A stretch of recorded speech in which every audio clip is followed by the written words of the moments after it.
Hello and welcome back to Lorcana Villain. My name is Baker, and today we are showing some of the round 2 games from the Lorcana Cross Continental Challenge. Now, I'm going to say straight away, this is my first live stream that I'm hosting on my own, on my channel from home. I did my first ever actual live stream just a few days ago in Bologna, Italy. But this is going to be the first one that I'm actually doing from home. There can and will be technical issues. It will absolutely happen. Obviously, we are on a 10-minute delay, my friends, or we're meant to be anyway. If there's, if there's not a delay, then I've done something wrong, and we'll have to adjust that on the fly. But yeah, there will be technical issues. There will be mistakes. Thankfully, we've started an hour before our first match. That's quite intentionally so that I've got time to... There we go. I think we are actually live now. I just heard my own laugh back in my own ears. It may be that the delay's actually not as much as it should be, and I still have to adapt. But nonetheless, we've started early, not only so that we can have a talk about the deck lists and hype up the matches, but also so that we can iron out any of these technical issues that there might be. But yeah, I do believe we are now live. I am indeed seeing myself and hearing myself, so that is a good start. I do think that perhaps the delay isn't enough. I will double check that with Pavel, and if that is the case, then I don't know if I'll be able to adjust it on the fly, or I may have to just quickly stop and start the stream. But that's why we start an hour before the first match, so that we can iron out all these technical issues. I'm going to be joined very shortly by my co-host for the first match of the day, someone who has made quite a name for themselves in Lorcana for having, like, in my opinion, probably the most hype moment in Lorcana so far. So I'm super excited to get in Brent and have a chat with him, and I organised to get him in a little bit early so that we can spend 10-15 minutes sort of like doing a get to know you conversation, because we've never actually talked before, bar just very short interactions on social media. And yeah, when I found out I was going to be casting with him, I was like, this is an opportunity to like sort of live stream an initial meeting between two sort of Lorcana personalities. I feel like maybe have a few things in common. So we're going to do that. We're going to get Brent in here very shortly, and we're going to spend a little bit of time, just 10-15 minutes, getting to know Brent and just having just a very authentic first conversation with the gentleman. But yeah, then we'll be going in and looking at the deck list, and we're going to hype up the matches and all that. But yeah, it's my honour to get to host 2 incredible matches today.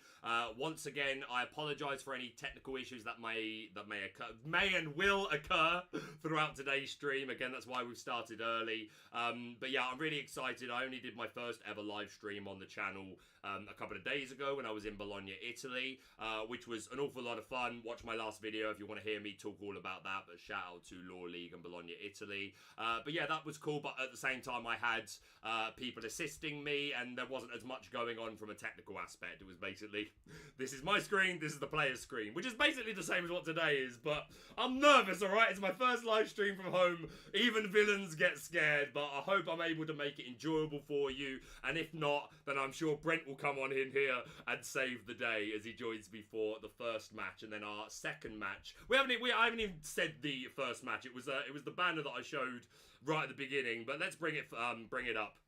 Just a quick advertisement, but I want to get Brent in here before too long so that he can hype it up with me. The 2 matches that we will be showing today, Illumineers. We have the red-blue connoisseur himself, member of Team Labyrinth. We have Sailor, the Azeroth Sea. My absolute man, a very esteemed and well-respected player in Lorcana, and he is going to be going one-on-one with the Great One, Magic the Gathering Hall of Famer, and the first ever Disney Lorcana Challenge Champion of the World, Frank Karsten. And what an incredible match that is going to be. But the action doesn't stop there. Coming up straight after that, well, I say straight after that, 2 hours after that, depends how long that first match takes, we will be going into another absolute all-timer, mate. Representing the EU, another Disney Lorcana Challenge champion, Theotime with a hecka spicy deck going up against one of Lorcana's greatest heroes, multi-time first seed at DLCs, the almighty Zach Bivens. And what a couple of matches they are going to be. We're going to be looking at the deck lists and looking at all their accomplishments in a minute, but I'm not going to do that until we get Brent in here. I want my man to join me, and because I know my man is a good hype man, so we're gonna do the darnded thing together. But yeah, again, there is a delay on the stream, my villains, so I won't see chat straight away, but again, please let me know about any technical issues, and as soon as I do notice, I will try and address it as soon as I can. But I don't want to waste any more time, because when it gets to like half past, that's when I want to start looking at the deck list. So I want to spend a bit of time before then having a little chat with my co-host for today. So I'm just gonna send him a message saying that I'm going to be bringing him in now, because obviously there is a stream delay, so he can't rely on the stream to know. So I'm just going to message him here. Bring in, I can't spell, my guys. Bringing you in now, buddy, old pal. And I'm actually going to unmute myself in Ninja that we are using to do so. But yeah, I don't know, he might be here straight away. It might take a moment, but I want to introduce my co-host for today, and let's switch over to another screen. You should be able to see him right here, and I'm pretty sure he can hear me. We have the man, the myth, the legend, Brent. What's up, my friend? How you doing? Nah, he's muted. He's muted. That's not good. Wait, hold on, he's muted. He's muted. We'll sort that out. We can see him. We can see him. Hold on. I'm messaging him saying that he's muted. Muted, buddy. I hope it's not on my end. If it's on my end, that's pretty embarrassing. I don't think it's on my end. I think it's only on his. Give us a minute. But this is the man, the myth, the legend. This is going to be my co-host for today. And it's, other than literally a couple of minutes, 10 minutes ago to do a tech check, it'll be our first time having an actual conversation. So I'm super excited for this. Give us a minute, my friends. I can see you, my guy, but we cannot hear you. I hope you can hear me. Let me... apparently it must be me. It's me that's doing something wrong. Hold on. Bear with me, my villains. I apologise, but that's why we do this early. Give me a moment. Nope. Still not getting him. Hello. There we go. He's in. Sometimes the best stuff you gotta wait for. Exactly. You gotta make them wait for it, babe. You gotta make them wait, mate. You gotta build up the anticipation. Brent, it's such a pleasure to have you in, mate. I was just saying to the stream a moment ago, other than like a quick 2-minute conversation 10 minutes ago to do a tech check, this is our first time actually having a chat. And I thought it would be nice to... Ordinarily, I might do a little chat with someone before the stream and just do a little bit of a get-to-know. But I just had a feeling that it would be interesting to show this live to the people, an authentic first-time meeting, because I feel like we've got quite a lot in common, and I thought like it could be a little bit interesting. So I'm interested to get to meet you, and I'm sure the chat, any that aren't already familiar with you, are also excited. So Brent, welcome on in, please. How you doing? And tell us about yourself for anyone that might not know you. I'm doing absolutely fantastic. First of all, I do want to thank you for allowing me to come on your platform and introduce myself. That's mighty kind of you. I've been watching you since your first videos in set 2, man. Bro. So this is definitely a dream come true. I want you to know exactly how happy I am right now sitting here with you. I'm chuffed to hear that. Thank you so much. That genuinely means a lot. It never gets like, it never becomes the norm hearing things like that. It means so much to know. So I'm grateful for that, and I'm super excited to have you on. And no, it's my pleasure to give you the platform. If anything, mate, I want you to make me look good. I think we'll be both doing a little bit of that, or both ways, a little tennis match. There you go. I like it. I'm down. For those of you who don't know me, hello, my name is Brent Mukai. I dream of being a Lorcana caster. I had a top 64 in the only DLC that I went to out in Vegas. My coach is No I'm Not, who is participating in that tournament. And one of the fellow players in the Labyrinth team with Sailor, so I got a little skin in the game today. I can't be 100% unbiased, unfortunately. Yeah, I respect it. That's okay. Hey, I'm all for a little bit of tit for tat with an EU and an NA caster. I'm all for it. If you've heard me and Spessy, we're lethal to each other. So. Yeah. I am also a voice actor full time in the world of anime and video games. Few animated cartoon projects as well. Awesome. A lot of and commercials. It's something that I'm keen to. If we can get the time in a minute, I'd love to. Even if it's 5-10 minutes, I'd love to talk to you a little bit more about that because my background is acting, singing, performance as well, and voice acting. While I will have nowhere near the professional accolades that you have. It's something that I've had a vast interest in for a long time. So I'd love to talk to you a little bit about that before we get into the deck list. But before we do that, I feel it would be remiss to not show this moment, which was, if I'm being completely honest, this was my discovery of you. But what a way to discover a person, you know what I mean? But for those of you that may not have seen, I'll just show the first 30 seconds or so of this moment, which is when I discovered you. I'll put the volume up a little bit. But it's Be Prepared to Bust, Brent. Oh, he's gonna soar. Oh, I love it. I love it. Is this Be Prepared? Oh my God, it's Be Prepared! Oh my goodness. Bring it one more turn, baby, he said. You gotta appreciate the showmanship from Brent here. We are in the city of bright lights. My name is Brent Mukai, and Lorcana is my first competitive trading card game. This is the story of how I made day 2 in one of the biggest Lorcana tournaments of all time. And there you go, and that's a little tease for the audience. So when you finish watching the LCC games today, go and check out that video. Brent is already linked down below. His Twitter is linked down below, and I'm sure from there you can navigate to YouTube, etc. So yeah, highly recommend going to check that out. But yeah, just to talk about that moment for a moment, I absolutely love that. I feel that very strongly that while Lorcana's history books will be filled with the top players and the top hype moments in the game, the really interesting matchups, and they can and will and should be a big part of Lorcana history. But for me, just as big a part are the moments that are created by the community and things exactly like that. Can I get your thoughts on creating moments like that and why that was meaningful to you? I mean, man, this is my first real competitive trading card game. I don't come into this with a whole bunch of accolades in Magic or Yu-Gi-Oh or anything like that. I've played them, for funsies. So going in and making day 2 at the first DLC was completely unexpected. I went in as practically as I could, saying I'm going to do my best and everything I can to win. But, I'm going to have a fun time regardless of what happens. I couldn't believe the run and the streak that I had, especially when I have so many friends here in LA that I play with all the time that I think are much, much better than me.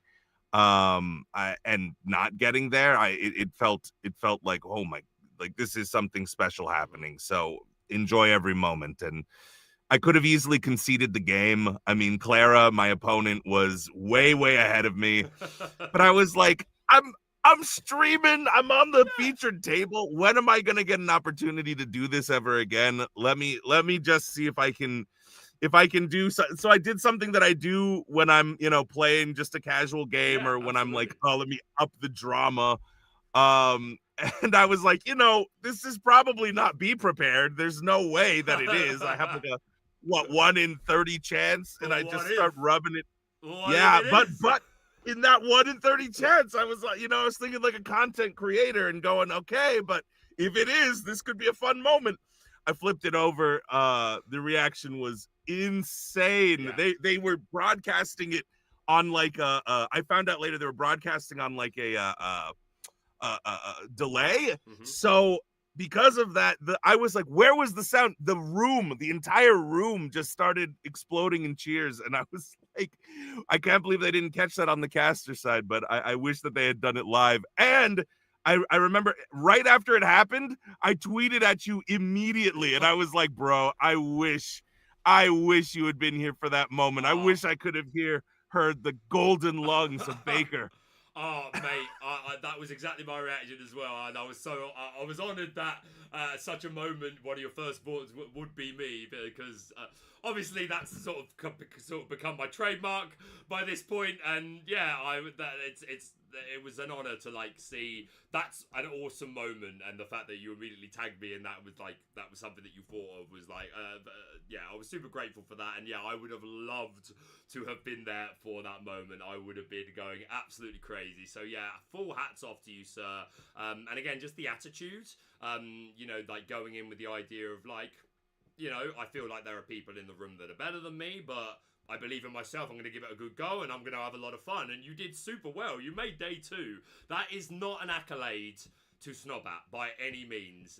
So I hope you are super, super proud of yourself, that as a, like, from a player standpoint, that you accomplished that. And I have no doubt that you did it then. I have no doubt it's something that you can do again. But like I said earlier, I do think while Lorcana history books will speak of the great players and the great moments in like these really tight matches, I think the moments are things that are really important in any community, really. And I think that is the first Lorcana moment that I could see them showing in years to come on like video packages. Like if you follow any other TCGs, like I follow Pokemon, and you know they have these great extravagant video packages of like past champions and these great moments, and some of them are just like, you know, just dramatic celebrating and stuff, which is great, that's fine, but like moments like that are the sort of stuff that I think they will replay and show, or should replay and show, for years and years. And Ravensburger, I know some of you watch my channel, make it happen. Make sure you've got that vid saved, you own it, use it. So yeah, man, like you just give out great energy, and I'm so excited to watch the rest of your Lorcana career. And yeah, it's great to have you on. But yeah, we've got about 10 minutes before I want to get into deck lists, half an hour before we start, and we start building into the main event, which everybody is really here for. But before that, I would love to hear a little bit about your voice acting career and like what led you into it, and like both from what got you interested in it, and then how did you go about actually following that dream, and just like how it's been for you. I know I'm sure 10 minutes is probably not enough to really tell the full story, but I'd love to hear a little bit about it if you're willing. Yeah, of course. I guess it all starts with me being from Hawaii, Oahu, coming up to Vegas to try to make the dream happen. I thought at the time I wanted to be the next Seth Rogen. I wanted to write. I wanted to act in movies and such. So I went to school. I did the thing. I was doing theater in school. I was also in the film program. I was just learning as much as I could, soaking it all in. I joined an improv group that kind of changed my life.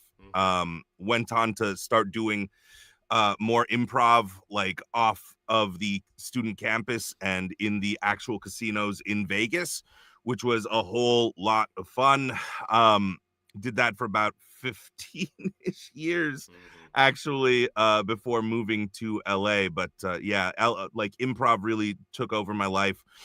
Did stand up for a brief bit, did some writing for some sketch shows. I mean, in Vegas, it's really the gig life, and you're just trying to figure out exactly like what you're trying to do as you're making your way through it. At the time, I had never had like a full-time career in entertainment, and I was looking for like, what is my thing going to be? So I kind of floundered for about 10 years while I was there. After graduating, I didn't go back to Hawaii. I stayed in Vegas, and about 10 years in, I found a studio called the Voice Actor Studio in Vegas. I started training because I wanted to become a voice actor. I didn't know that that was an option. I, like probably many people, thought, oh, I gotta become famous first, and then once I'm The Rock or Kevin Hart, then I can kind of go into voice acting, which is silly.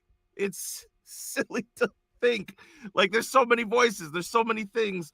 So once that world was introduced to me, I went full ham into it. I started out doing commercials and e-learning, telephone voice hold, please press 1 for blah blah blah, right?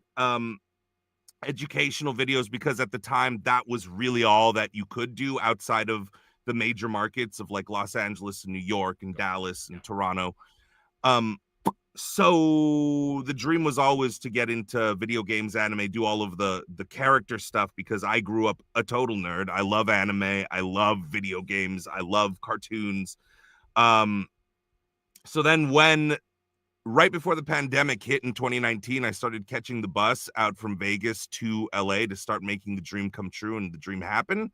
I was already by this point working about 2 years in voice acting full time, which was really nice. But I wanted more. So I started taking the bus out right about 3-4 months after I started taking that bus out and doing that grueling trip, these day trips that were basically go to LA, turn around, go back home, and keep working.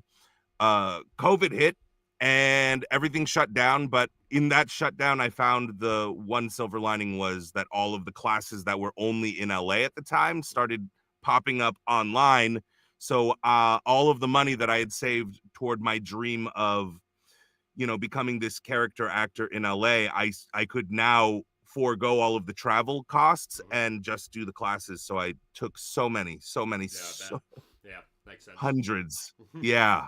And made the relationships and worked my way into some of the most prominent anime, video game, and cartoon studios of all time. So 2 years ago, my now wife of a little over a month now, but thank you so much. My girlfriend at the time, we decided, let's move to LA. Let's do the thing. She was down for it. Oh, that's awesome. Go wife. And I know, very supportive. And now we've been here 2 years, and stuff's even exploded even more for me now that I'm like here in town, and now that the studios have opened back up. It's a very, very humbling feeling to know that you can set your mind to something and make it come true.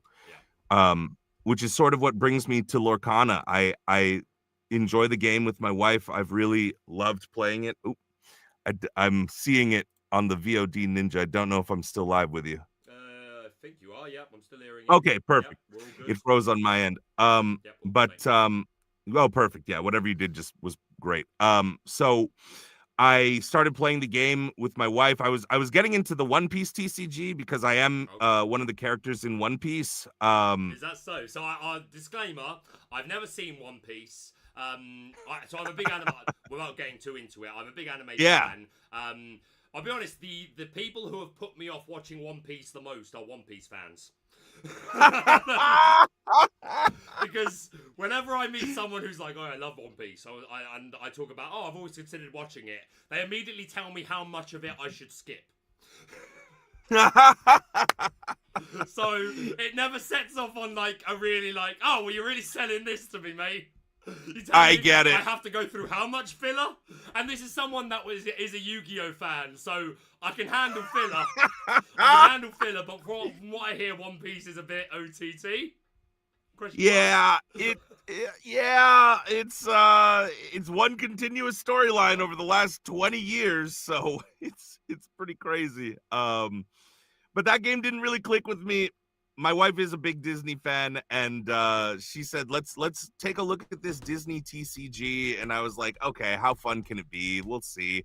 Bought some starter decks literally the first day that it went out in retail stores. So we missed the LGS releases and all that stuff. But when it came out,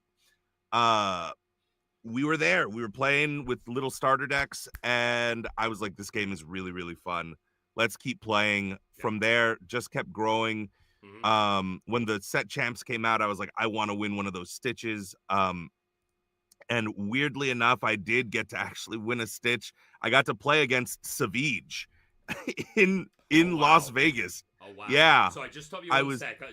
Hold that moment, just because the chat are just saying that I'm a lot lower than you. So I just want to sort that out before we progress. Yeah. Let me gain down on my end.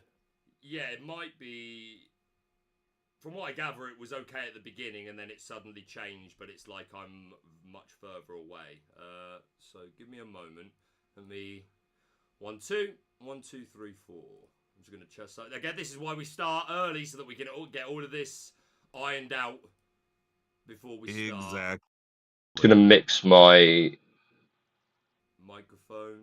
Okay, I've switched back. Okay, we fiddled a little bit, chat. Let us know if that is any better. Someone's already saying it's back, so maybe it sorted itself out relatively quickly. So, but yeah, chat again. Let us know. There is a delay. I feel like I might have accidentally put it as 5 minutes. Sorry, Pavel, as opposed to 10.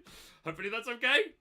Please, Pavel. But yeah, Pavel, please. Pavel, please.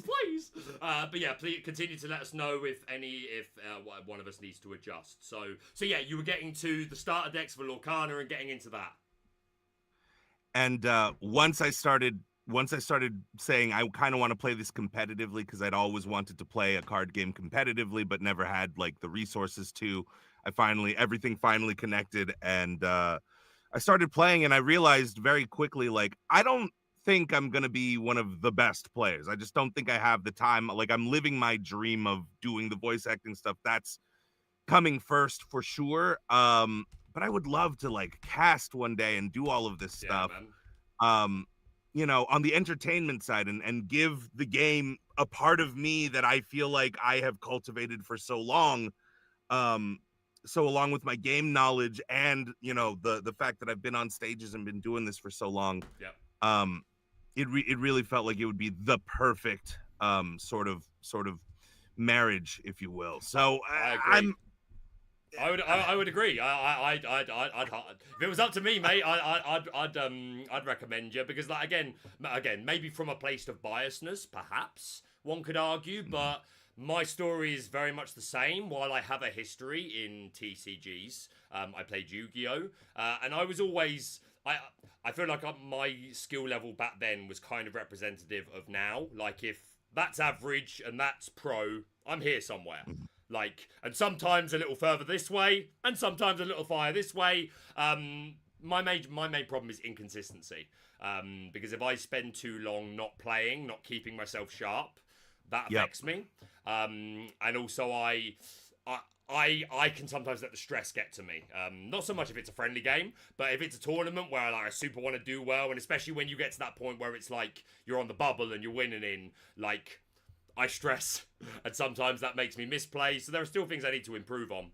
But I always believed overall that I was good enough at the game to be able to call it, but more importantly, I could bring in my history as an entertainer, my knowledge of Disney, these sort of skills that have come from being a performer, and obviously, like, having a bit of a sing-song and, like, doing impressions of the characters and all these sort of things. I thought these would be good things to bring into a caster's energy, where you still need to have the knowledge of the game. That is the most important thing, in my opinion. But I also think it's important to have character, and like, bring it to life, and, like, bring these stories to life and make people feel it as well as just see and hear. So I consider myself kind of similar to everything you've just said. So again, maybe from a point of bias, but I do think it's important. And again, people have been super complimentary and kind of the way that I've casted so far. So from what it seems, people agree. The community agrees that there is room for, like, those sort of, like, big characters. Again, I think it's important to make sure it should always be about the players. You know, there's a time and a place to be extravagant. You know what I mean? You know, like, and there's a time and a place to sing Be Prepared. There's a time and a place to not, and recognize when it's not the moment to do it, and the focus really needs to stay on the game. But I think both is good. So yeah, I wish you the best of luck, man. And I expect you're already on people's radars, and I really hope the opportunity comes your way. And I'm super glad to have you on my channel to do a bit of casting for 2 incredible matches, which we're half an hour away, Brent. So how do you feel about taking a look at these matchups and getting on into the deck lists? I'm feeling excited. Let's take a look.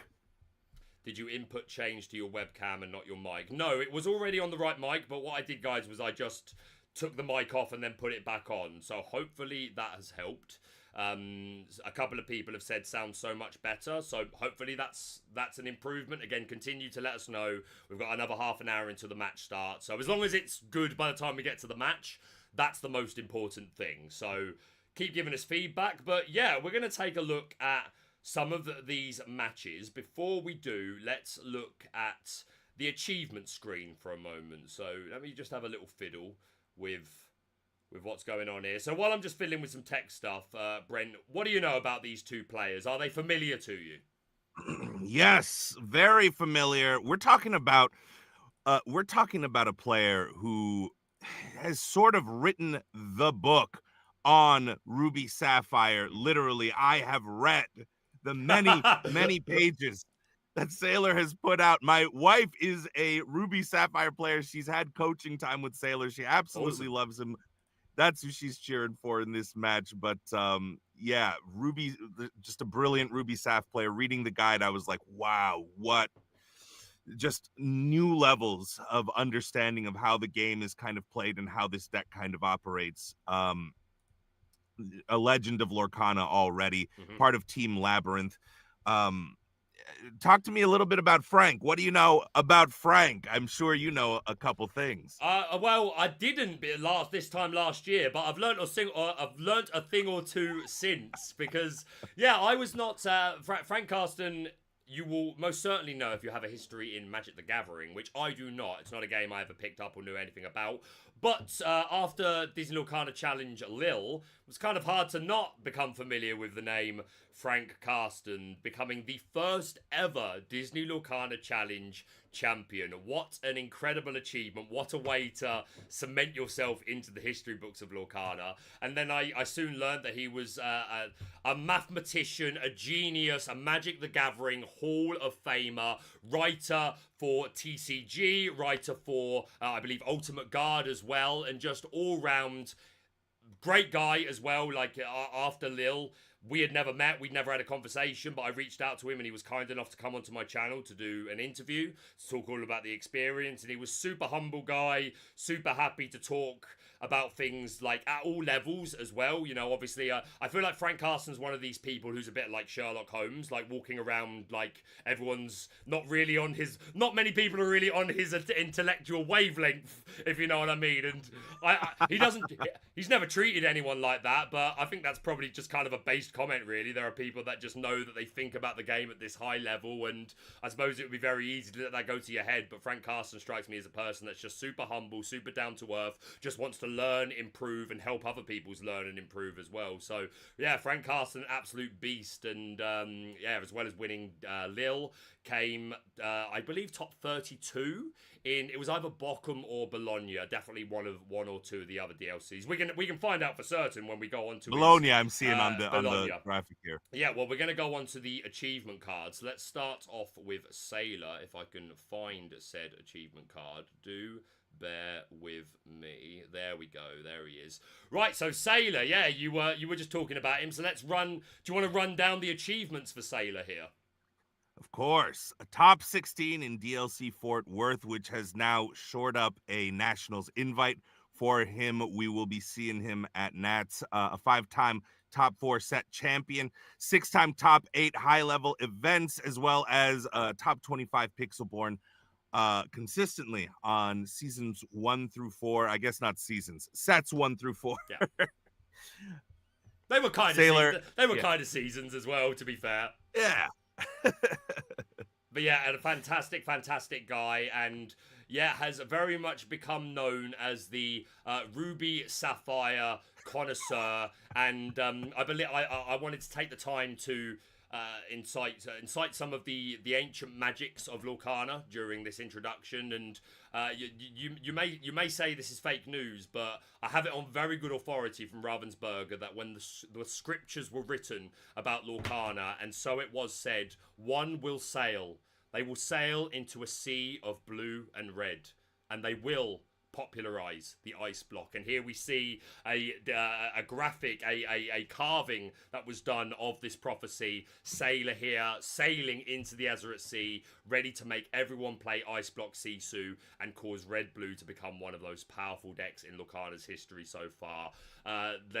Let's all show our respects for the ancient scriptures. Sailor, spoken about so highly. We must indeed show our respects. Sailor into the Azeroth Sea. But let's jump on and look at his opponent for today's match, Mr. Frank Karsten, the winner of DLC Lille, top 32 of Bologna, writer for TCG Player and Ultimate Guard, Magic the Gathering Hall of Famer. We've already said it all, but just look at these accomplishments. Absolutely incredible. And Frank Karsten was also spoken about. I don't know if you knew this, Brent, but he was also spoken about in the ancient scriptures, and so it was wrote about Frank, in the earliest of days, that Frank, with math and wisdom and knowledge, will become a future king.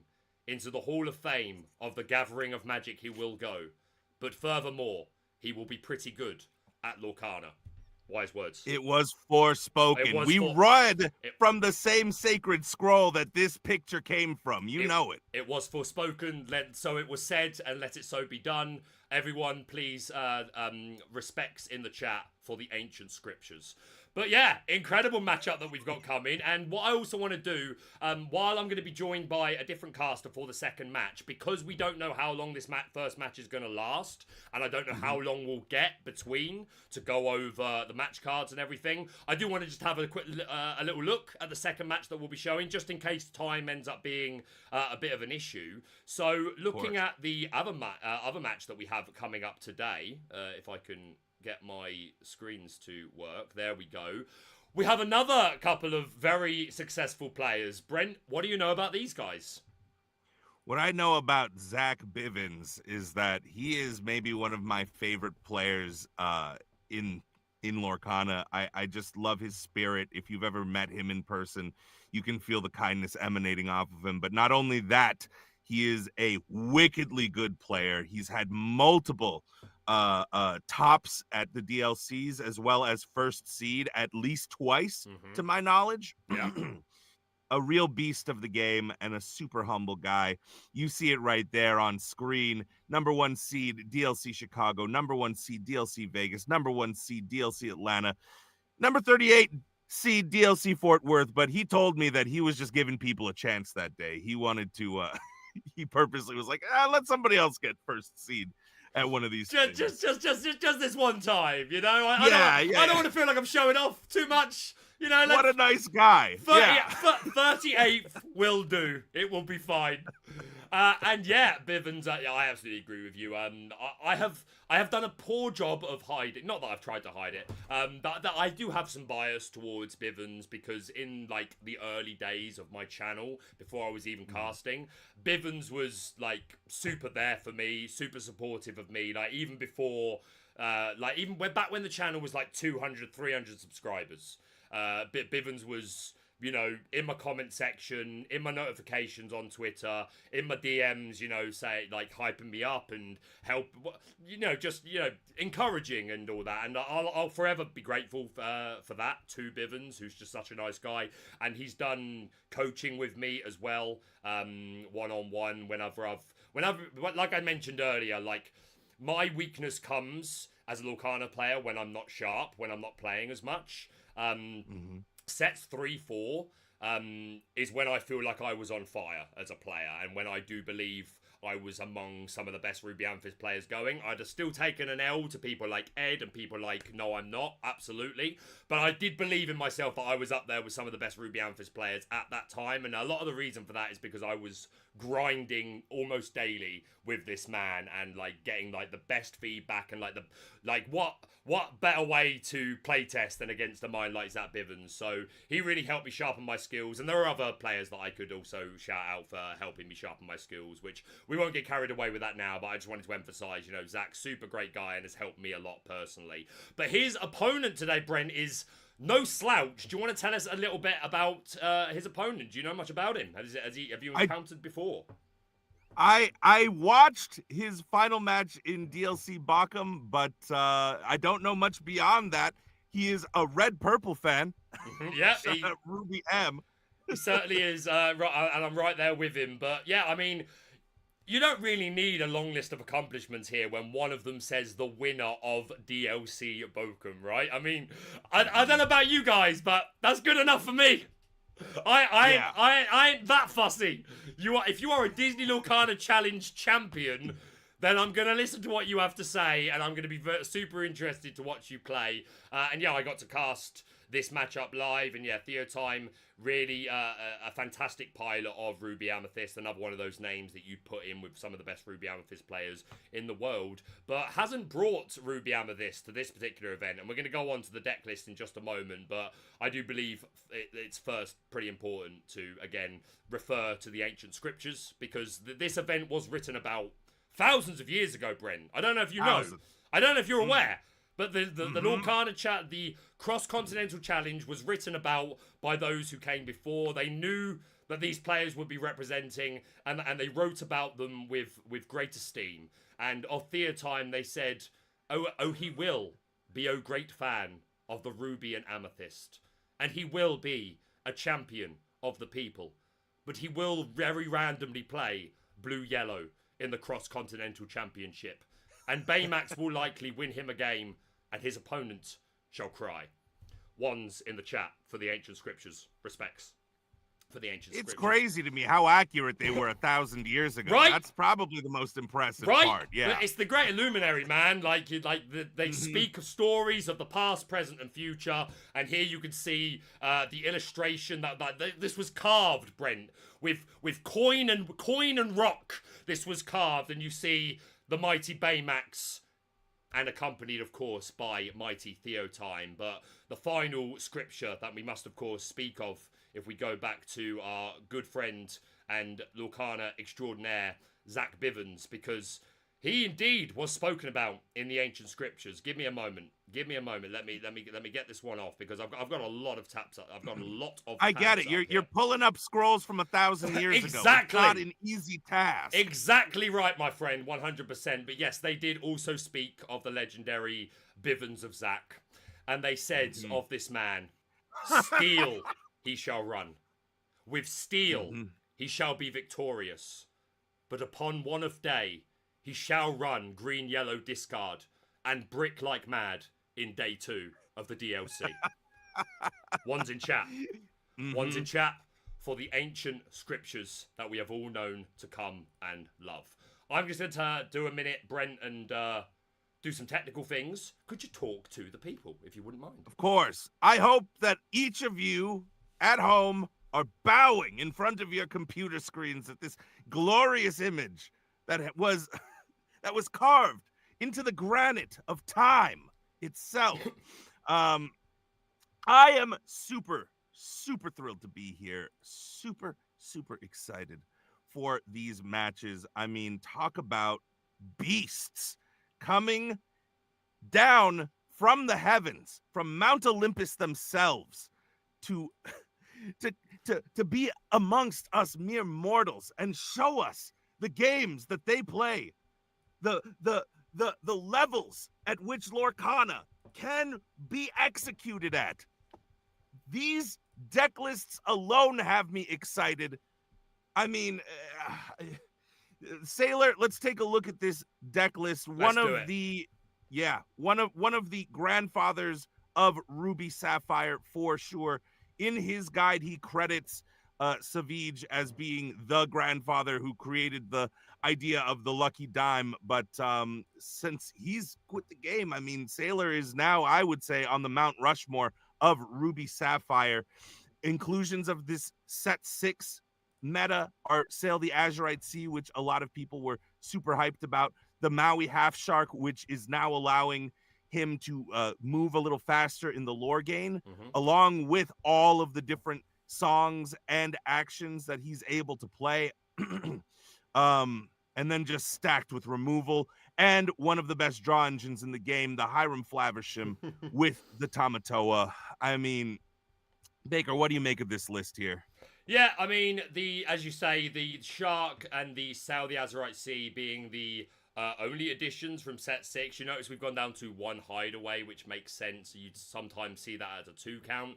But with something like Maui Shark, as long as you don't ink the hideaway, then knowing that you have a path to get it back is pretty nice. 2 copies of Vitalosphere in here, of course, can complement this Maui Shark supremely. Make it it's quite acceptable to just put this shark on the board and be slow sometimes, because for one, a lot of the time it's just going to stop them turning sideways, because as soon as you challenge, you getting back actions, and that could just spell doom. So it kind of reminds me of Tinkerbell in the way it can kind of just stalemate the board, dependent on the context of the game. But if you can give this rush out of nowhere, just if you've got a Vitalosphere on board, and you've got at least 7 ink to be able to put down the shark and then pop the Vitalosphere, that is something that the opponent absolutely has to respect, especially if it's getting you back something like a Let It Go that could be important. Pirate's Life, I think, could be super, super important in this matchup, and a card that Frank is going to have to be aware of. What do you think of this Pirate's Life in the deck? I think that it makes a lot of sense, especially now with the Maui Shark. I think that it just gives you more more of an incentive to play more of these action cards. I mean, things like B-Prep being a 2 of might have been questionable in past sets, but now with a way to get it back with the Maui Shark, because each time he challenges into a character, you're able to get one of the actions back into your hand. I mean, you don't get punished nearly as much. And I don't know about you, man, but myself as a Ruby Amethyst player, I've played tons of Ruby Saphire matches where you're just sitting there as they're cycling through with Vision of the Future, with Sail the Azurite Sea, with How Far I'll Go, and they're sort of just drawing in for answers.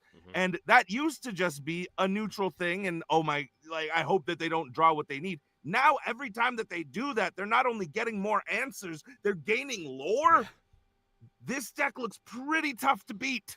Yeah, I agree completely. Down to only 1 dime, which was rarer in the last set. Not unseen. I credit Moyen for being one of the more public, well-known players for quite publicly dropping down to 1 dime, and we see a few other players have done that as well. And also worth noting, this open decklist format, Brent, where 1-ofs, I think, can gain a lot of value, just making your opponent have to respect these certain cards in an open decklist format.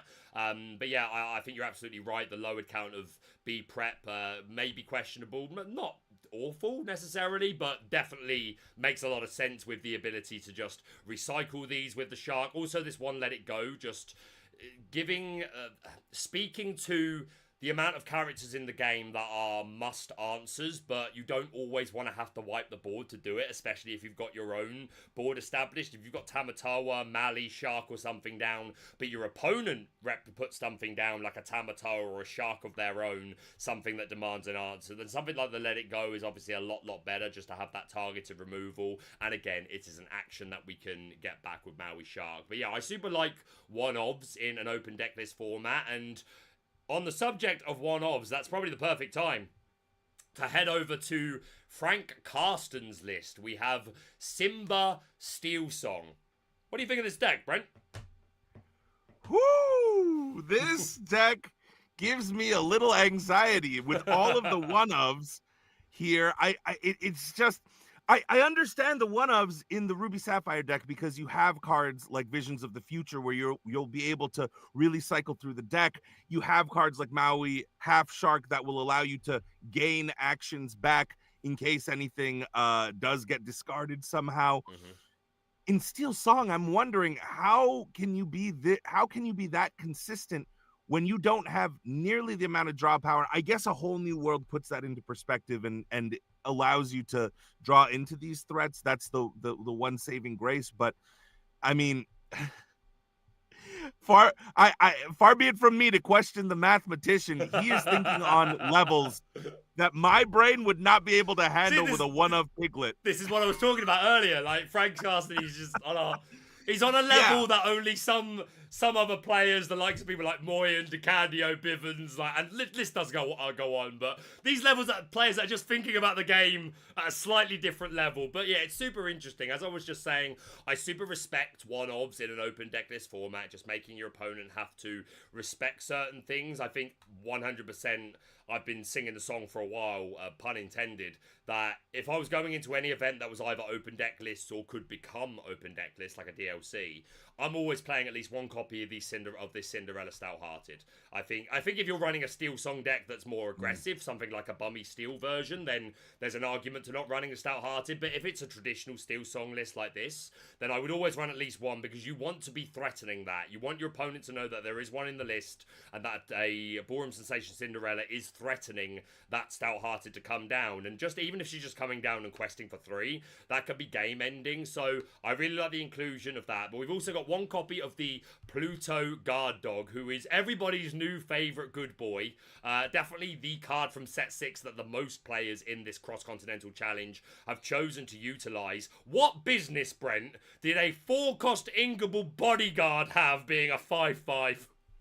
For all intents and purposes. I know he's a 1/5, but he's a 5/5. Let's just be honest right there.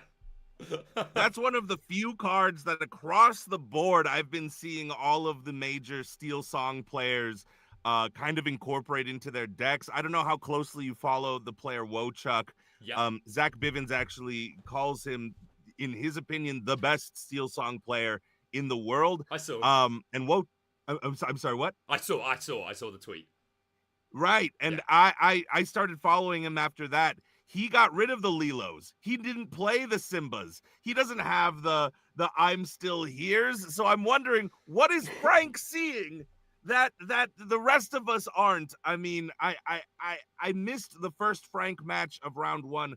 I can't explain how excited I am to watch this match to see how he pilots this deck. But I don't know about you, man, but I'm thinking that maybe he might be the only one who could pilot this deck the way that he wants. You might be right, but yeah, these one-ofs, we are running that Simba engine. Obviously, this new Floodborn Simba is super interesting when it's exerted, being able to re-ready your other characters, so keeping them safe after they sang a song or they went questing. With 5 potential shift targets, we've got 4 copies of the Simba Future King, which is obviously good for filtering through some of these one-ofs, Brent. Like, if you've got one-ofs here that you think aren't necessary in a particular matchup, then getting those out of your hand, or just additional copies of songs or uninkables that you don't want. But yeah, 5 potential shift targets for this Simba. And I did watch Frank's first match against DeCandio.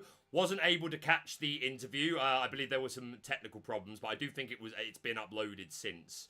But yeah, I wasn't able to catch the interview, so I wasn't able to hear any of his justifications, but we'll definitely look forward to speaking to him after the match about some of these one-ofs. But yeah, the Pluto here, the 1 copy of Prince Naveen, who I super like, because if you can't stick your singer, then Steel Song can really struggle. We are playing Ariel, of course, which will fall to the likes of Brawl inside the S4iler deck. Also Robin Hood here, of course, could be brawled. The 1-drop doesn't sound like great value, but of course, probably 9 times out of 10, we're probably shifting onto the Floodborn and then immediately singing a whole new world. But if something does go wrong, then Prince Naveen is a sort of panic button to be able to just, I need to sing whole new world this turn and establish a new hand, otherwise this game is going to snowball on me. So you immediately get to chuck out a whole new world, or something else like Along Came Zeus is also pretty good. And then you're also just sticking this Singer 6 character who quests for 2 on the board. So I really like him. And then a small word to this Gantu, Brent. What do you think of this big bad Gantu? I've played a couple locals since set 6 started, and that Gantu is a menace. I want him out of here. You look at the card and you think, okay, a vanilla 4/3 that quests for 4. I mean, how good is it really going to be? Really good. It dodges all of the Madame Medusa nonsense. It's out of the brawl range. It's tough to really hit him unless you just B-prep. And sometimes all you need is that 4 lore, and if he just hits the board and you don't have an answer, that's a significant amount of lore. I know some people might say, but he's only got 3 in the way of willpower. But that means that if you're waiting for him to quest, He's already gotten 4 lore for you. He's already won you 1/5 of the game. It seems like the exact kind of card you'd want to one of. I can't believe that the Pete is only a one of, but that's the breakout most card. Surprising one to me as well, to be honest. We've seen the power of P over this event. And yeah, you say Gantu only having 3 willpower. Hey, it's got 4 strength, so it's out of Medusa. So our answers to this Gantu are let it go or be prepared. Obviously, there's also like you can ice block to get it into the range, but without synergy, then those are your 2 answers. So yeah, this Gantu could absolutely put in some work. And yeah, I like this I'm still here. If anything else, it is just increasing your odds of hitting with aerial for a start. It's inkable, which we always love. It draws you a card. Drawing cards is king. And this resist 2 could be pretty significant. Again, if we're questing with something big like Gantu, Robin Hood, Rapunzel, Prince Naveen, and it just gives it that 1 more turn to survive. Like if the only response the opponent has is challenging at that moment, then that's going to be really, really good. But it's important to say, traditionally speaking, you would favour the Ruby Saphire player in this matchup, purely because if the Ruby Saphire player is spending half their time ramping and half of their cards are just red removal, and your opponent is doing the drawing for you and refreshing your hand with a whole new world, that can spell disaster and just let the red-blue player really take strong control of the late game. So I think it's very much going to be in Frank Karsten's interest to be as aggressive as possible. Obviously, we don't have any turn 1 drops that quest for 2, but if we can find that Piglet for turn 2 on the play, or the Mr. Smee, that's going to be really good. Turn 3, we may need to put down an aerial if we feel like we need to sing a whole new world, but also something like the Lawrence that quest for 2 is going to be super strong. Basically, in my opinion, Frank Karsten needs to spend these first few turns where Sailor is assumedly going to be setting up, going to be playing Sail the Azurite Sea, going to be playing T-Po, going to be playing Porpsicle. Frank needs to take advantage of these turns to be able to get out of board and quest as much as he can before Sailor starts to get to that ink threshold, which enables cards like Big Sisu and Be Prepared. I'm just going to do some technical stuff and take a look at the Discord. So are there any more points you want to make about either Frank's or Sailor's deck? Which one would you rather I keep up while I just let's take a look at Sailor's deck real quick. Yeah. I mean, the matchup seems very unfavorable for Frank if I'm just looking at a straight up, simpleton view of it.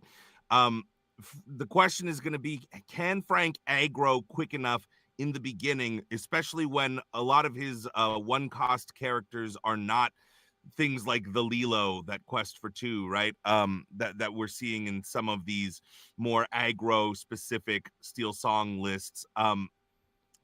It's going to come down to how far ahead can Frank pull before we get to the critical turns where Sailor is playing some of his giant bombs. It looks like the game's starting, so I'll shut up. Let's take a look. Yeah, well, they're not going to start until I actually give them the go-ahead, so they're going to make sure that I'm ready. But yeah, I'm just going to get there. Feel free to not shut up while I get this into place. Oh, okay. Sounds good. I will not shut up then. Keep cooking while I organize this, by all means.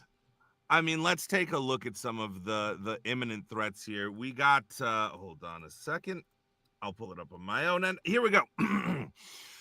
we got the Sisu, the 3 of 1/1 Sisus that are evasive. When you play this character, banish chosen opposing character with 1 strength or less. In combination with the ice block, just a deadly combo. We're talking about cards like Madame Medusa with the same effect, Maleficent coming down and ruining your day, swinging the board in your favor. We have the Hiram Flaversham for the draw. We have the Grammatala to keep digging a little deeper. We have the How Far I'll Go. We have the Visions of the Future, Sail the Azurite Sea. Every card in this deck is basically made to either remove or keep drawing into the removal that they need until they can drop the giant bomb, known as the one and only Tamatoa, getting it nice and shiny for everybody, along with the Lucky Dime. Sometimes the Lucky Dime is needed, and in this matchup with the Maui Half Shark, sometimes I'm going to assume that it's not even needed because there's a scenario where Frank just isn't able to cleanly take out the Maui Half Shark even, or the big Sisu comes down, takes out the board, it gets tough. It gets tough to take out such large characters with so much willpower and so much strength. I see the players are shuffling their cards right now. Yeah, they won't start until I've... They're just going to keep shuffling until I've given them the all clear. I'm just making sure that everything's ready before I actually give them that all clear, because I don't want to... Obviously, don't want to... for people to miss anything. Right, of course. What I might have to do, just for the sake of ease, and I'll try and find a different solution before game 2, is I need to put the game up on my right monitor, which means you're going to be covered up for a moment, but they can still hear you, and I'll work on doing something there. They can still hear you, and that's the important piece. But I think we are okay. I'm just going to check the stream one more time to make sure that no one said anything about levels that need to change or anything like that, and make sure that I am seeing the game on screen. I do believe so. Guys, I'll be getting them going in just a moment. Just want to make sure that we're all good. Yep, you tell me whenever you're ready. I'll keep vamping. Let's take a look back Vamp away. at Frank's deck here. You can find all of these decks, by the way. I believe in the description. In the description. Yep. So if you want to follow along with me, we're looking at a number of 12 1-drops. Not uncommon for the Steel Song decks. We're looking at Cinderella, Robin Hood, and Simba, all potential shift targets, by the way, that Sailor is going to have to keep in mind and play around. The two cost Lilos are also in the mix, along with the Mr. Shmees, which are a staple of this deck. I'm assuming that one of the things Frank is going to be looking to do is get down as many characters as possible, as early as possible, dump the hand out to go for the whole new world.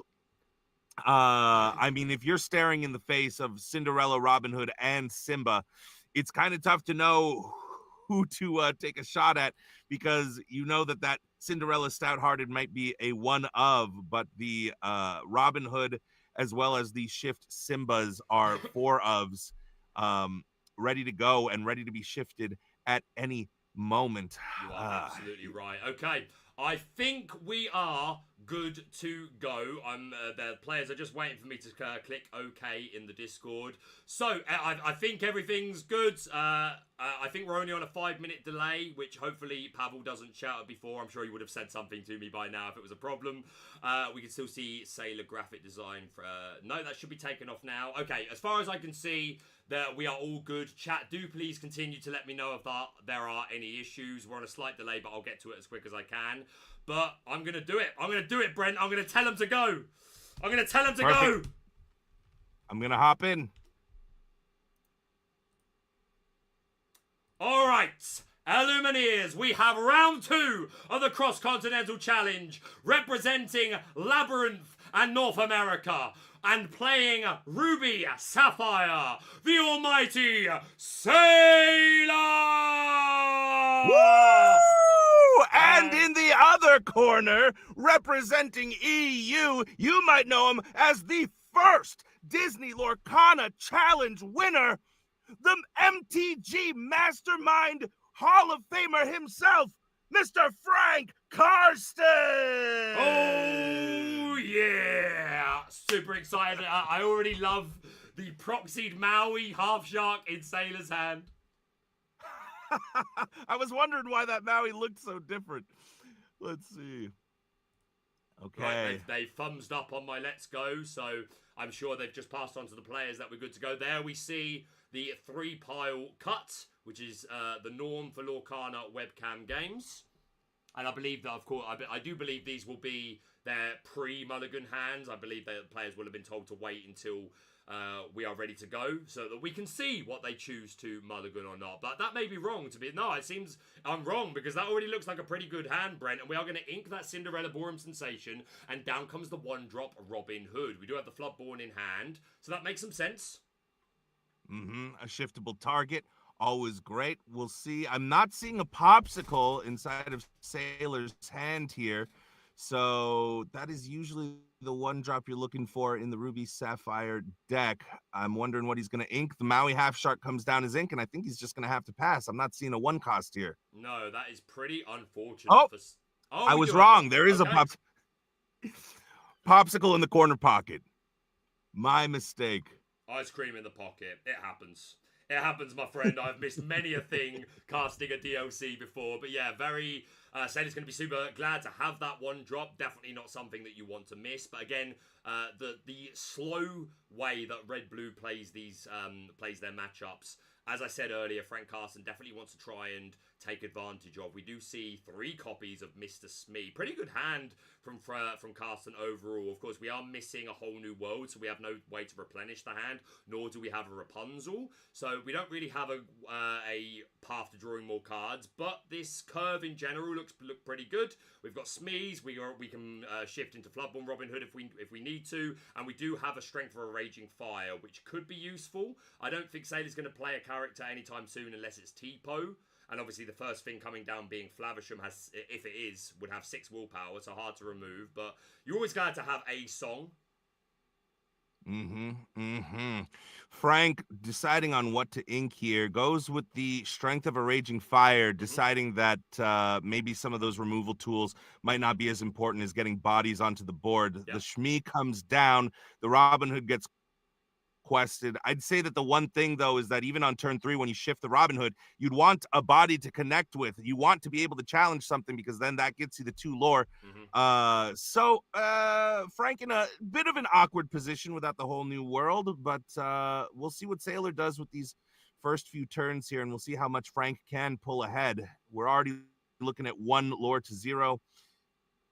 Yeah, you're absolutely right. And a turn 3 here could arguably be a 2-drop and a 1-drop if Frank doesn't feel the need to shift onto the Robin Hood straight away and just get out more characters. But then you are really depleting your hand and you're down to almost nothing in hand with no wheel. And sometimes there is just a mind game of keeping enough cards in your hand so that your opponent respects that you are more likely to have certain things. But finding that aerial spectacular singer off the top has got to feel pretty darn good. One of the things you want to see, it allows you to look at the top 4 cards of your deck, pick one of the songs out of there, and Frank's deck is filled with songs. I bet he would be looking for a whole new world at this point. I'm not a master of the Steel Song deck. He might elect to choose something else if he does find it, but it looks like he's deciding right now which is more important, getting out the Robin Hood or getting out the aerial. I'd assume the aerial is the ultimate choice. If he could look at Sailor's hand, he'd probably be a little bit sad because it looks like Hiram is going to be able to be played next turn, getting that draw engine going. And if there's one thing you don't want a Ruby Saphire player to have, it's cards in hand. Yeah, you're absolutely right. And even if we do take this aerial line on this turn, you've got to always respect the response could be a brawl, which isn't always awful because it is quite a slow turn, but you really want you need your singers to stick here. Like we will be showing Zach Bivens play later on, who's also playing Steel Song, is playing that Gaston Baritone Bully with 3 strength, specifically because it is out of brawl and out of brawl range and things like Big Sisu as well, which is super important. But of course, this aerial being able to find songs is nothing to scoff at. She's been a staple of Lorcana since the beginning of the game. Spectacular Singer is going to hit the board. Can we find a song? We do find that copy of A Whole New World. And I'm sure we'd like a whole new hand. I'm sure we would. It's where we'll be. It is. Okay, the whole new world is shown. Frank didn't even hesitate. I don't know if it was the only song that Frank saw, but he did not take a lot of time to think about it. The whole new world gets into hand, and we're looking at the classic curve out for a Steel Song deck here. And thankfully, even if this aerial is brawled, we will still be able to follow up with a shift Robin Hood and still immediately sing this whole new world if we choose to. That's right. That is right. Which will make all of the cards that Sailor is about to draw, I am assuming off of the Hiram Flaversham, kind of useless. But now that Sailor, we're in an interesting position now, because now that Sailor has seen the whole new world, he might elect to play around it. He might not play that popsicle. He might not play that Hiram Flaversheim, or even if he does play the Hiram, he may elect to not take the draw because he knows that Whole New World is coming up soon. Yeah, you're okay. We brawl the aerial. Ooh. Yeah, no, you're absolutely right. When you feel the wheel is on horizon, it can often be in your interest to start to deplete your hand. That can be a trap, of course, sometimes if your opponent then realigns course to instead go for like a Rapunzel play or something. Not available to Frank at the moment, but something that you need to bear in mind. But yeah, makes sense to just start emptying a bit more of the hand there. Is able to brawl that aerial, but Sailor will be well aware that Frank Karsten has a 1-drop Robin Hood, which is a potential line to Singing a Whole New World. Speaking of Robin Hood, we draw into a second copy of that Champion of Sherwood, who is still a very strong card, but we're getting to a point in Lorcana where he's not as assured thing these days in Steel Song. We just have plenty of other options for singers, and again, even if you want to not use Floodborns and just use things like Gaston, but Robin Hood, Champion of Sherwood, clearly still the champion of Frank Karsten's heart. I'm seeing a lot of steel decks cutting the Robin Hood. It made me sad because it was such a staple.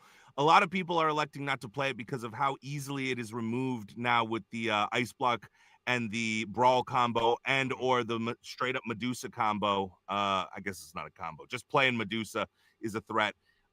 We do see Frank elect to shift the Robin Hood and play a Whole New World. Sailor only gets rid of 4 cards, so he did a great job of dumping most of his hand last turn. Let's see what he draws into. Yeah, no, clearly wanted to get that wheel off. It's an okay Whole New World, of course. Like, we don't have a ton of ink now to apply extra pressure, and Sailor's already fairly significantly ramped. We're not going to be too far away from the possibility of things like B-Prep and Big Sisu, of course. So I don't think this is awful for Sailor by any means, but Frank really needed to refresh that hand. Didn't have a whole lot going on, and that is the name of the game with these Steel Song lists. Is just overwhelming your opponent, taking advantage of these singers who can both act as sing removal songs and replenish your resources, and just try and apply as many bodies to the board as possible, which is the reason I'm surprised to not see more copies of Pete in the list. But this Simba Future King now on the board, which can threaten the Floodborn to come down, and that could certainly help Frank generate some more board pressure and keep characters safe by re-readying them. But we are already at 1, 2... I see that Frank is updating his ink. He's at 4. Sailor hasn't done so, but 1, 2, 3, 4. I believe 5 ink we're sitting on at the moment. So we're not far away from our removal cards being online, like our big stuff like B-Prep. And one of the main things with the first Whole New World, in fact, is that when you play it that quickly, what you're really doing is you're stripping the other player of the cards that they kept for their mulligan. So the cards that they were holding on to, that they thought, okay, this will be better later game, now are not in Sailor's hand anymore. Among them, the Hiram Flaversheim, the main draw engine of Ruby Saphire. So Frank playing that Whole New World served a double purpose of him refilling his entire hand, getting some nice new goodies, like we see that Pluto over there, that Pete. But also it stripped Sailor of a vital card in Sailor's deck in the form of the Hiram Flaversheim.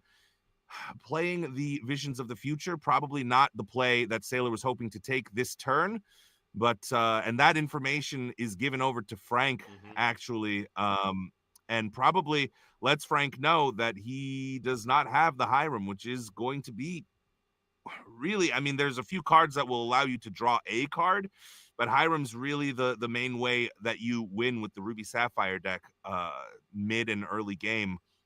Yeah, you definitely rely on that toy maker to replenish our resources if our opponent isn't playing things like Wheel. We are going to sing How Far I'll Go, where the line meets the sea, It Calls Me, which is going to add 1 card to Sailor's hand to look at the top 2 cards of the deck. One's going to go into the hand and one's going to go into the inkwell. Super like this How Far I'll Go, allowing you to continue to ramp and just filter through your deck and find those key pieces. Because Red-Blue is very much a combo deck. We talk about Flaversheim needing items. We talk about Medusa and Sisu benefiting from cards like Ice Block. We talk about things like Tamatara alongside Lucky Dime. So the ability to filter through and find these key pieces, or even if it's finding Maleficent when we need it, or B-Prep, super important. And things like How Far I'll Go and Vision of the Future, and again Flaversheim is what helps us to get there efficiently.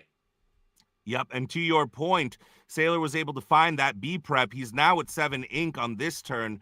So even though Frank on board looks phenomenal, he's going to be climbing up to 11 lore this turn, assuming he doesn't make some kind of crazy move with singing another whole new world out of nowhere. But my belief is that we're going to see the B prep come down, and really what that means is any characters that Frank chooses to play this turn are going to be eliminated and not get the full value of, because while they're drying, they're about to be B-prepped into that discard pile. Oh, and the Pete comes down. The game's referee says, no, Brent, I can hear what you're scheming, but I will simply not have it. I'm blowing my whistle. There will be no actions followed up. And we're going to follow that up with a whole new world sang by the champion of Sherwood. That gets rid of one of those copies of B-Prep. We know that there's only 2 in the deck. Of course, we do know that Maui Sharks can potentially get them back, but that's still going to require a little bit of setup and not be that fast. So only 1 B-Prep left in the deck, unless I missed one being secret inked somewhere in the game. I believe that's the first B-Prep that we've seen so far. So I've just turned my mic up as well, by the way, guys. Again, I moved it away from me for a moment, so that's probably why it suddenly I got quieter. I've moved it back now, so hopefully that sorts it. But yeah, pretty strong turn from Frank, and of course this Pete assuring that these characters should stick around a little bit longer. Of course, we still have the option of Big Sisu, which is in Sailor's hand, which will be able to get rid of that Simba, but that's about it. Yeah, characters with too much strength to be out of range for that Big Sisu, and now I'm starting to see how Frank's deck comes together. He's definitely built it in a way that that allows him to get ahead and pull ahead in the Ruby Saphire matches, which is a critical match. I don't know if you remember set 3, but it felt like Ruby Saphire was about to take over. Now, with the smart builds here, Frank, and the smart plays, Frank is taking a hold of this match. And Frank, basically, the genius of Frank's last turn is he says, okay, you want to spend a whole turn digging in with how far I'll go, getting your hand all nice with the visions of the future. That's cool. How about I dump my hand, play a whole new world, and strip you of all of the stuff you just dug for. Now, with the Pete down, Be Prepared can't even come out, and we're representing 1, 2, 3, 4, 5, 6, 7, 8 lore on the next turn. And the one off Pete as well, Brent. The one Pete in the deck. I just saw R&B saying North America always getting got by the one-offs.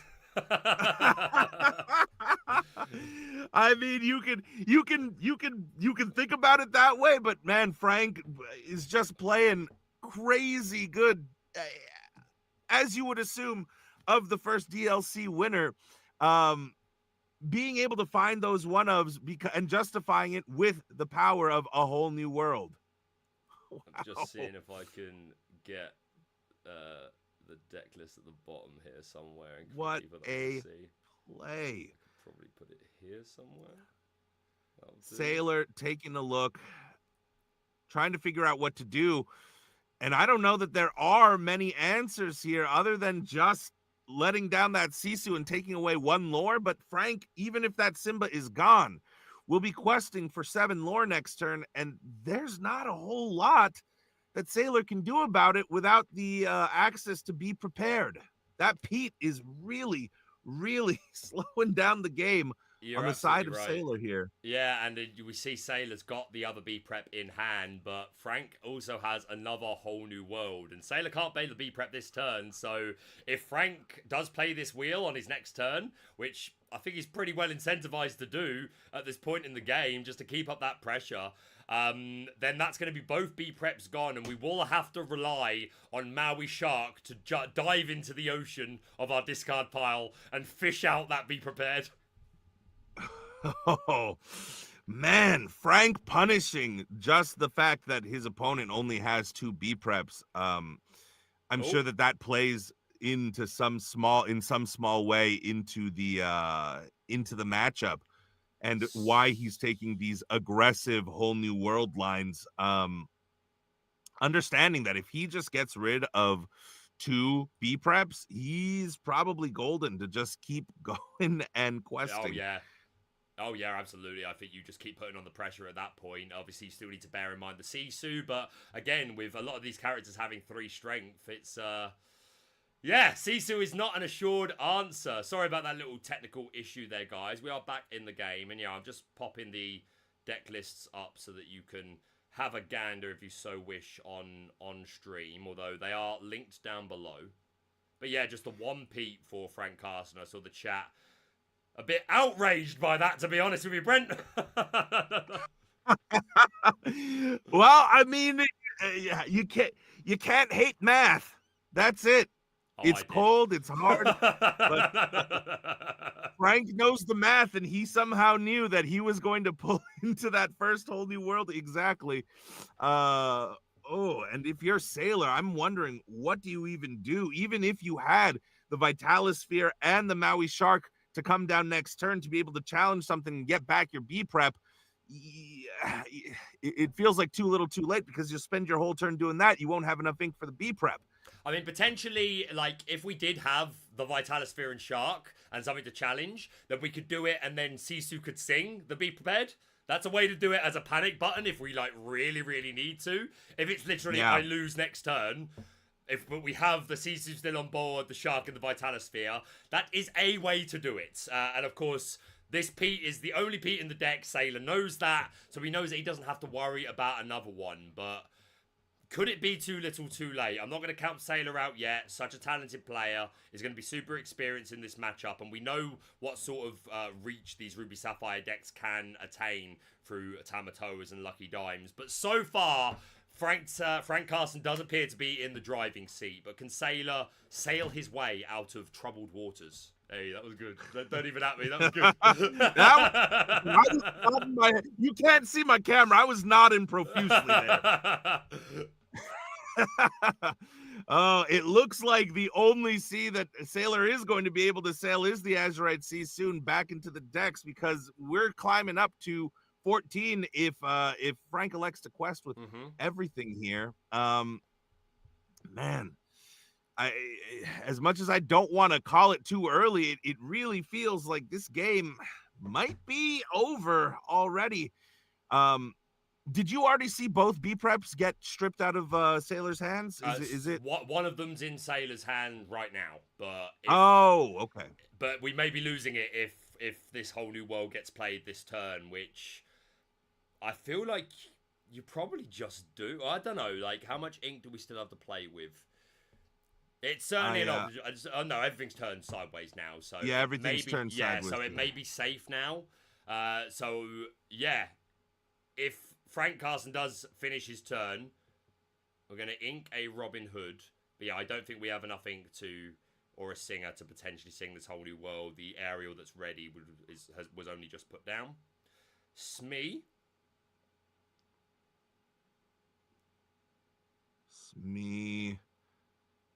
Queston. And if my math is right, I do believe Frank is now at 14. Could be wrong. But Sailor now with that B prep in hand, I was mistaken. I thought that the game was over and both B preps were in the discard, but it looks like there is a way to still turn around. I'm a little surprised Frank went this wide, knowing that there was still a B prep threat. Yeah, but we'll definitely be aware of it. At the same time, you get to this, but there we go. For the first time, I'm sorry, Brent, but it's absolutely got to happen. Sailor throwing down. Be prepared. There you go. You got to get your stuff in, Brent. You know what I mean? Yeah, it's the brand, man. You can't let the fans down. That's it, too. It would be bad for the brand. I don't want people thinking I'm anything like Dick Burns now. That would just be the most insulting thing that anyone would possibly imply. So, you know, we're villainous to the brand, but I'm a villain, not a common crook like the Forbidden Mountain chumps. But anyway, enough about all that. Back into card games. That Be Prepared coming down, clearing up the board. But yeah, as I was going to say before, Frank will have been aware that that could happen. At the same time, what else do you do, Brent? Do you just sit there and do nothing under and because you've still got a lot of cards in your hand, right? And we can still play a whole new world if we really want to. From what I have come to understand about Lorcana, both in my experience playing and from other top players, sometimes you just have to go for it. Sometimes you just have to sort of say, if you don't have it, I win from this point onwards for the pressure that I'm applying. So sometimes that's just something that you've got to do. And some people are a little more cautious and some people are willing to take a few more risks. And for a lot of people, whether they're cautious or risk-taking, this depends on the matchup and the context of the game and what round it is, how much it matters. But yeah, sometimes you just have to go for it. Yep. And it looks like Frank is now reestablishing his board. He's got the whole new world in hand. Got a little removal in the form of that Strength of a Raging Fire as well. But Frank elects to play out the Lilo from the discard pile. The new card this set that has got everybody talking and everybody wondering how meta relevant it's going to be. Frank showing that it is a card that will put pressure, especially on a Ruby Saphire deck. Drawing into that Prince Naveen. Again, that one-off Prince Naveen is super cool. We discarded a second copy of that Lilo with Simba. Great synergy between... I'm glad we have a character that actually cares about being in the discard pile. I want more of that, please. But yeah, Simba synergizing super well there. But yeah, this Prince Naveen is going to be a way that we can assuredly stick a high-cost song, even if our aerial is unable to survive, or just our shift target in general. I'd love to see this big Simba, the new Simba from set 6, find his way onto the board. Super interesting card that came in really handy for Frank in his last match. And we do play the Prince Naveen ukulele player. We're going to go into a whole new hand. Super, super good. Gets rid of a Tamatoa, that lucky dime as well. But that's never an awful thing. You're normally quite happy to throw away your dimes because we know that Tamatoa can grab them back fairly easily. Yeah, and now, I mean, this is a double-edged play we're seeing right here because while Frank does get all of that free value for that turn as well as a fresh new set of cards, the longer that this match goes, the more tools Sailor is going to be able to have access to because of the bottom-heavy nature of his deck. The more ink that gets put into that inkwell, the longer this game goes. I mean, Frank will not win the war of attrition, so he's going to need to close it out here fast before Sailor can start finding some answers. Giving Sailor 7 new cards as well. You're probably looking at giving him 7 cards that will probably outvalue the 7 cards in your hand, but I understand exactly why that whole new world came down. Everything seems to be going Frank's way. Let's see if he can close it out. Okay, I'm seeing that Madame Medusa, and the question is, what do you do? How do you handle the threats, and where do we go from here? I'm seeing the Vitalosphere. I'm thinking I'm seeing a Maleficent as well. Looks like a Brawl, a whole bunch of draw, and a whole bunch of removal for... hey, look, there I am. I had a theory of how to do it, but I just wanted to find a comfortable part of the match to do it so that we'll make sure that we were up and starting all right. Perfect. Yeah, no problem. I've been dancing this whole time, everybody. I've been doing a salsa dance in here, but now I'm too tired and I won't do it again. Dance with me, Brent. Dance with me. All right, you got it. My trick is if you just rub your belly and circle your hand like you're washing a car, it looks like you're doing a salsa dance. Okay. Pretty nice. All right, I like it. Wow, that's... Sailor gonna play. I could get distracted with you all day, mate. Sailor gonna play his new trademark card, Sailor the Azurite Sea. Super strong new card from set 6. Allows you an additional ink for the turn. Still got to reveal it. Still got to be inkable, and lets you draw a card. And we are going to ink that Vitalosphere. So we're up to quite a healthy pool of ink at this point. I will have to count. Okay, the Maui comes down. Yeah, Maui coming down. You still need to remove these Lilos. Of course, she is going to keep coming back, but she comes back exerted, and it does force the controller to actually pay the ink to do so. So we're able to get rid of both the Prince Naveen, the Singer Sticks, and the Lilo. So starting to take some of that quest pressure off the board. And you wouldn't normally be able to brawl the Prince Naveen. His strength is at 3. The brawl is at 2. However, with the combination with the ice block, like we were talking about earlier, you lower Prince Naveen's strength by 1, making him a 2 strength character. Use the brawl. And now just a lone Simba out there. However, we are seeing the shift Simba in Frank's hand. Yeah, the new 5-cost uninkable 4/4. Quest for 2. And at the end of your turn, if he is exerted, you can ready all of your other characters. I do think that when the game sort of had that little reset, we reset on the ink and lore counts. Do you know if Frank is at 14? I believe last I checked, he's at 14. Yeah, I believe so. That's what I was just doing in the background, trying to see if I can. I'm just popping into Discord, see if I can get them to update that lore. Gotcha. And now if you're Frank, I believe we're at 6, 7 ink, around that count.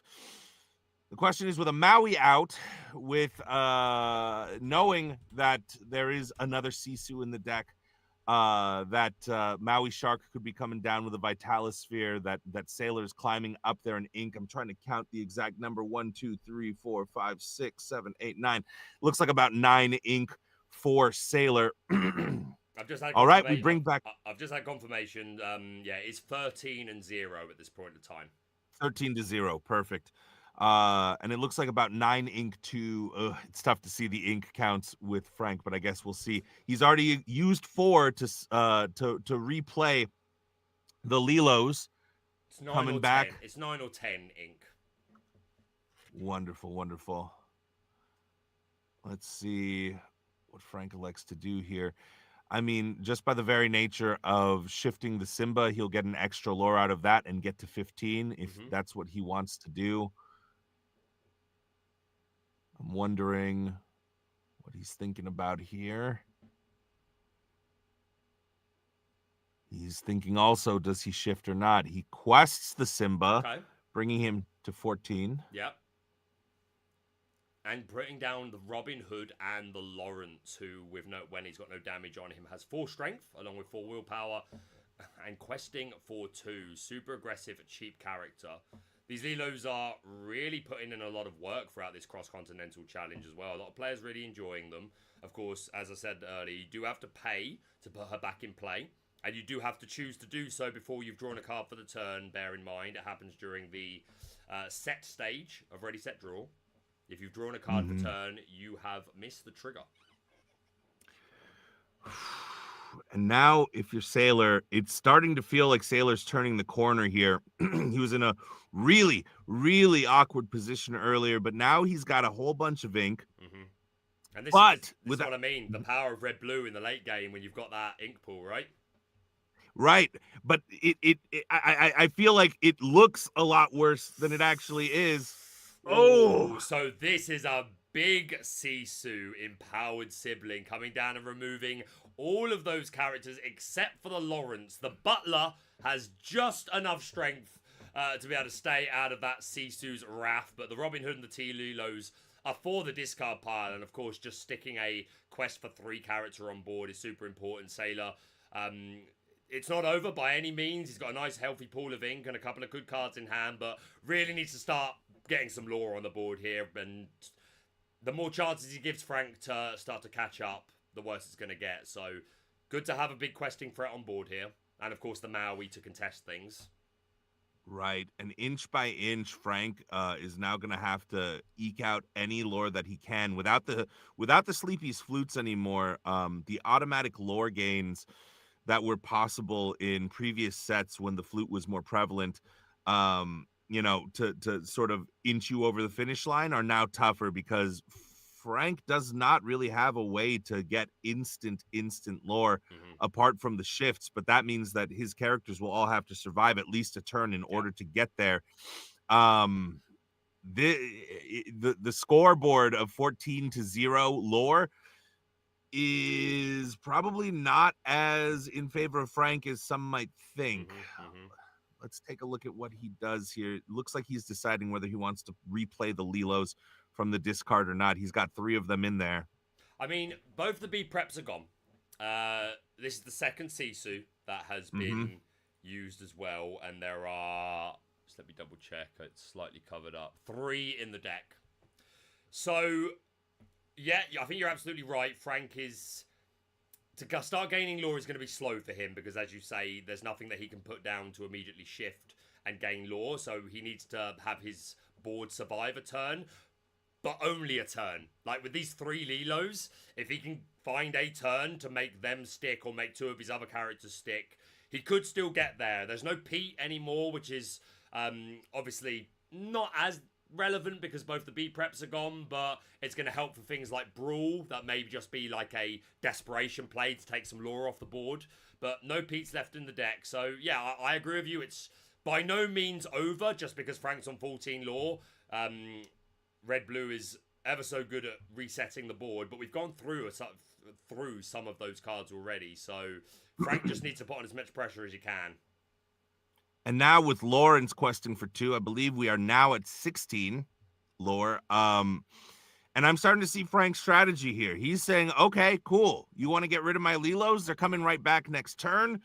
Your B preps are gone. You don't really have a way to neatly get that B prep back unless you have exactly the Vitalosphere and the Maui Shark, which you probably would have already played the Maui Shark had you had it. And I'm just going to keep sticking bodies on the board and force you to deal with it. So while you're busy dealing with my characters, you don't get to get the lore gains here. You don't get to see. Okay, the Madame Medusa comes down. Yeah, it's a good Brawl start. comes down. Yeah, it's a good start to combat this board and apply some pressure of our own. We can remove 2 of those Lilos.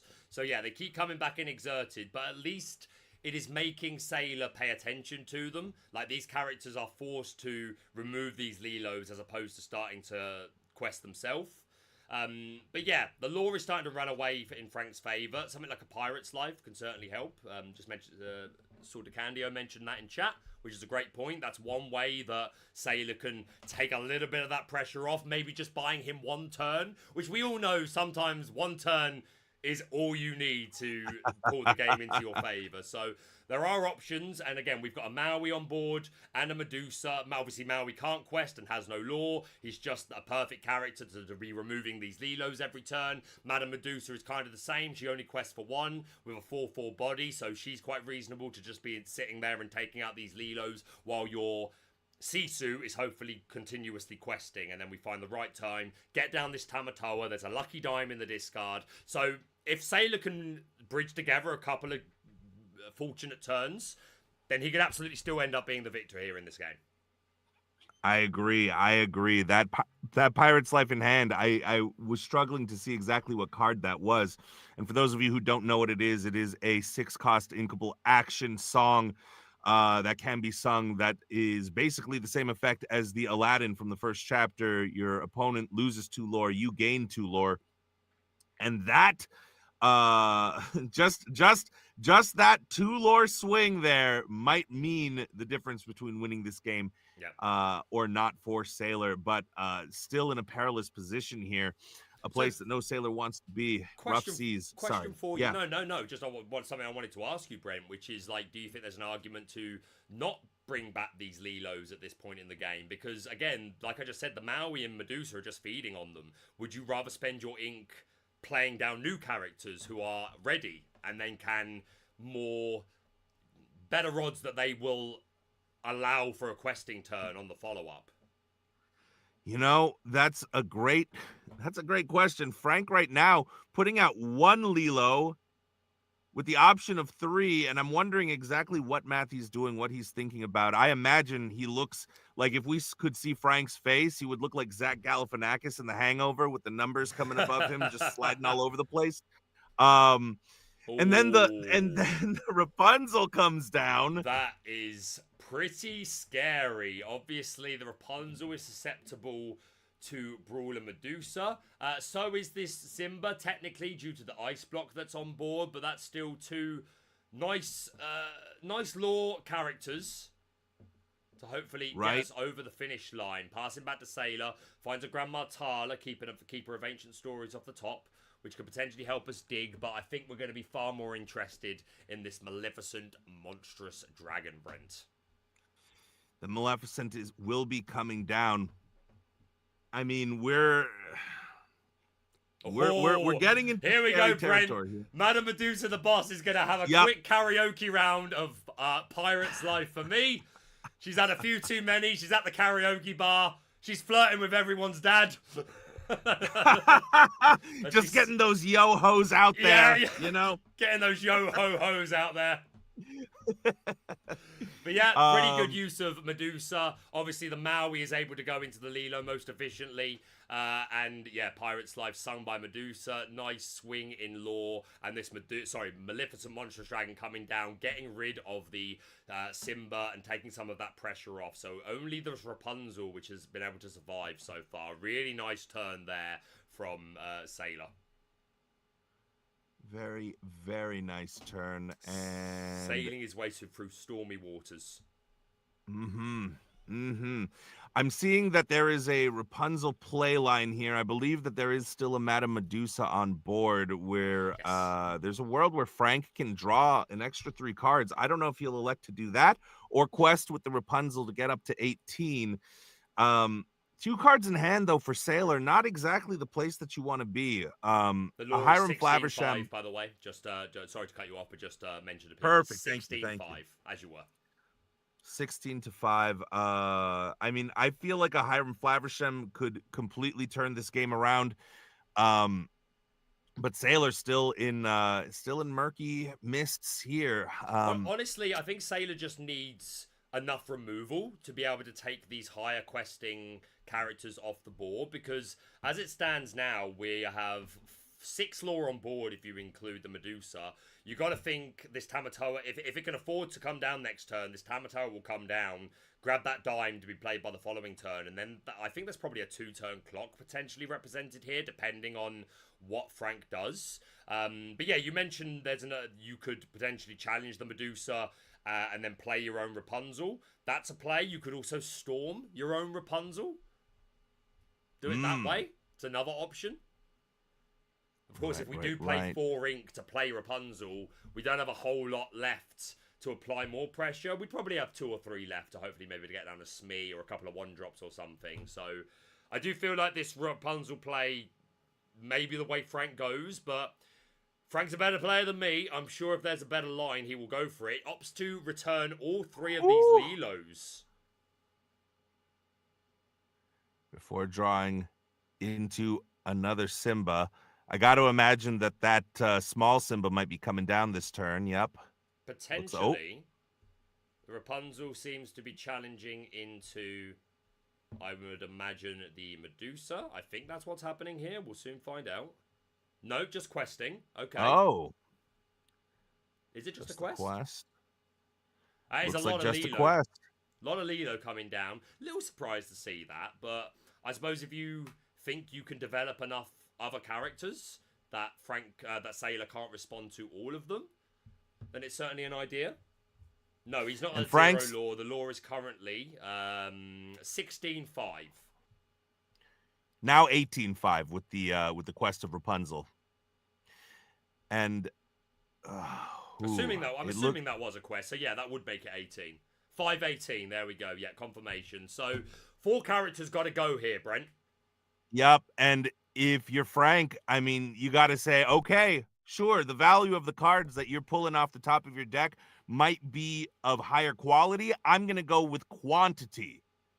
We're going to go with the classic McDonald's versus the steakhouse sort of battle here.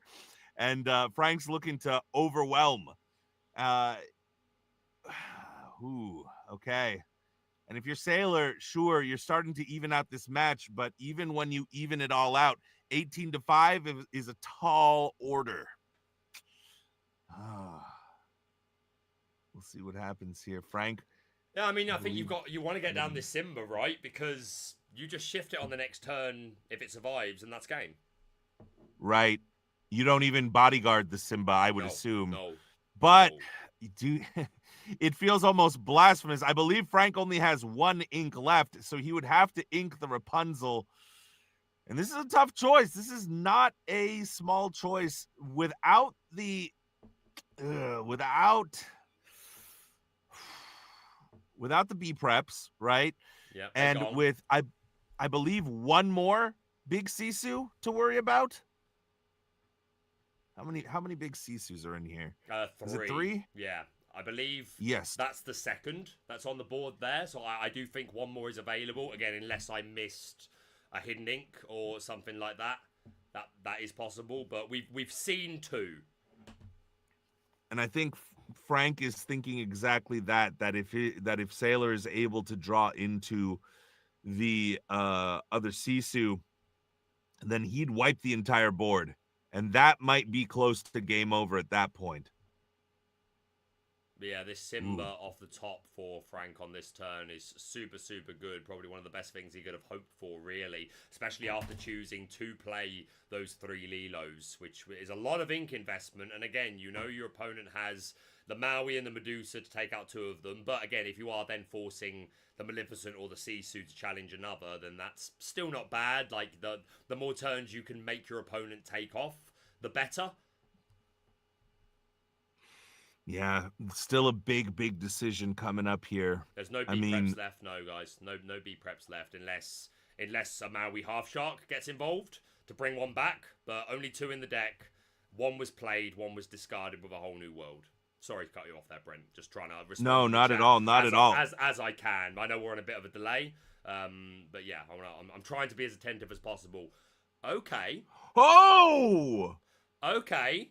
Brings in the bodyguard Simba, then shifts onto it, so it gets to come in exerted and then re-ready all the characters. Oh, wow! Oh! Whoa! I did not see that one coming. Line! Frank! Okay, that what wasn't... are you doing to us, That buddy? was not on my radar at all. Even DeCandio's just gone. DeCandio's in chat suggesting lines, as some people are. And then that happened, he was like, or that. What? Okay. That's pretty saucy. Let's be honest. Frank's just next level. How do you... Oh. What a way to force the Floodboard Simba ability. Play the 2-drop-in bodyguard, shift it. That was cheating. That was legal cheating. And now Frank says, do you have a way to deal with 4 unexerted 2 questing characters? I mean, another Sisu would... Oh! But does he have enough ink? He can shift onto the other... Wait. He can shift onto the other Sisu, but does he have 6 ink? I don't know. I nearly knocked my green screen over. He doesn't have it! He doesn't have it, and Frank Karsten takes game 1 after the most unconventional Simba shift I've ever seen. He draws into the big Sisu 1 turn too late. If that was in his hand just a little bit sooner, the whole game changes, and I think Frank loses that. Frank played to all of his outs and eked out a win when it was getting scary. Oh, what a game. Whoo! Wow. What a play. Yeah, obviously if we could have played that big Sisu, it would have been ultra punished. I mean, he knocked my green screen over in excitement. Wow, what a first game, Brent. Absolutely incredible. I gotta turn the fan on. It's getting warm in here. Man. Loving that both players flexing the Cinderella playmat also, by the way. Of course. Just a nice little casual flex. If you were at home watching that play and didn't jump out of your seat, you need to you need to go and find what matters in life, which is great Lorcana plays here. Man, that was a big brain play. Oh. Wow. Well, there you go. People are saying calm down. No.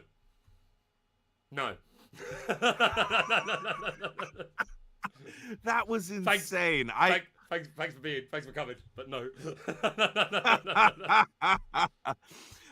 Good opportunity here to thank Pavel. Thank you so much for putting this whole thing together and allowing us to watch these high level games, giving ideas, giving play lines to players. I mean, just that alone might convince somebody who is a Steel Song player to start playing that Simba once they see that line. I mean, what an insane line to take. Yeah, not bad at all. It's definitely going to give us something to think about.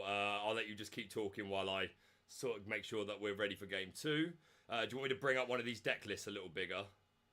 Yeah, sure. Back in. So sounds good. Let's pop it. Oh, I actually think they're going straight in. To be fair, I don't want to. Oh, okay. I don't want us to get the. I was ready to fill some time, but I think they're going straight in. Just make sure that they are. Jump in and out. But yeah, what an opening game. And thanks to everyone that's come on out. We got 420 people in chat. Well, there you go. Not bad at all. Thank you all so much for being here. Go check out Brent, who is linked down below. And yeah, after this match, we'll be showing Zach Bivens versus Theotime. So there's plenty more Lorcana action coming up today. And just to let you know as well, my channel is not the only place where Lorcana be happening today, my friends. After the Bivens and Theotime game, we have actual No I'm Not, Kendall Badette, Ruby Amethyst Master versus the All-Father of EA Tempo, the Mighty Artabax. You excited for that game, Brent? I'm excited to see how it goes. No, I'm not is my coach, so I am quite biased in that matchup. I know for a fact that Emerald Amethyst has always been a tough matchup for us, and now with all of the tools that Emerald Amethyst Tempo has gotten this set 6 Azurite Seas, I'm looking forward to see how Kendall deals with it, because it's not going to be an easy one. Take a look. So I'm just reading some of this chat. Love the energy going on, guys. Absolutely love it. Thank you for bringing your energy and your enthusiasm. Absolutely love to see it. Right, okay. Not sure what they're doing, but nonetheless, while they're doing it, we'll bring up one of these deck lists a little bigger. Give me a moment. This is my first live stream from home, guys. There can and will and have been technical issues. We will improve as we go. Probably. Man, some of the highlights of that match, I just watching Frank think through the decisions of how many Lilos he brings back to the board and when was such an interesting play. I remember tweeting at Wochuk about the Steel Song decks in set 6 and asking why he elected to cut those Lilos. He said that they're just fodder for the new card, the Calhouns, which are the 2-cost uninkable steel cards that gain 2 lore whenever they attack into it. They don't even take any damage back because they are resist +1. Yep. But seeing those Lilos in play here, I'm starting to see that is a card almost specifically for the Ruby Saphire matchup, because man, did it put a ton of pressure on Frank. Yeah, no, these Lilos are super interesting. It's nice to have cards that finally care about being discarded. So you're never going to feel bad about that. And yeah, I think she's super interesting. There's that constant pressure being reapplied, knowing that even if you end up losing your hand, you at least have the ability to play things to the board and make your opponent either have to respond to them if you're winning the race, or at least provide some sort of value. Yeah, the Lilos seem to be doing quite well so far. I've listened to a lot of top players talk about how they're enjoying them. As we know, metas can certainly develop, can and will develop as set 6 continues. But early days, Lilo's looking pretty good. But man, that Simba play we'll be talking about for a while. That was pretty darn cool. I saw the chat popping off. Lots of people throwing their ideas into the ring. I do this, I do that, which you love to see. We love to see the community coming together and discussing lines and evaluating the matches. But didn't see anyone say, yo, you know what you should do? You should bodyguard Simba and then shift it and re-ready your characters. So inspired. Absolutely an honor to be here. Oh, and then to see Sailor draw into the Sisu with just 2 little ink. I mean, and the 2 little ink is because of Frank. Frank was putting on so much early aggro pressure that Sailor wasn't able to ramp out the way that a Ruby Saphire deck is looking to ramp out. So, I mean, just great high-level play on both sides. Sailor not losing his cool and still being in that match, because if that Sisu comes down and all those characters get wiped, we are already talking about 3 whole new worlds in the discard for Frank. 2 cards in hand. It's not going to look pretty. And you know, he draws that Sisu a turn earlier. that match might have been over for Frank. Yeah, but the thing is, like, this is something that experienced TCG players are going to be very used to. Like, I remember watching yesterday the Moyen DeCandio matchup, which was fantastic. That's a bit of a dream match right there. Great job on the casting, by the way, from that. I believe it was on the Lair channel. I need to double check that because I feel awful that I can't remember the name off the top of my head of the Garrick's Lorcana Lair. I believe it was them that was hosting it. But yeah, point being, after that match, one of the questions was to Moyen after he lost game 1, which was, oh, how do you keep your cool? And the answer, kind of in a nutshell, was just, I'm here to learn. Like, at the end of the day, a lot of it comes with experience, but I don't care who I face. I just care about coming out the other end having learnt something, and DeCandio said the same thing. He's just here to challenge himself, and sometimes that comes with a little bit of bad luck, not having the cards you need, not having the ink you need, but just all these players looking to, like, test their mettle against some of the best competition, which is something I super respect, and the whole community are glad that they get to watch the entire experience play out. But here we go, Brent. Game number 2 in the Cross Continental Challenge. It will be S4iler going first, I do believe. They've actually swapped sides. Isn't that cute? Yeah. Do you want to swap the deck lists on the screen as well? Just a fine idea.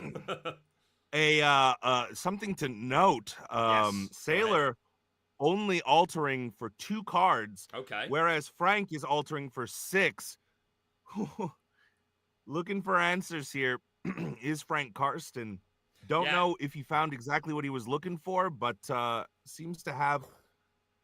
Well, the Gantu's there, Brent, so probably. I imagine he is aggressively mulliganing for that early for exactly Gantu. Exactly Gantu. Yep. The game-changing Ruby Saphire. It's like, you mulligan 7, you mulligan 7, the final card is the Gantu. Oh, thank God. Yeah. Huge sigh of relief from Frank. Oh, can't wait to turn 5. But nonetheless, we do see that he was able to find that one drop. You got to think he was looking for that early aggressive line. As we said in the previous game, Amber Steel wants to take advantage of how slow Red-Blue can be and get out those early aggressive questers. S4iler is going to start off by inking at that hideaway. Not an incredibly important card in this particular matchup concerning items or location. Plays the Porpsicle, and on the other side, we're going to see a Rapunzel hit the inkwell, and down comes the Simba Future King. Going to find us a spectacular Singer, Ariel, off the top of the deck. And let the storm rage on. It's gonna go into the discard pile. Oh, Dick Burns, I hear you're taking your children to see Wicked. That's very sweet. I hope it's cancelled. Anyway, going on. Yeah, the way that you casually just did a whole Spotify playlist was pretty impressive here on my end. Let's see. It looks like it is S4iler's turn. We are already starting with the early ramp with the Sail the Azurite Sea. An interesting thing that I saw S4iler do was he elected to keep the hideaway in hand, just as ink. So rather than drawing for more cards, in his altar, he did this thing that you would normally never do in any other deck, but with a deck as highly populated with uninkables, sometimes you want to ensure that you have an inkable card in hand that will neatly play into your strat. And not only that, that's one less bad top deck now. Like, that card is gone. Exactly. You will not be drawing into that when you are desperately searching for the B-Prep, the Sisu, the Flavisham, whatever it might be. So, yeah, super respect that play. So people at home who maybe are not thinking about their alters, their mulligans as aggressively, definitely from the start of the game, one of the most powerful things you can keep in mind is which cards are going to be of value in the specific matchups. S4iler with an interesting decision here. I'm trying to see exactly what he's got. It looks like there's a brawl. He's trying to figure out if he wants to play or not. And again, that's really the only 3-cost card he has. You wouldn't want to waste it. Can't think that brawling this Robin Hood or Simba is a very efficient turn. But I see what you mean, though, Brent. It doesn't look like we have a whole lot to do on this particular turn. Like, looks like it's probably just ink and pass, right? We've already inked. No, we haven't, or I assume it would be face up. But at least we do have that Flavisham in hand to follow up when we can. When we can. Grand Martala an alternative option, because of course if you think your opponent, okay, so we are going to ink that Grand Martala, and down comes the Flaversham. There we go. Finds us a Sailor, the Azure at Sea, and a Let It Go. And passing over to Karsten. There's a Cinderella Ballroom Sensation off the top. I'm assuming that is the card going into the inkwell here. Not hugely important in this matchup, bar maybe shifting it so that you can immediately quest with Cinderella, but yep, Lawrence hitting the board instead. Obviously really good at contesting other characters with that 4 strength when he's got no damage, and just questing for 2. So yeah, again, we're seeing things play out relatively similar to they did the first game. Just, you know, Frank doesn't have any 1-drops with that quest for 2, but still able to put down a few characters in the early game. I wonder if once again, Brent, we will see the one-off Pete come down on the exact correct turn to let us pressure out as much as possible. That would be quite something. I mean, Frank would look like a total genius if he was able to put down the one of Pete exactly when he needed it again. But an interesting decision here as he decides whether Tipo or Maui Half Shark is more important. I would assume you want to get the Maui Half Shark. You got a number of actions in your hand. And you're only a turn or 2 away from being able to play those out. Yeah, we and do have gain that the copy lore. of Sail the Azurite Sea so that we can get there even quicker. We do opt to put the Tipo into the inkwell, and the Maui Half Shark going to be added to hand. We're going to pay 2, Sailor the Azurite Sea, draw an extra card. We find another Tipo off the top. So lots of ramp, or this could just additionally find its way in the inkwell. But yeah, nice couple of big bodies in hand. We've got, I think there's a Sisu at the bottom there. We've got a Tamatoa, we've got a Maui Shark. But again, Sailor's going to be aware of Frank's ability to shift this Robin Hood and play a whole new world. The Shark is going to go into the inkwell. I feel like the chat really want to see this Maui Shark do something across this match. Okay, we do brawl the Robin Hood. Like I said, kind of slow, but we spent a good amount of the turn drawing a couple of cards, ramping up, and at least that has now taken away one of these shift lines that could lead to a whole new world. Could still do it with Simba, but just removing one of the potential bodies that could get out of hand, because not really a whole lot else to do. And again, if you're expecting a wheel, you want to empty your hand anyway, right? Right. Another thing that brawling that Robin Hood is going to do is put Frank in a kind of awkward position here. You want to get that Hiram Flaversham off the board. It is the main draw engine. It is one of the win conditions for Ruby Saphire. So taking out the 2 strength character with Lawrence being a 4/4. Now Frank only has 5 strength on board, will not be able to take out the Hiram unless he elects to play a card. I don't even think he can, unless he were to Lawrence and then just hard cast Strength of a Raging Fire. Yeah, so, I mean, good great. heads up play. Yeah, good heads up play by Sailor here, dodging the potential Robin Hood shift, but also taking out immediate threats to his Hiram. Yeah, no, it makes a lot of sense. I super want this Gantu to come down at some point. We do have one Maui Half Shark in Sailor's hand, worth bearing in mind. I don't know how many of his sharks are proxies, but there is one in the hand. So it could happen, Brent, that people could get what they want. A Maui Half Shark, Maui Shark. Sorry. You say that it's what the people want. I want to see this Maui Half Shark in play. Everyone's talking about how Maui Half Shark for set 6, such a broken card. It's going to be the card of the set. I want to see Sailor put it down and put it to use. I want to see that wrecking ball and what it can do. Absolutely. Yeah, everyone's you're $50 on Cardmarket. Tell me why. Show me why. Shout out to Cardmarket, by the way, for sponsoring the stream. If you're looking for Lorcana singles at competitive rates, check out Cardmarket, you salty teapots. You salty teapots. Every single one of them. Salty teapots. Saucy. I don't know that I've ever heard that. Saucy, not salty. Saucy. Saucy. Now it makes sense. Hashtag saucy if you're saucy in chat. Anyway. Maui getting drawn here by Sailor, going straight into the inkwell. Yep. Maui is hero to all, but today you are ink, sir. Be gone.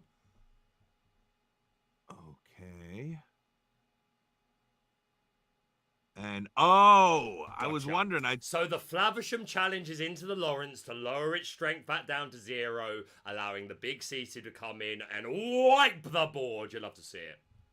Yep. For those of you who are unfamiliar with how Lawrence works, he is a 4/4, but he only gets +4 strength when he has no damage on him. By putting that 1 damage counter onto him with the Hiram, he drops down to a 0/4, and the clean board wipe with Sisu is able to come down. And without a whole new world, without a whole lot of options here, I'm not sure exactly what Frank's supposed to do. Yeah, I mean, this Sisu is pretty intimidating considering we don't have much. But do you know what you do when intimidation stares you in the face, Brent? You bring along the big bad Gantu. Let's go. Let's go, indeed. The Gantu comes down. He's driving a giant wrecking ball into into the lore counts here. If he's able to quest, Frank will get to 9. How much? I was just going to say, down comes the I was just going to say, down comes the Tamatoa. Another big board threat here, Brent. Oh no, the shark's been inked. Your dreams are crushed. Oh, why? Still the Gantu, at least. Yeah. We do see a Let It Go in Sailor's hand, though. Yeah, that is going to be devastating for this Gantu. Just to be put straight into the inkwell. Porpsicle draws us... banishing the Porpsicle draws us a couple more cards. We are going to sing Let It Go. Sisu having a beautiful chorus. And I'm sorry, chat, Gantu will not get to stick around long enough to quest out. Absolutely heartbroken. Rip Shark, Gantu. Gantu will not be in the next Avengers, apparently. Apparently. He's hit the discard. Or the inkwell. And if you're Frank, I mean, sure, you're hoping for the whole new world there, I'm sure. But it's starting to look a little bit grim, even though we don't have any items on Sailor's board for that Tamatoa to start feasting on. There are quite a few popsicles in the discard pile that Sailor will be able to get back, which will represent more draw, which will I think Sailor's putting the writing on the wall that will speak of his victory in this round. I'm not completely counting Frank out, but because like if it was just the Sisu, fine, like we could just Zeus if we could potentially find that to get rid of it. But this Tamatoa is going to take so much to get rid of. We've already got a decent amount of ink. We should be able to string together some items. There's another Porpsicle to rack up that lore. So this is looking like a pretty strong position for Sailor here. Can Frank Karsten turn it around with a field of Ariel, Lilo, Smee, and but a single Storm in hand? There's a Maleficent Monstrous Dragon for Sailor. Not if Sailor keeps drawing like that, he can't. Goodness me, Frank's got a lot to live up to be able to completely deplete this board. But if anyone could do it, I believe. I do believe in the power of Frank Karsten as well. But all that being said, another big Sisu coming down. Frank going to be able to quest for 3 with the Tamatoa, bring back the Popsicle, quest again with the Hiram, deplete that Popsicle, draw another 2 cards, and get another 3 lore off of this Sisu from last turn or a few turns ago. This is exactly what Sailor wants. This is exactly the sort of position that he's going to be feeling really comfortable in. He's got plenty of items on board. He can rush out of nowhere if he needs to. 2 Sisus, Tamatoa, the ability to keep drawing with Flavisham. Frank, this is an awful lot to ask Frank to answer here, and especially with only 2 cards in hand. Finds that Piglet Poo Pirate Captain, which I'm afraid just isn't doing enough for you at this point in the game. It would have been a super nice opener on curve. To take advantage of Red Boo's slow early game. We're going to play Let the Storm Rage On, paying 3 to do 2 damage. I believe went on to one of those Sisus. Finds us an Aerial Spectacular Singer, which is not bad as far as top decks go. Looking at the top 4, can we find a Zeus? Can we find a Wheel? I feel if we don't find a Zeus or a Wheel here, it's over. I feel like it's probably over. If we got the misses. Do we have the ink to play this Piglet? I'm guessing not. Otherwise, because we paid 3 for Storm and paid 3 for Aerial, so we can't even do that. The Smee is able to take out one of these Sisus. Well done, me bumbling mate. You have done your shit proud. But I'm sorry, Brent. I'm not seeing a path to victory for Frank in this game, I'm afraid. Nor am I. I mean, your deficit is in cards, your deficit is in ink, and your deficit is in lore against a deck that's suited for the late game. I mean, even if Frank were to top deck, probably the best card in the deck for him is A Whole New World at this point. I do think it's going to be a little too late. Yeah, especially because you respect. just give Sailor even more removal to like deal with yours. So right. Yeah. Again, Sailor was on the play for this game, so you know that's certainly going to have helped. That one turn in potential that one less questing turn for Frank is certainly a big deal. Mm-hmm. We find a strength for a raging fire, and there you go, scooping it up. The second game is taken by the Sailor of the Azurite Sea. Sailor! GG's to both gentlemen. I'm glad we're going to a game 3, bro. That's exactly what I want to see. I want to see more content. Matches. Is what I wanted at the start of this match. Man, what masterclasses are being put on here by masters of their respective decks here. Absolutely. Any standout plays from that last game? I mean, I'm still trying to get over the one from game 1, if I'm honest with you, Brent. The Shift Simba. If I'm honest with you, I think this is an example of, like, Sailor had a super nice start. He had the ramp to be able to go into that early Flaversham, and then from there, just had everything he needed, was able to play this early Sisu, immediately play down a second one, had the Let It Go for the Gantu, which is one character that could have started to put Frank on the board, both in terms of lore and contesting the other characters. But I think just everything went right for Sailor this time. He had far too much pressure to put on. Frank Karsten really needs to play an early wheel, I believe, or Rapunzel, but you find Rapunzel is a worse card when your opponents are better.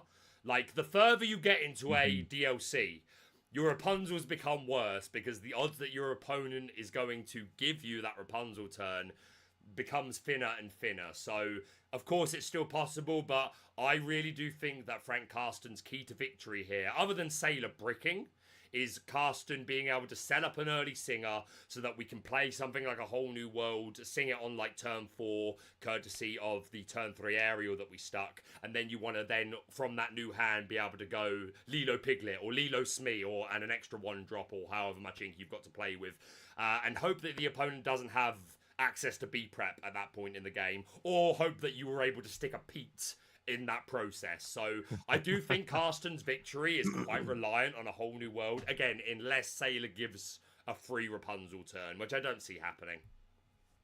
Yeah, after that first game, it's easy to look at the first game and see, 20-5 and go, well, Steel Song, obviously the way favorited deck. But then after this last game, watching Sailor run away with it in only a few turns, it's easy to say, well, Ruby Saphire, obviously the favorited deck. When it's the top levels of play here, I'm wondering what both of these competitors think about the match into their respective opponents' decks. I'm sure that Frank Karsten is not super thrilled to be going up against Ruby Saphire. I would imagine it's one of the tougher decks for him, but I think from a competitive standpoint of like just wanting to win, yes. On the other hand, again, like I throw back to the conversation between Moyne and DeCandio after their match the other day. Like, if they're up against decks that are favored against them, they see that as an opportunity to like test their mettle against these hard to win matchups and piloted by the best players. Like, the people that are in this to be the best they can possibly be and to be known as a Lorcana champion, yeah, of course, they want their easy matchups for the victory, but in testing, they want to be going up against these decks that are hard for them to beat because you want the practice, you want to get in the miles. So while I agree with you in theory, I'm sure Karsten, from a perspective of wanting to win well and perform well from the EU, is probably not happy to be up against Red-Blue. But as a player that I am certain just wants to constantly improve and test himself against the best of the best, I bet he's thrilled. Just playing devil's advocate. I'm sure. Swords sharpen swords. Look at that rip shuffle. It is 1-all Illumineers. Big shout out to everyone in chat, like really showing some fantastic energy. We've got some big names in chat, the likes of Wonderland, the Lorcana Goons. We got Zach Bivens. We got Chuck. We got Moyen. We got Dad Kana. We got Taris. We got Lord of the Lion. We've got plenty. We got plenty. Knives Nerd Corner up in here as well. Let's go. You love to see it. Rud Rose TCG. Rules of Villainy podcast. Forbidden Mountain. Oh well, you gotta let the commoners in with the legends, haven't you, I suppose. But yeah, shout out to everyone that's come in and enjoying this high stakes game. The pride, Brent. The pride, I think, is what's really up for grabs here. That's exactly right. And NA looking to regain some of their pride after, I believe, a 6-2 victory in the first round. I believe that now it is tied 1-1 apiece in round 2. We'll see if S4iler can pull out a win for NA, or Frank is going to be the instrument of doom for NA in this matchup. Appreciating you all in chat. This is literally like the Avengers Marvel Cinematic Universe of Lorcana here today in this game. Let's go. S4iler, chucking back, it looks 3. There is a Or shark. 2. We believe, Lorcana community, there will be shark superiority at some point in this match. I believe. But final game of round 2, Frank Karsten versus S4iler. Here we go. Alrighty. We're still on the mulligan, I guess, but you want to know how I got this lore? Yes. Well, even that's a big part of the game, right? Like, just getting to see how these players mulligan. I actually think that's just a super good way of testing yourself in general. There's been a few times where me and a couple of pals have just sat around a deck and you just draw opening hands and say, what do you mulligan here? Like, what are you keeping? What are you throwing on the blind? Okay, let's say you know you're against this deck. What are you keeping? Like, the mulligan is one of the highest skill tier points in the game, 100%. Games can be won or lost based on the mulligan, it feels like sometimes. Based on the mulligan, based on every single ink, really. So, yeah, if anything, this, I think you could probably learn just as much from watching these players do this opening mulligan compared to the entire game, really. So important it is. Lorcana is a game of many decisions. Ooh! Right. We do see that one off Pete. We've got a turn 1 Simba available to us. He's going to hit the ink. The one, I know, I was thinking to myself, you probably don't want to draw into that too early. It's probably not that valuable early on, and Frank agrees here. I feel like such an idiot. I'm there like, the one off Pete. You got to know that he's going to be super, super important. Karsten takes one look. Right, I link that.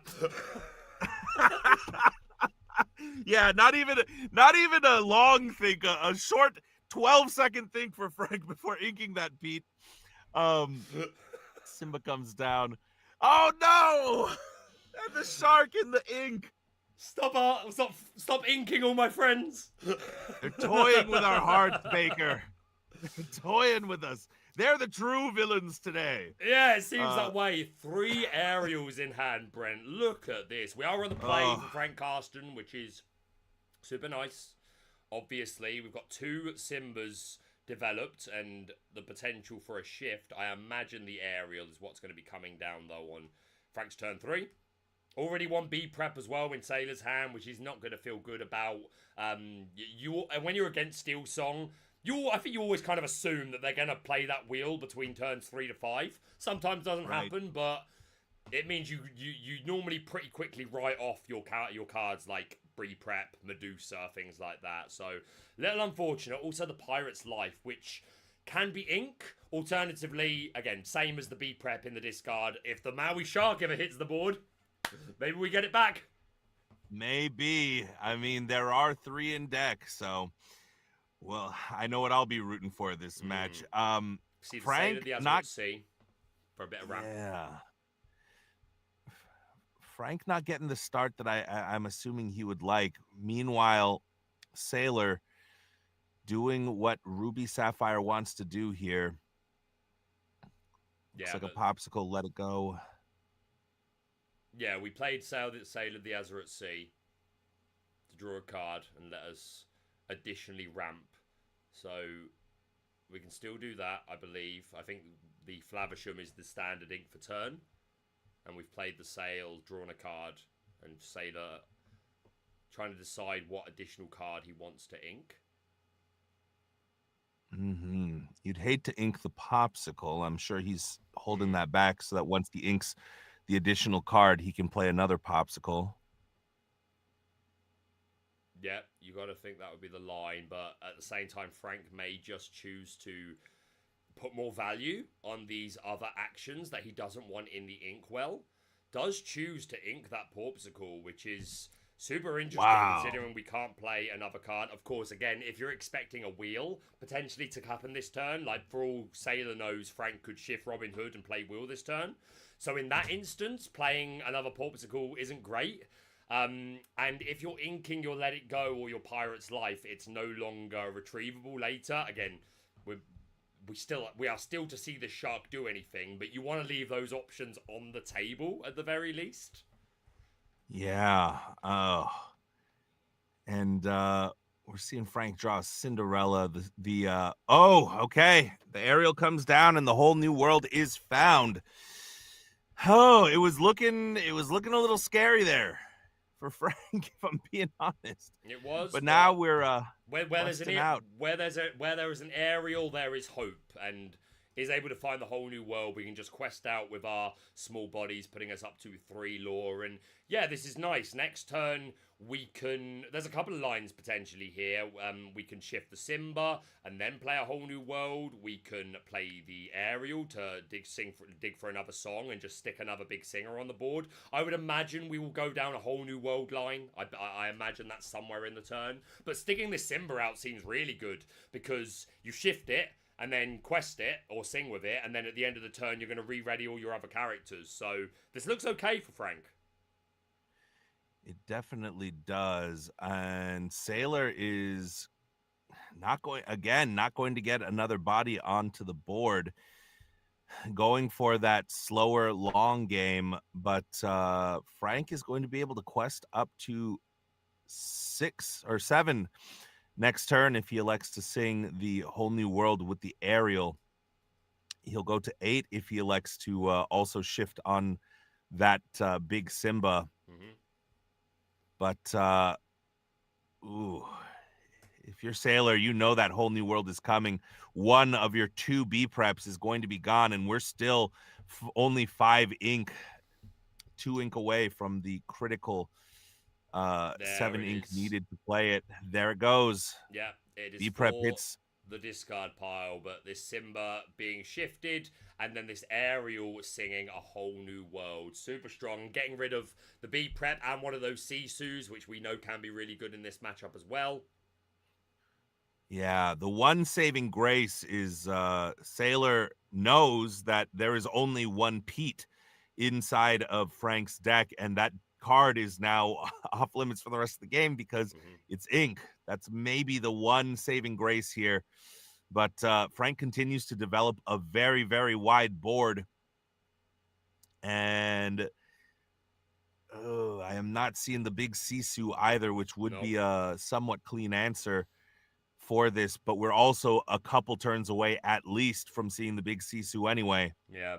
We do have a vision so that we could start digging for what we need and setting up for a following turn, but that feels pretty dangerous considering Frank's already at 8 lore with 2, 3, 4, 5, 6 lore on board, and that 6 could go up if we are shifting another Simba, shifting a Robin Hood, or even shifting the Cinderella Stout-Hearted. That would be an awful lot of pressure, but again, Frank needs to be careful about overcommitting against a deck which...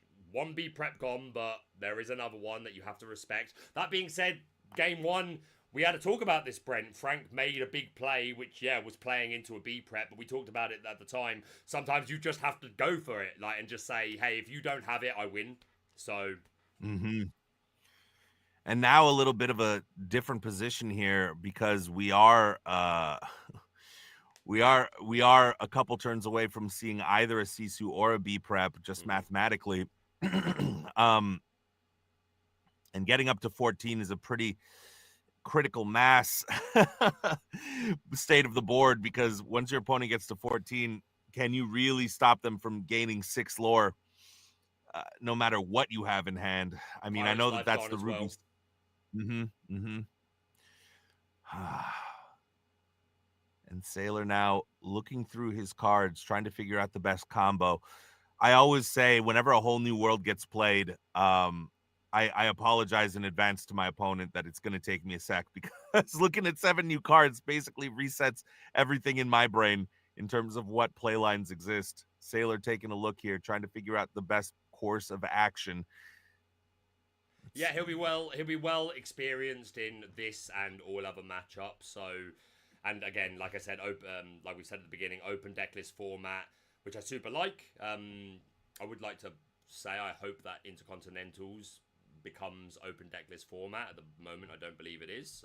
So I hope that's changed. But yeah, I really like open decklist format for many reasons, and players can certainly use that to their benefit. I'm sure these guys, if they've had the time, have been testing against the list that they know they're coming up against, if they've got testing groups or whatever they use to practice Lorcana. I'm sure that both players have done the research necessary. S4iler knows his ways and his paths to victory. The hideaway in hand, so we know what he's going to most likely be inking this turn. But the question is, I mean, we have the Madame Medusa, but that's one body. You are putting a big body on board while also being able to take out the Simba. But is that really the place you want to be? Is that really the best play, or is the better play to search deeper for the Be Prepared, trying to wipe the board? Because you know that after that whole new world last turn, your opponent has 6 cards in hand, probably a lot of characters. It's essentially a 2-turn clock at this point as well. So yeah, definitely a decisive turn in this matchup. Do we prioritize trying to slightly level the boards, try and take some of that pressure off, or do we prioritize digging for a more efficient way of doing it to the entire board, along the lines of B Prep and Sisu? Don't have many ways of drawing though here. We've got Grandma Tala, which lets us look at the top 2. The Vision of the Future, I believe, is still there as well, so that's an option. This Medusa's got to be tempting, though. Maybe not right, but... Oh, and we're electing... Okay. He's exerting 2 ink. Yep, normally a sign of the Vision of the Future, which will allow S4iler to look at the top 5 cards of the deck. 1 goes into his hand, and the rest go to the bottom of the deck. Let's see what we can find. We need a way to start to contest this board. Something like a B Prep could be good if we don't get wheeled away. The big Sisu is not bad either. The Lucky Dime, another Flavisham, Saudi Azure at Sea, Brawl, and How Far I'll Go. Not really the sort of things that we were looking for there, in my opinion. Not even close. And you gotta be feeling for S4iler in this position. Never feels great to go digging for cards and completely miss on what you were hoping for, especially when you get a whole buffet of 5 cards to choose from. Sail the Azurite Sea is what he likes to go with. Yeah, it lets us ramp a little bit more and lets us dig a little bit more. You got to think that you got to set this up on a 2-turn, really. Like, you want to play the Sisu Daring Visitor, which can pop the small Simba or the small Cinderella, and then that sets up for a Floodborn shift on the following turn, which could then also either quest or challenge something, or sing a B Prep or something like that. And let's take a look here. I believe Frank's representing 1, 2, 3, 4, 5, 6 lore on board for 14 next turn. Okay. Little Sisu comes down. That's a good start. Not only is it taking away the Cinderella Ballroom sensation and the threat of a Cinderella stout-hearted, but as I said, putting this small Sisu on the board to allow for, if we can find the Floodborn, that would be super nice for next turn, to be able to shift it. 1, 2, 3, Is that 4, a? 7 ink.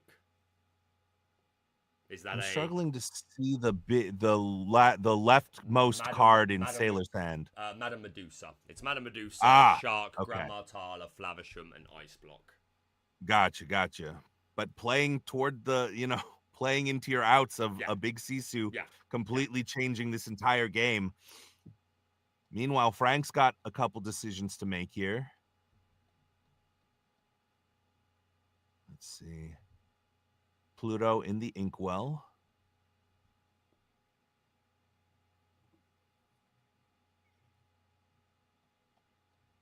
We are going to play. Okay, so we ink, and we are going to shift that second copy of Floodborn Simba, and down comes the bumbling mate, and here is strength of a raging Fabia man. You must be sorry. No, you sing with the strength of a great typhoon. Absolutely adore that song. But that is going to get rid of the Sisu Daring Visitor, taking away that potential for a shift next turn, which would have gotten over, to be fair, the Robin Hood. So even then, it wouldn't have been... I mean, the Ice Block, if we could play that, that would have helped. I think there is an Ice Block, in Sailor's hand. So, yeah, definitely taking away one of the options there to help contest the board. But, yeah, this is looking really good for Frank, I'm going to be honest. And I'm not just saying it because I'm EU. I'm just saying it's looking pretty good for Frank. I have a lot of love for Sailor as well. We talk a lot. Shout out to the SLTC. Whoo! And getting able to... I was wondering if you would be able to do that, and it looks like you are able to re-ready one of the Simbas because you have 2 Simbas on board there. Yeah, for anyone that's just joined us, you've missed a heck of a match.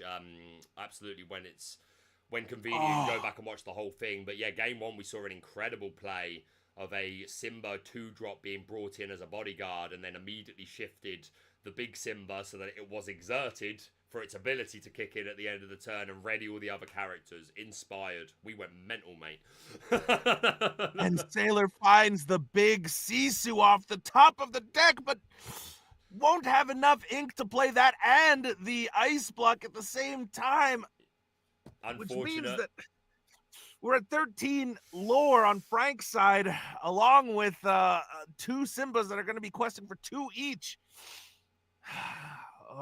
Even if you get that big Sisu down, okay. We're seeing the Ice Block coming. We just got to set it up for next turn, but yeah, we try and take off as much of the pressure as we can. The Ice Block came down, was exerted to lower Simba's strength by 1, so Madame Medusa, the boss, can come down and remove him.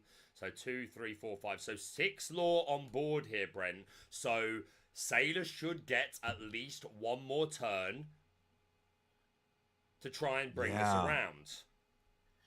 But that Sisu... Nope, he doesn't. There we go. Nope. That's game. There we go. So there you have it. The Robin Hood comes down, shifts, gaining 2, 4, 5, 6, 7 lore, which, unless the lore totals are wrong, he's at 13 lore, right? So 2, 3, 4, 5, 6, 7. Unless I'm missing something. 5, 6, 7. Yeah. Am I missing something? 7. I guess not. I don't. No. I it think looks. that, yeah. Yeah, I think the players are just having a discussion. There you go. Illumineers. Frank Karsten takes this one 2-1 in an absolute incredible series of games. Game 1 with one of the most incredible plays I've seen in Lorcana since the game began. Absolutely inspired play with the Simba. Sailor absolutely demolishing game 2, doing exactly what Ruby Saphire wants to do. And there, this game 3, Frank Karsten was on the play, had just enough aggression and that whole new world play early to be able to come out in front. What did you think of that matchup, Brent? Oh, are you hearing that? Yeah, I can hear you. Are you still here? Can you hear me? Yep, I'm here. Good. I'm hearing other people. Yep, I'm gonna jump in and see if we can get an interview with the players. Wonderful. To answer your question, just an incredible match. 2 high-level players doing what 2 high-level players do. Insane. If you'd asked me before, I would have said that Sailor was hugely favored in with the deck he was bringing. Mm-hmm. But Frank me too. finding all the right lines, playing exactly what he needed to play, exactly how he needed to play it. Just bear with me a second, guys, so I can get this ready so we can have an interview with the two players who, obviously, we're on a bit of a delay, so do please just bear with. I guess that will do, really. It doesn't need to be anything particularly spectacular. Brent, let's mute up in the ninja thing and instead jump into the voice chat. All right, mate? You got it. So just going to mute those, and I'm going to jump into the Discord, and I'm going to unmute myself and then undeafen myself so I can actually hear that. If you can hear me, Mr. Karsten, Mr. Sader, just bear with me a second, please. Yes. I can hear you. No worries. Perfect. Just give me a moment. I want to make sure that the people can hear you. Sailor, are you there? Yeah, I am. And Mr. Karsten, are you there? I am. Fantastic. I do believe the stream is picking you up. So, okay, let's break that down. First of all, gentlemen, a huge congratulations to the both of you. We were absolutely fanboying over the pair of you before the match started, running down your accomplishments, and I've had the pleasure to get to speak to you both one-on-one and your players that I admire greatly, and I don't want to speak for Brent, but I'm pretty sure he feels the same. Let's start off with you, Mr. Karsten, able to take a 2-1 in that matchup. How do you feel, and how do you feel those matches went? Well, I feel very relieved because I believe this is not a favorable matchup for me in general. Indeed. I was able to get there on the back of some favorable A Whole New Worlds and aggressive plays, and managed to dodge big Sisus and be prepared at the right times. But yeah, as I mentioned, I think it's a difficult matchup in general. So it's and playing against an excellent player. So relief that I managed to somehow get there. Yeah, absolutely. We'll make no secrets of saying we were saying the same thing, that we felt Ruby Saphire was pretty favoured in this matchup, tends to be the sentiments of the community, but of course it can be done, and you were able to pull it out. There's a specific turn that I want to ask you about, and Brent, I'll come over to you in a minute, so be thinking of any questions you want to ask Frank before we jump over to Sailor. But the one thing that I want to ask you, Frank, is about game one, your final turn, or your final turn before questing, bringing in the 2-cost protective Cud Simba in bodyguard so that you could immediately shift the big Simba on top, have him be exerted to re-ready your 3 Lilos. Me and Brent and the chat went absolutely crazy. I'm not exaggerating. I highly recommend you check it out later because we absolutely loved it. Where did that move come from? Well, that's why the Simba is in there. It was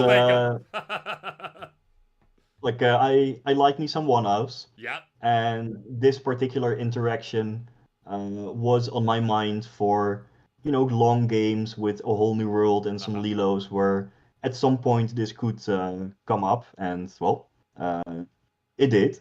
Yeah. I was very scared that game and that turn in particular of facing a big Sisu, because I think Sailor was even a small favorite to have it there, and it would have completely wrecked my board. Yeah. But yeah, like I did the math on that, and was like, I believe I cannot beat the big Sisu. Yeah.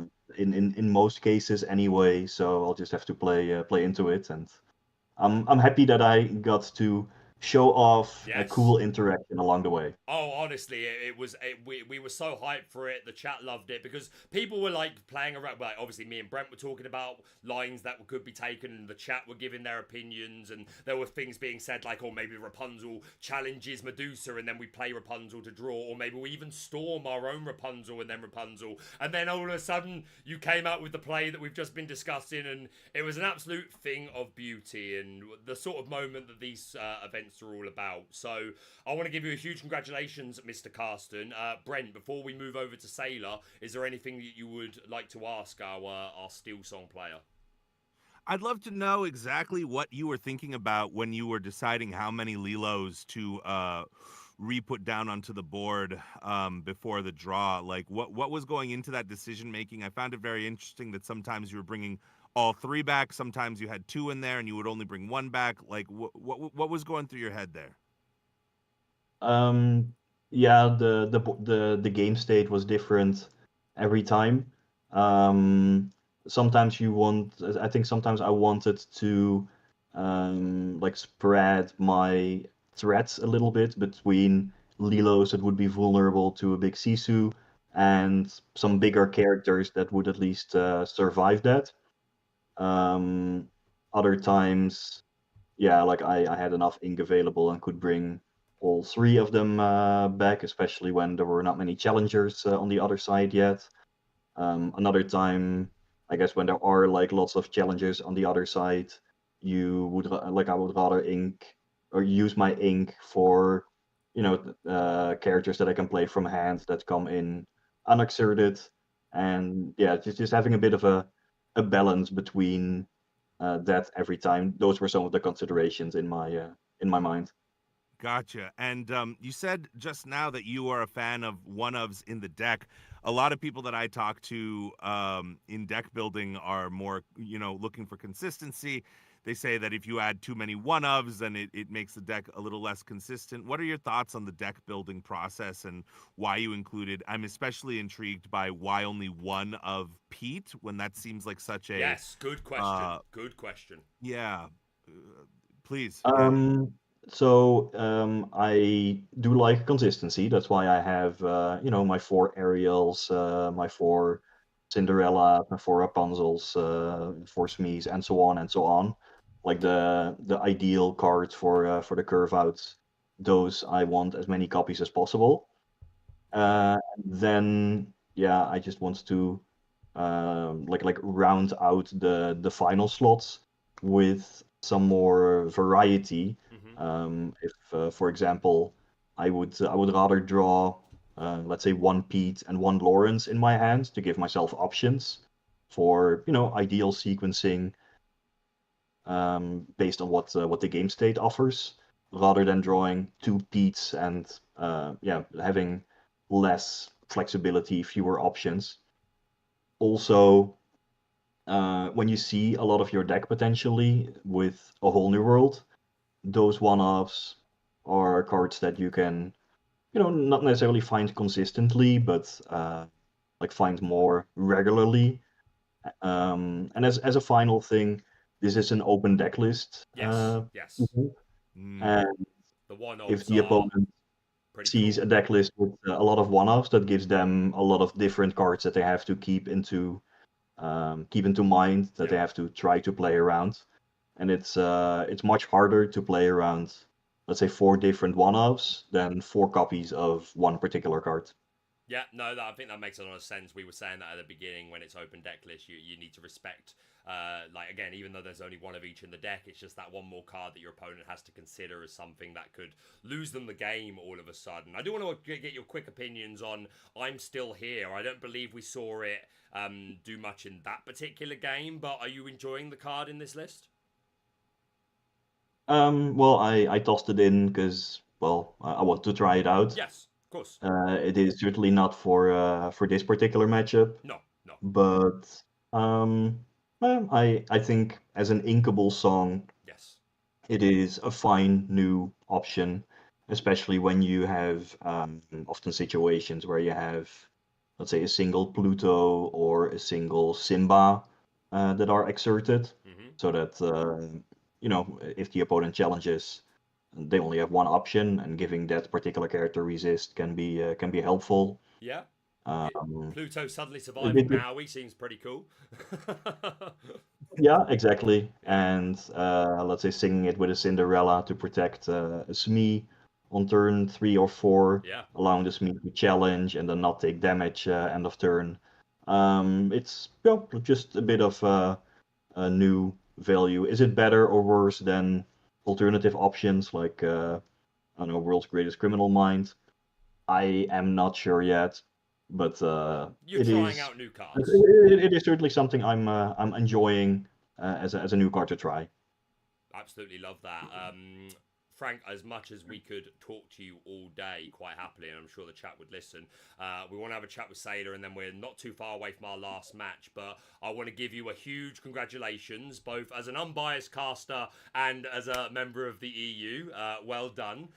It's always a pleasure to get you to watch you play. It's always a pleasure to talk with you, get your insights and your thoughts on the game. And I'm sure I speak for everyone when I say we're looking forward to seeing the rest of your matches and the continuation of your Lorcana career, sir. And I thank you very much for joining us. Thank you. Mr. s4iler. Hey, what's up, Baker? Hello, my friend. It is a pleasure to talk to you.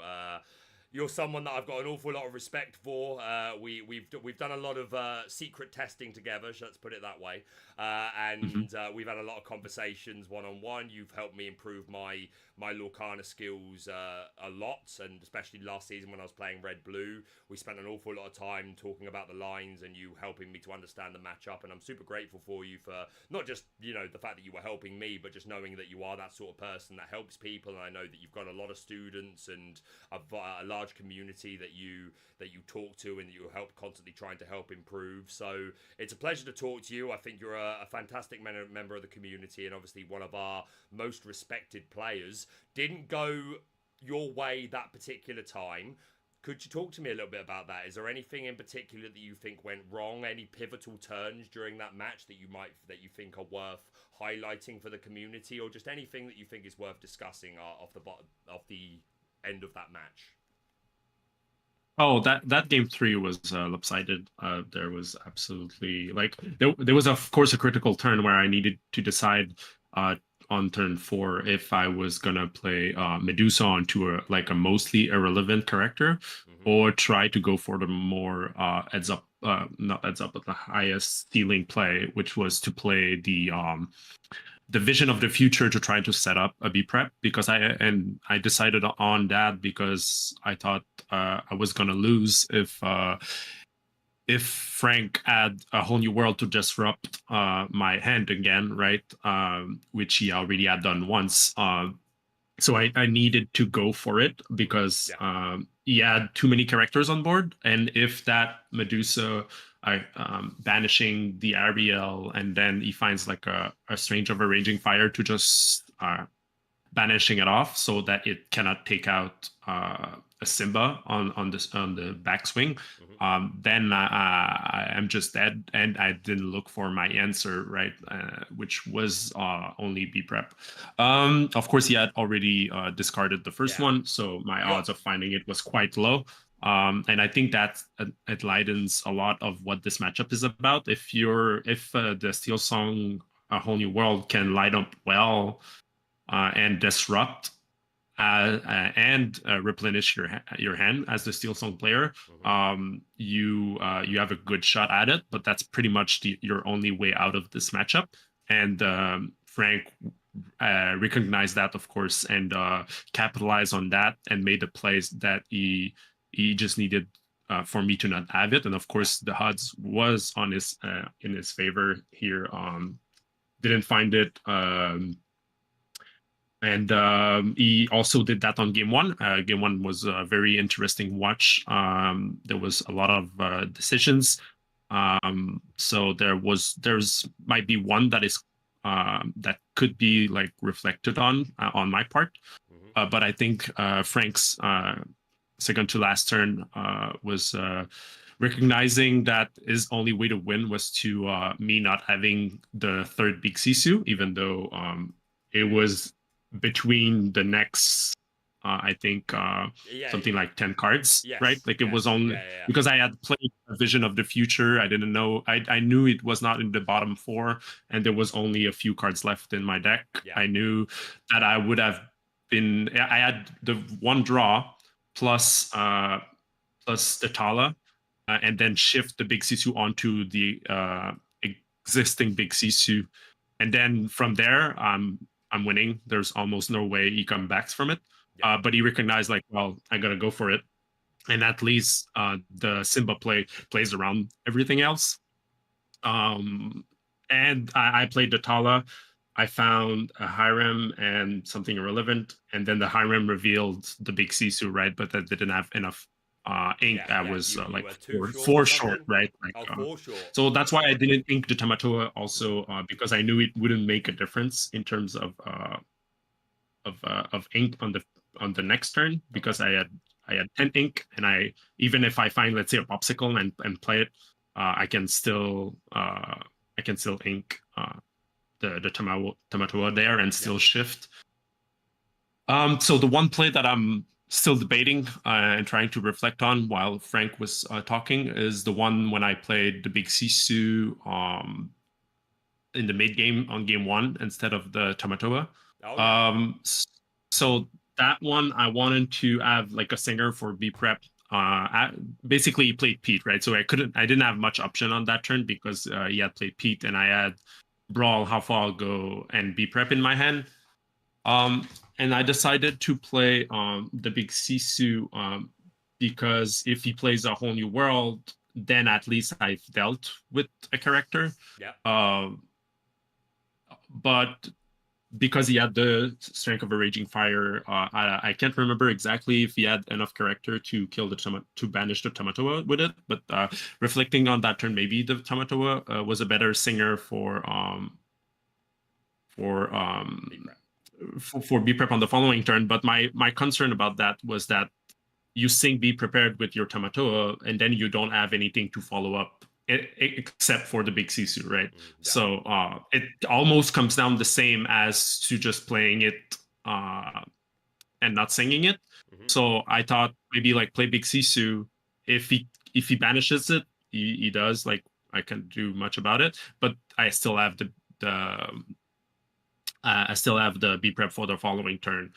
And so I think my reasoning is fine. I don't know if it would have made the difference here. I was also trying to play around the other whole new world at that point still. But yeah, game 1, it came down to me. I was 1 card off of finding the big Sisu. And he made the right call to just try to go for it. And if I don't have it, he wins. And that's what happened. And I think it's a great lesson for a lot of people to just try to go for the win when you cannot play around your opponent's out. I'm glad you say that, because that is something that we noted at the time.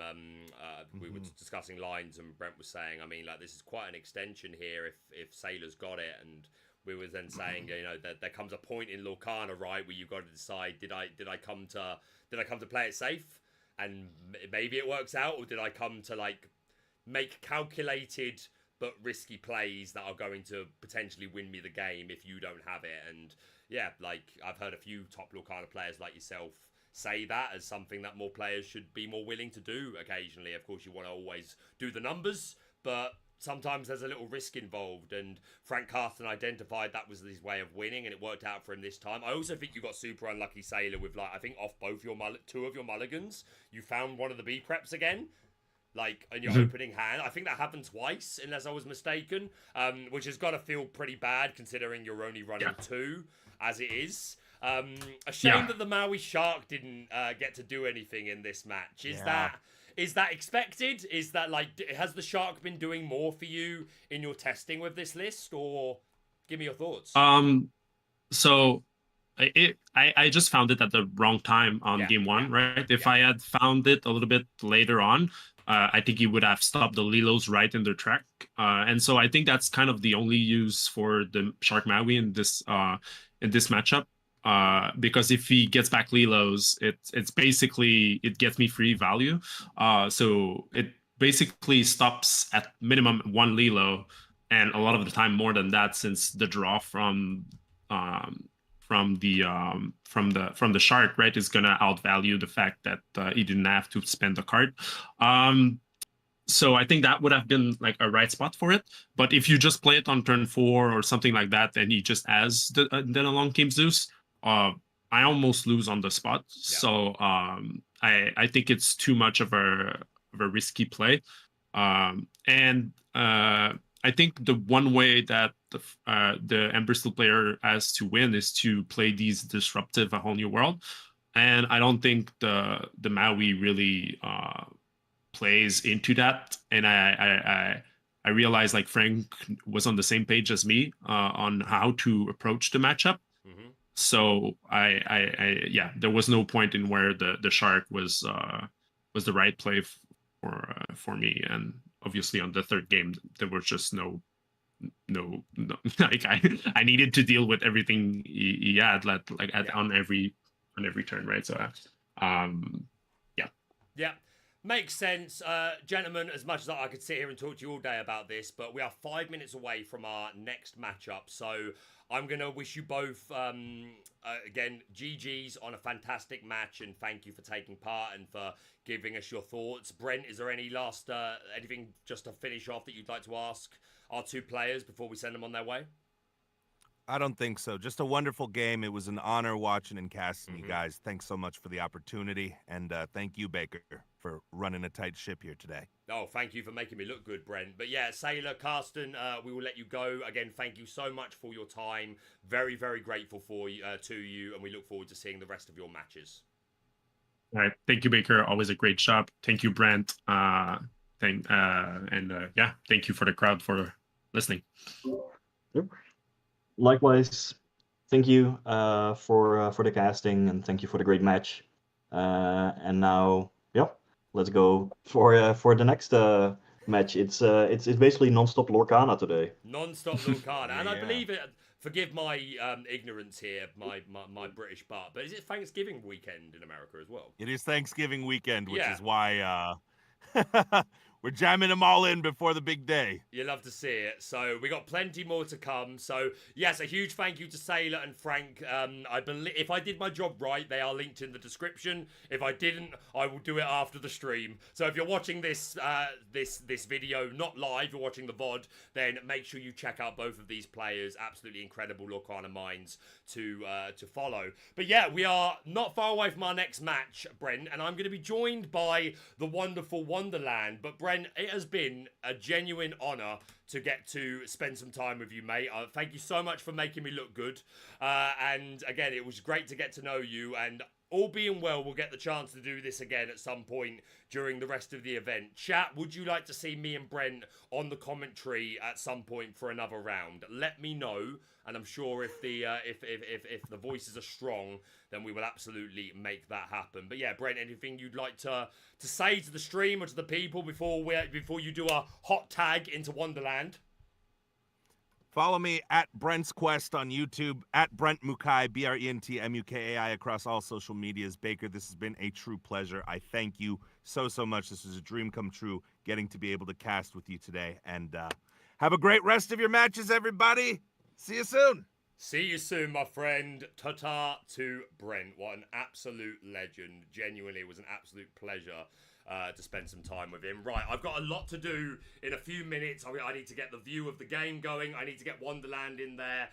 Wonderland, have you ever used Ninja before? Because I would like you to open a room in Ninja, put your camera and mic into it, and then send me the link. If you don't know what I'm talking about, to be fair, there's a delay, so I need to literally message you on Discord. So, guys, if you could just give me a minute while I sort out all the technical stuff, talk amongst yourselves while the teacher marks your work, all right? You be good, and we'll get ourselves ready to go into the next match, which is another super exciting one: Theotime versus Zach Bivens. What a match! And yeah, I'm just gonna get the link. Try and send it over to Wonderland. Hey, he's done it. What an absolute legend. Big up the wizard. Big up the wizard. You love to see it. Give me a moment. Give me a moment, guys. And Pavel, if you can hear me, do please apologise to Zach and Theotime. If you could just ask them to give me a couple of minutes. Yeah, I need a room I need a room, Wonder. I need a room. If you could set up a room, send me the You're link good. to it. You're good. Go ahead. Thanks, Pavel. Hey, guys, it's the famous Pavel. We love you, Pavel. 1's for Pavel, 7's for Pavel. You'll love to see it. Yeah, Wonderland. I need a room. Yes, please. Send me a room, you saucy teapot. While Wonderland is sending me a room, I will sort out the players. Let's get them up in here. I'ma play some Lorcana. Up in here, up in here. Bivens on that steel song thing. Up in here, up in here. Theotime brought that red, yellow, red. No, he didn't. He brought blue, yellow. I messed it up. I'm sorry. I ruined it. My apologies. Right. Okay. We've got the players. They're not going to start until I give them the go ahead. Oh, I've got so much power. Can you feel the power of the Lorcana villain? I've got Zach Bivens and Theotime waiting for my command, the way it should be. Villains on top. You'll love to see it. Well, that's that part done. Now let's go. I need a wizard. I'm waiting for a wizard to send me a link. I hope my volume, my mic may have just turned down a minute because I've moved it away from my face while I do things. I will bring it back to my face in a moment. I'm waiting for a wizard. I would say he's late, but we all know that a wizard is never late, nor is he early. He arrives exactly when he intends. So, as such, I will not disrespect Wonder. Send me a room, wizard. I need your room, buddy. I want to get a room with Wonderland. Whoa, that did not come out right. Or maybe it did. You'll never know. You'll never know. Right, okay, he sent me a room. He's going to make me pay for it. Typical. Okay, I'm going to join room with camera. No, I don't want you to have my camera. I want you to have my screen. That's what I want. Allow this time. Bear with me, chat. Grr.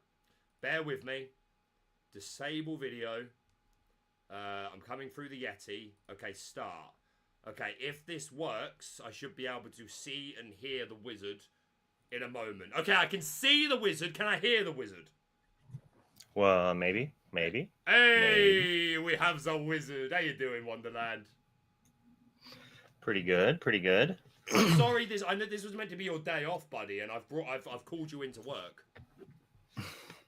I was just relaxing, having a good time, and it was fine. But now you have been summoned to the lair to do some work.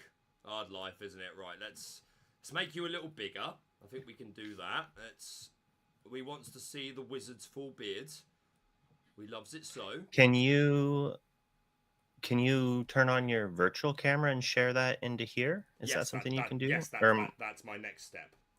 That is my next step. That is what I'm gonna do. I'm gonna share the Streamlabs screen with you. Is the way I'm gonna do it. That's what I was just doing for Brett. Do you have a green screen effect, or do you want me to turn my filter on? It doesn't really matter that much, to be honest. You should be able to see me now.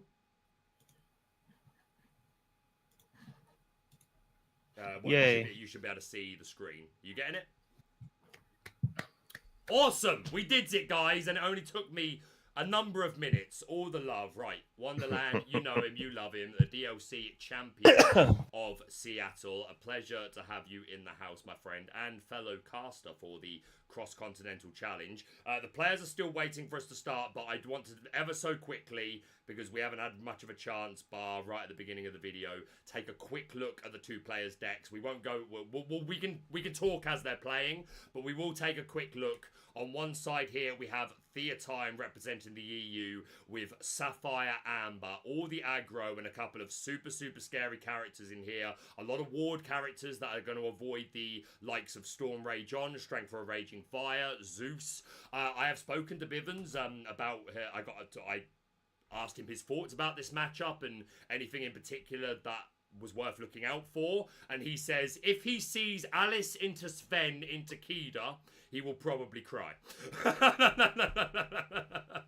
Thoughts, wizard? Oh, he's muted. You are muted at the moment, buddy. There you Oh, go. it took like 3 taps to unmute there. There you go. Yeah, what do I you had think to of take that my hair line? down. Apparently, that mutes my mic. Yeah, I would not want to see that. Like, Bivens just wants to play removal and banish all the characters, and everything has wards, so he has to do it the hard way. He has to challenge, and that's just like not what he wants to have to end up doing. So yeah, some really It's scary lines terrifying. here, and that McDuck Manor is a big old bulky location. And then Oh yeah. a little look at Zach Bivens' list. I highlighted this last in his round 1 match. It's not massively significant in this matchup, but I love the Gaston, the Baritone Bully, getting around things like Brawl and Sisu. Again, not relevant in this matchup, but I still like the inclusion to stick his singer. But yeah, what do you think of this Bivens list? This 2-line, super neat looking list. So, like, the Plutos might actually help deal with that, the manners. Being able to challenge for 5 and mixed with Lawrence, it's actually not that scary, as scary as I was thinking. Plus, with 4 Zeuses, like, what else is he going to target with it? Everything has wards, so you might as well shoot the location at this point. Like, yeah, makes a lot of sense. But yeah, and he has the capability to maybe even race, honestly. And that's worth noting. Yeah, I think he definitely doesn't want to see the Nala on turn 1. It seems pretty useless as a turn 1 drop. And yeah, just got to hope that he's got songs when there are non-warded characters, and that can take advantage of. But yeah, that line of Alice into Sven into Kida could be pretty devastating. But I don't want to hold up the affairs anymore. I'm going to head into the Discord chat and I'm going to give them the all clear to start off this next match of the Cross Continental Challenge. We have the almighty Theotime going up against Zach Bivens. I'm just going to give them the all clear to start and we'll get going. All right, so that I'm assuming they finished their moles, their altars. I believe so, because last time they were for the first match, S4iler and Karsten, they had already started. I think they've been given the cue that we're good to go. So Bivens looking to throw away those 4 characters, holding on to a Bochum Sensation Cinderella, a Piglet, and a Gaston, which seems like it would be a pretty nice curve. Not committed to it yet, but seems like the way he's thinking. What are your thoughts from these opening hands? Yeah, I mean, I like keeping curve. Like, he's literally just been like, this is my turn 1, 2, 3, right? Maybe I can upgrade one of these cards with something else, but realistically, he kind of has most of the things he normally wants. Obviously, he wants a whole new world or an aerial to play the turn after the Gaston, but Cinderella's quite powerful. A little worse against warded characters, but everything can't have ward, can it? I mean, you say that, but we'll see what happens in this matchup. Let's see just how many warded characters Theotime could string together one after another. But yeah, Mulligan done. It looks like we were able to find a couple of songs, another Gaston and an Ursula, Vanessa. So not bad. At least we have a nice curve here with that strength and storm. If it's not the warded characters early, then this turn 1 Cinderella could find some value. And with the 1/4 and Akita, there is targets for this Cindy to hit. Yeah, that Anna in particular, she's such an aggressive quester, but she doesn't have ward unless I'm forgetting something as far as I know. I think she's just extra law for heroes, so that could be a target. I think that's Sven that just made his way into the Inkwell, and down comes Nala. Bivens drawing into that Pluto that you said, that you highlighted, could be super important if we see some early location drops. We're going to see one of those Baritone Bullies going to the Inkwell, and down comes the Bochum Sensation Cinderella. Both these players really top of their game. They know their decks. They know this matchup. Pretty fast tempo plays going. Pretty fast plays going on here. If that like the Pluto gets to do so much, being able to take down these 4 will-powered characters and then letting you draw off of Rapunzel, it does double duty. The issue is if you don't have the Rapunzel to reset it, it's only really taking 1 character out, but still bodyguarding pretty well if we get into a race situation. Yeah, absolutely.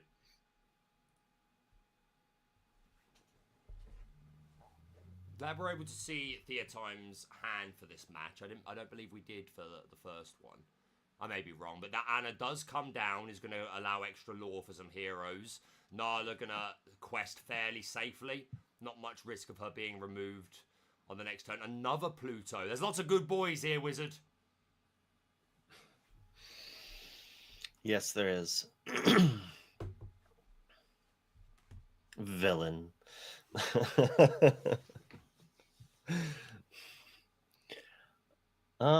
So it's interesting decision. I'm pretty sure we're playing Vanessa over Piglet here. We're on the draw. We don't really want the Piglet when we're not trying to be aggressive. Now, that said, the Piglet does challenge for 2. So, like, 2 tapping and Ala is pretty good. And we only have 2 songs, and both of them can already be sang by the Cinderella. So it's kind of an interesting spot. Yeah, it's a good decision point. Obviously, this Piglet questing for a potential 3 after we put down our 3 drop. And as you say, the 2 strength is kind of enough in this exact situation to provide enough pressure. Cinderella, Ballroom Sensation. Is she going to be singing a song? Is she just going to be questing?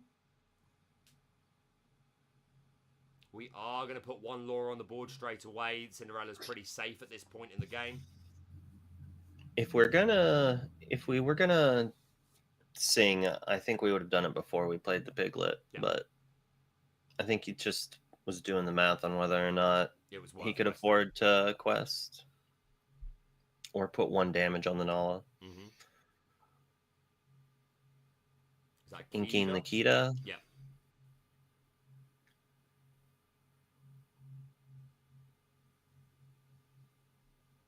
And down comes that big, bulky bodyguard Baloo, representing 2 lore as soon as he's removed from the board, and going to protect that Ana, more importantly, who is obviously putting on quite a lot of pressure from requesting. Finding another strength of a raging fire. Thankfully, no ward characters so far, so these are pretty online.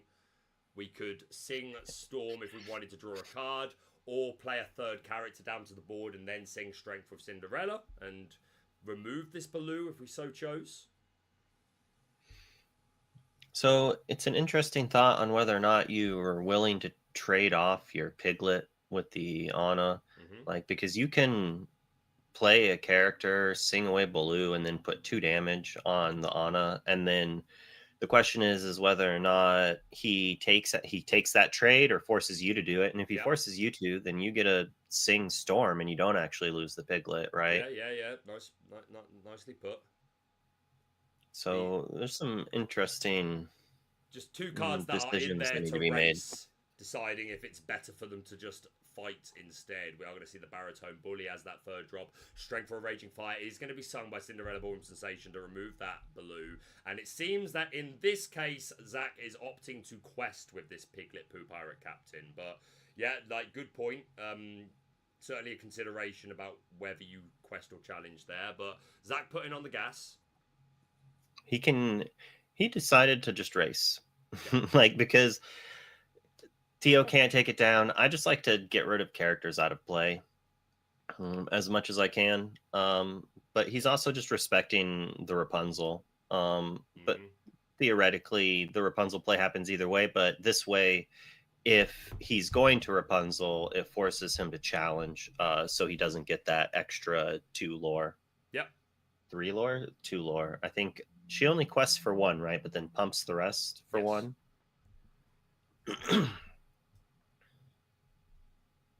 Just dumping a bunch of characters in play. Yeah, that's pretty much what both these decks want to do, really. Just turn as many things sideways as you possibly can. Right. Is that a Long Cane Zoo? No, it was a Donald Duck. This Donald with a pretty bonkers stat line. 5/5 quest for 2. Trades with Plutos. Trades with Plutos. That's a bit of a flex in set 6. Yo, I trade with Pluto. Trade with Maui. Trade with Pluto. I mean, but like, yeah, I think you're quite happy if your Donald Duck gets traded by Maui. Really, you've gained lore and You've used less ink than them.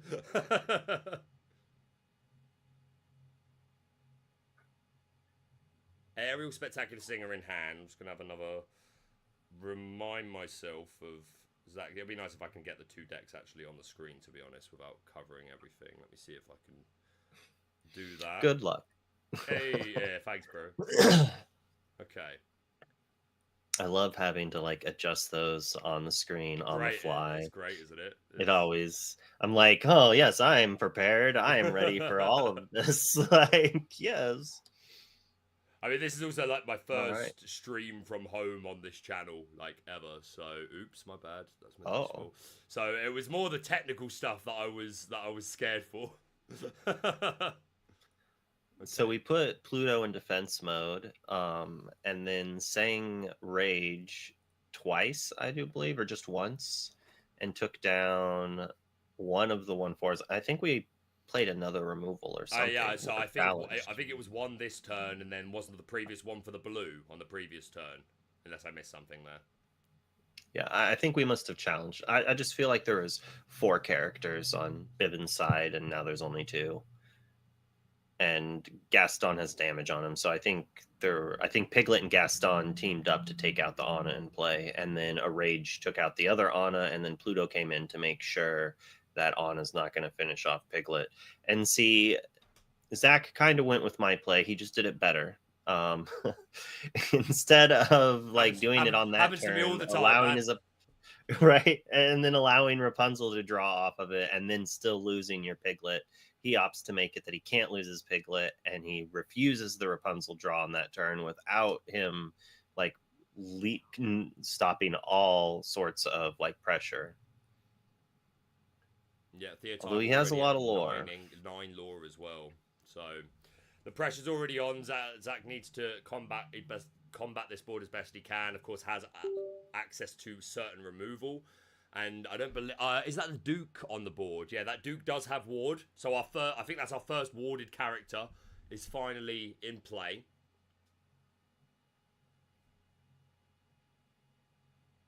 We're going to sing Let the Storm Rage On with Pluto. That 2 damage going to go onto Nala and remove it from the board, finding us another card. And it's another Pluto. I was going to say, is that a Pluto or another Storm? Okay, it's another Pluto. Lots of good boys up in here. And he's going to hit the board as well. Look at this, Wonderland. 2 big old guard dogs. And then, essentially, 5 lore in characters, if we assume Piglet's questing for 3. These Plutos do a very good job against the I have to challenge to remove your characters decks. And he just did Steel Song things, right? He took out some of his characters as songs, so it didn't really cost him any resources while he committed more characters to board. He skipped a quest a turn or 2 in a row and then did it. And look, they're just like, yep, it's done. It's done. I can't deal with that. I quest into it, or you challenge back. You have Piglet.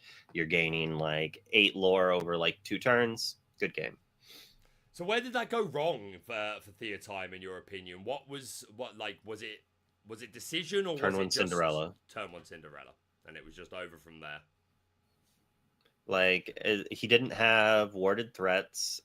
His first play was a Nala, which is okay. Like, you don't really want the Daisy. Like, you do have a high chance that they hit a song, but you're also feeding them, which is like you're feeding the card advantage deck more. You want them to play the whole New Worlds, right? And Daisy kind of incentivizes them not to. He did have a 2-drop 1/4 on curve. It's like not bad. His turn 3 play was not fantastic. That could have maybe been an Alice, and then the Pluto might not have mattered as much. But like, Bivens had Cinderella and then Rages and Storms. He just had it all, right? And at that point, if you've got the removal, which you're playing so cheap due to the 1 ink you spent to put down Cinderella, and then you've got the aggressive questers that not only can win you the game but contest the board, kept that Anna in check, and running away with the game. Just let you know, guys, my camera has run out of battery. I've just it will literally take 15 minutes to recharge. I've just plugged it in. So for the next 15 minutes, you can have the beautiful face of the wizard that can be your host, and you'll have to settle with my voice, which I think is pretty fair. So wizard, you are now the face of the channel. How do you feel? You've been promoted. Just as me and Dick Burns planned all along. Well, that's kind of all. You're wondering why you're wondering why your camera ran out of battery. You should check the cord. There might be a cut in it. Like, it might not recharge. I'm scared. I'm scared. I'm scared. I have the fear. But I will put that fear to the side because card games come first, Wizard, and we are going to be starting off Theotime on the play here. We see Zach's opening hand. I think this is pre-mulligan. Going to be getting rid of, is that one Zeus have and that Cindy. one Whole New World. We do have that Cindy Storm that you were just saying was very important to that matchup, getting that down turn 1 to just act as our removal singer. I wonder if I think he's planning on keeping this Nala just for ink because he has his curve laid out on the table, right? And so he's getting rid of the Whole New World and the Zeus, I think. And maybe he's contemplating whether or not he wants the Storm. Like, Teo has a lot of X-Force. But yeah, it's hard not to keep the Storm. It is really hard not to keep the Storm. Yeah, like really, that's the combo a lot of Steel Song players are looking for in that opening hand. Storm Cindy in so many matchups and board states, it can just be sometimes just game winning straight away just to play that Storm on your turn 2, taking out the 1-drop. So always a temptation to keep, but as you say, so many warded characters in this deck. Of course, none of the 1-drops are warded, but as we progress into 2s and 3s, they certainly become so. And he hit kind of what he wanted, right? He hit a good playable card that's also inkable in case he needs to ink it, Rapunzel. And he hit the Pete, which is not something he ever wants in this matchup unless he wants a body. So there's a high chance that Pete gets inked. Now, there's a world that he draws like another Cinderella and another Nala or something, and like maybe a Vanessa. And if that's the case, he might end up not inking the Pete just because of the body attached to it. And he has to take down these X-Force. But most likely that Pete's getting inked after the Nala does. Yeah, not hugely significant in this matchup.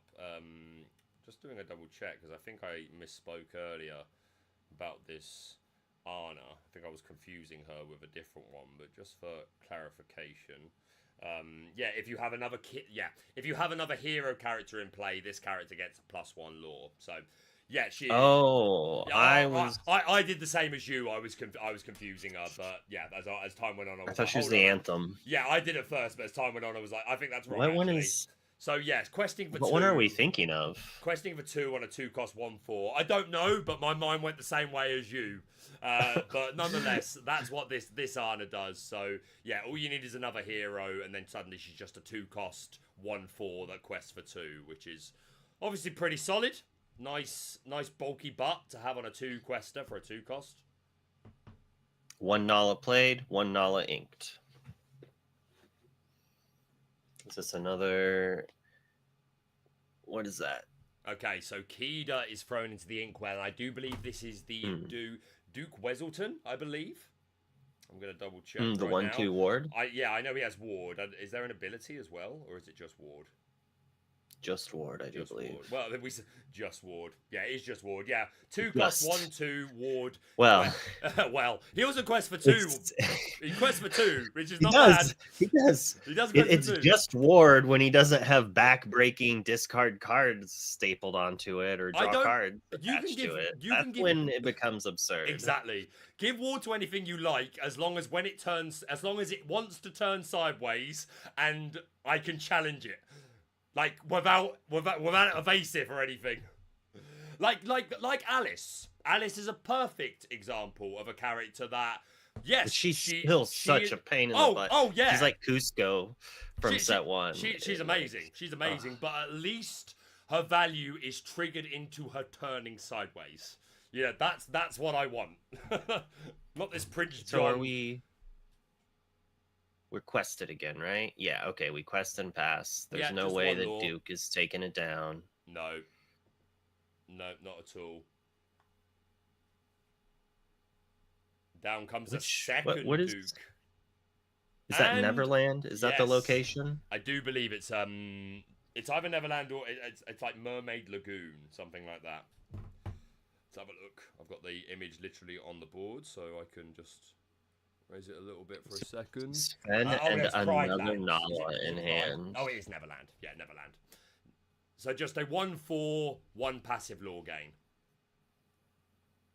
This is like, so he has all the characters in play, but like Smee's gonna take down a Duke. I assume Cindy's gonna maybe put a damage on something. I mean, maybe they just combine together to take out Neverland. It's hard to say. It's like, is Neverland going to gain more lore than the Duke? Like, if Neverland gains more than 2, I guess you could theoretically take out the Neverland if you're not going to sing with Cindy. But like, there's also just a world you sing, but not taking anything down, you open up Rapunzel. So like, you have to kind of play around a lot of different things here. Yeah, yeah. And of course, just leaving the Duke on board. It's not a big body, but just one straight There we will go. contribute towards a better trade. So we put 1 damage there. So if he tries to Rapunzel, it's only gaining... I mean, I guess the Rapunzel's gaining 3 anyways. So do we really have to actually play around Rapunzel? Because if they have Rapunzel, they just send Nala into Smee, yeah. Yeah. Is that a quest? Yep. Opting to quest. Obviously, we know there's no Rapunzel, but absolutely worth bringing up. And down comes that Sven, who's going to re-ready the Duke Weaselton. I don't know if it's Weaselton, but re-readies him. Did Zach not play a character on his 3rd turn? I do not believe he did, no. I am confused.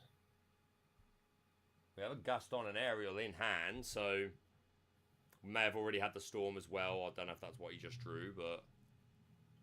I'm just so confused. Chat, apparently, I think, is also confused. Did he forget to play a character? Yeah. Did he really just make... It could be. I mean, it happens. I was going to say, I'm not going to say Zach Bivens is immune to mistakes. We are human at the end of the day, so perhaps that is the case. We'll certainly ask him about it afterwards, but... I mean, he inked the Ariel. Like, his hand is all removal. It's quite possible that he's just like, I'm going to ink these cards, and I'm going to trade. Like, I don't need to draw anything off the Ariel. I'm going to be drawing off my Rapunzel. I want to play everything else. So... it's possible that he did that on purpose, and it's just like a heads-up play. It's also just possible that he's like, okay, I'm going to play Gaston, then I'm going to do this, I'm going to do this, and then he just assumes he played the Gaston, and then he does the other things, right? Assuming he played it. So I mean, it's one of the... Hey, like, you say that it wasn't too long ago Zanzaya played a sudden chill before putting the Prince John on the board in top cut of an event. It happens at the end of the day. Like, we've all been there. some of us more than others, looking at myself, but...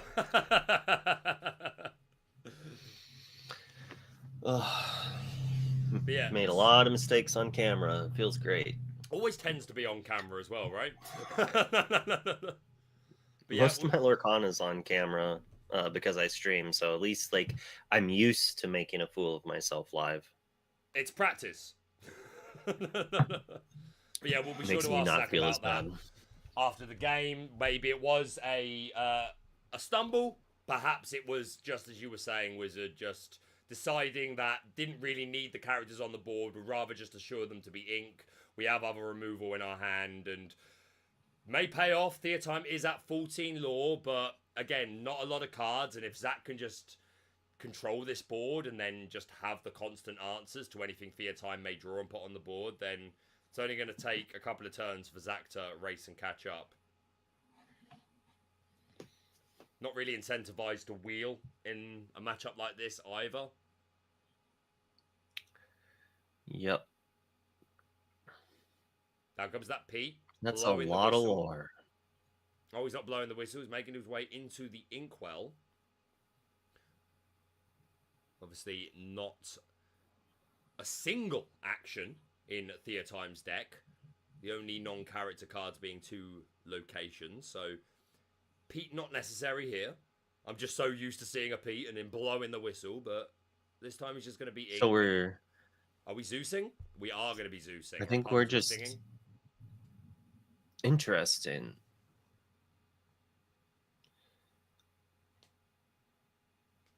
Not what you expected? I was kind of thinking we were Zeusing the Sven, trading Smee on it, but I like his play. It's fine. Yeah, it's completely cleared the Keeping board of Smee characters. around. And just leaving 1 copy of Neverland on the board. And I think the 1 card in hand is that Wendy Darling with 3/1 ward. 3 cost character? She's a 2 or a 3 cost. See, it's just like... So... 3 costs. Smee's banishing at end of turn anyways, so I probably would have just traded the Smee with the Donald Duck or the Sven, Zeused the other one, and then you could have challenged the Weasel with the Rapunzel and the Cindy, and then you get to keep another Zeus in your hand. And I think at his ink, he could have also deployed the extra Cindy, so he still has enough to banish the location. It's kind of has the same outcome, but instead of being 1 damage on a Cindy and a Rapunzel, he has his characters healed, but he's down a Zeus, which might not matter. He has quite a bit of removal in hand and more Gastons. So maybe he just wanted fresh characters, but it also seems like it could go up for Rapunzel's. I'm just assuming I missed something. That is a Keeda that we find our way into. Only 4 ink at the moment. Oh. Wendy Darling can... Oh, it's an Alice. That is... Oh, he hasn't played the he... Okay, so he only has 4 ink. Yeah, that's fair. The Wendy had already hit the board. I blinked for a moment and she disappeared. But yeah, now here comes this Alice. And Zach was absolutely terrified of this Alice. We were having a chat about it. And game 1 was able to avoid her completely. Game 2, she's finally here. 17 lore for Theotime. Zach seemingly in control of the board, but Theotime just needs a turn. So you may be right where, like, keeping that extra Zeus could have meant everything. Of course, this Alice has ward, but for future characters... If he just needs to do nothing and wait for any ward character, and the moment he draws another ward character, he wins. Because Alice quests for 2 and gives +1 lore to a character, so that is lethal. I mean, he's obviously going to ink and play the Keeda if he can, outside of inking, you know, obviously awarded character. And Bivens is like, oh, I need to gain lore right now. He doesn't want to play a whole new world because obvious reasons. No, yeah, I think you lose on the spot if you do that, really. Probably. He would have to, like, be in a spot that he could whole new world, make sure he doesn't lose the next turn, which honestly, with Donald Ducks and I think a few other cards in the deck, like, he might just instantly lose. We find the Daisy Duck off. No, it was a Daisy Duck off the top. So wasn't able to ink and play the Keeda, instead playing the Daisy, and we do choose to quest with that Alice. So popping us up to 19. Both of these characters got to go. I mean, we have we can easily Gaston Cindy to take that down. We get a quest for 5. Sings Rage on the Daisy, and then commit another character or 2 with 6 ink. I think Bivens has it. I'm pretty sure he can commit enough in play to win, and I think they both agreed that he has it. I'm pretty sure, like, those cards just instantly popped up into the air. I feel like it's like, here they are, and then they're done. Yeah, I mean, I'm taking your word for it, really, because I was like looking at the board there, and I was like, okay, so Daisy has Daisy had ward, so Bivens just lost. I forgot that the that's Alice what. gives Yeah, ward as well. yeah, Okay, that's what that I makes was. way more That's what I was confused. I was wondering if sense. I was missing something. I was like, someone picked everything up. I Yeah. just was forgetting about that. I got fixated on that +1 lore that I forgot about its other busted ability of giving ward. Yeah. All right, so we get another game. I mean, I guess I'm heartbroken and happy about that, right? Like, as NA wanting us to catch up, Yeah, I of course. obviously just wanted the 2-0 beatdown. Yeah, I don't hold that against you at all. You would just assume that going by Wonderland, I'm also a fan of this Alice card, which I am a fan of. So seeing her win is pretty nice, pretty nice. I also don't want to play against her though, like ward, aggressive things. I mean, Alice is like Geist of Saint Trapped if you played Magic the Gathering. She's like a slightly powered down Geist of Saint Trapped, but still pretty good. Okay. A little different, but pretty similar in my mind. She's like a warded threat that gives more like damage / lore gain, right? You're protecting something else. So instead of just like bursting in lore, you're burst protecting.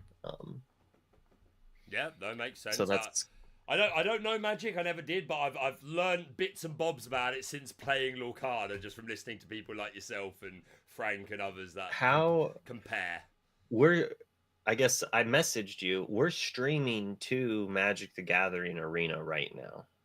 Yes. And you've never played Magic? Yeah, well, I tried to just put Lorcana, so I genuinely have no idea how that happened, but whatever. We're just trying to steal viewers, right? They're like, oh, let's watch Magic. And they're like, ooh, what's this? Absolutely. And then they're like, Lorcana, this sounds way more fun. What? They're not getting mana screwed? Oh, this game, it seems fantastic. Oh, man, I'm going to go buy me a starter and learn how to play. There you go, exactly. Right, we've got the video back for the third and final game. What a first stream this has been. Huge thank you to Brent for coming on. Thank you to my man, the Wizard, here for coming on. Thanks for Pavel for letting me host these games. And thank you to everyone that has come out for this very hype round 2 couple of matches. We had a fantastic series, Karsten versus S4iler. And now Theotime, the DLC winner, versus multiple time first seed, Zach Bivens. You'll have to see it. Final match of the day. Well, for me, but of course, there is plenty more Lorcana action taking place. I do believe we have the legendary Artabax, the Allfather of EA Tempo, taking on fellow Labyrinth member to my man, the Wizard here, and Ruby Amethyst Extraordinaire. No, I'm not Kendall Burdett, who is doing his Matrix impression so far in his matches for this event, from what I've been seeing. But I don't hold it against him. I got the respect for Kendall. If you could do it, absolutely do it. But his last match was insane.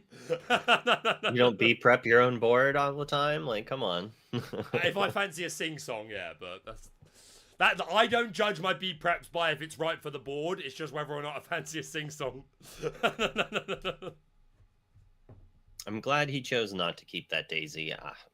It's just not what you want, especially against a deck that is drawing all the time, except for like 8 cards. It's not where you want to be, right? Like, that's Mufasa numbers, basically.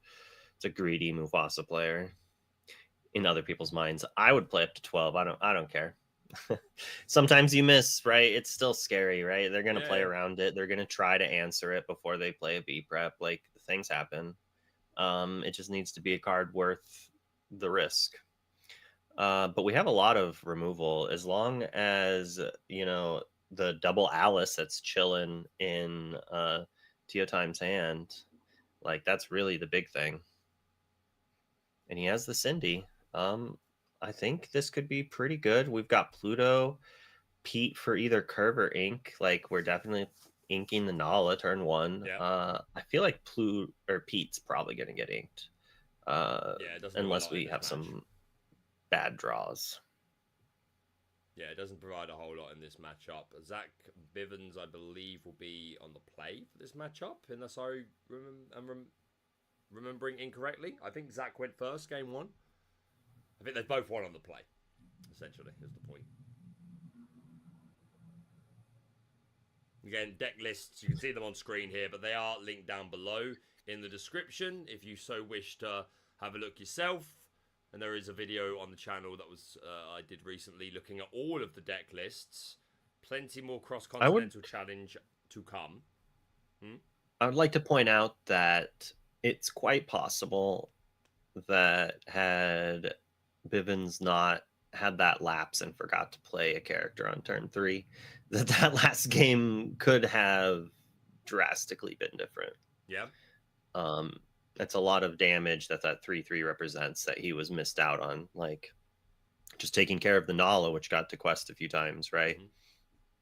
Or the Neverland. And yep, something to ask him about afterwards when we have our interview. I'm sure he'll bring it up before we do. Yeah, probably. We've already got 2 of those Alice in Theotime's hand. Cinderella into Smee is a pretty good curve, and we are holding 1 copy of Strength, which is not bad. Obviously not going to do much for these warded characters. We see Wendy Darling going to go into the Inkwell, and down comes that Anna, who will get an extra lore when there's a hero on the board. Is Daisy a hero? I don't think so. I don't think she is. I'm going to double check. I'm pretty sure we want to. I think we want to ink this. That's a Gantu. No, it's not it's Gantu. We have a Lawrence. What is that? We have Lawrence, Pluto, Pete, and 2 That's Strengths. That's a great draw. We're inking that Pete. I was like, I think we're gonna have to play the Pete for curve and rage, and then we draw Lawrence, which is just like, I'm gonna eat all of these characters. But Pete's recurring, right? So it's like, do you want a 1-shot 1 and then have a bunch of 1s, and then maybe something that you can need a Rapunzel for? Or do you want a 3/3 that's like can combo with your Cinderella over and over again? And we're going for the 1-shot. Lawrence is scary. Yeah, I think that's most likely right. It can then sing songs too if it needs to once it's powered down. Yeah, and 2 lore. If your Cinderella isn't. She's got this Cinderella monetization is quested for 1 every game so far, and we're going to keep up that tradition. So if he challenges the Cinderella with both to take it out, that does allow the Smee to then take anything out. Yeah. And then like Smee Lawrence wipe the board. And that's not necessarily what he wants. He wants to get these Alices going and gain all the extra lore from them, right? But he does also need this Lawrence powered down. Yeah, I don't think you want to. He's not going to like one of these characters for it now. And gonna keep. He's not going to like Bivens next turn though. If he doesn't challenge down the Cindy, Bivens just draws an inkable, or even if he has to ink 1 rage, which he probably doesn't want to do, but I mean, it's worth it.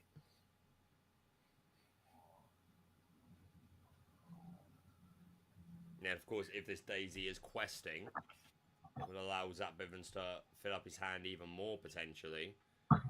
There are a few character cards here. 4, 8, 12. 16 of the 60 cards are non-character. Looks like we're passing back to Bivens, who's going to draw another card, finds the Long Came Zeus off the top of the deck. So that's a pretty good card. It's a pretty good worth card. Thinking rage. Yeah, you're absolutely right. And I do think that's what Bivens is aiming for. Moving one of these Strength of a Raging Fires aside, is it destined for the Inkwell? And is the other one going to be sung? Of course, we can only hit if you 4. sing it. Only if you sing it. We can play down Pluto if we want to. So then we'd be doing 4 with Strength. And then we've still got Zeus for next turn, should we desire. See what Bivens wants I was to hoping do. you were going to sing it. It hasn't been played yet, mate. About to sing. Oh, it has. Okay, I was refilling my drink. I'm sorry. It hasn't I'm been sorry. played yet, mate. I should have known you hadn't started singing. There you go. One goes into the Inkwell. Down comes that good boy, the guard dog Pluto, in bodyguard mode. And Cinderella's going to grab Woof, the woof. microphone and sing Strength of a Raging Fire. You must be sweet as a coursing river. Mysterious I'm just like as... imagining Go on. the montage from the movie, and it's like Cinderella and Pluto are doing all the stuff together. That is exactly what they want you to be thinking of when you play Lorcana. That is by design, my friend. They want you to imagine these random characters coming together. Yo, Cinderella and Baloo singing Be Prepared. Let me have it. Let's do it. I know that can't happen. And then you see Lawrence come on the screen and everyone's like, who's this? The butler. Respect the butler. Put some respect, Put some respect on on my that butler's tone. name. Inking Kida.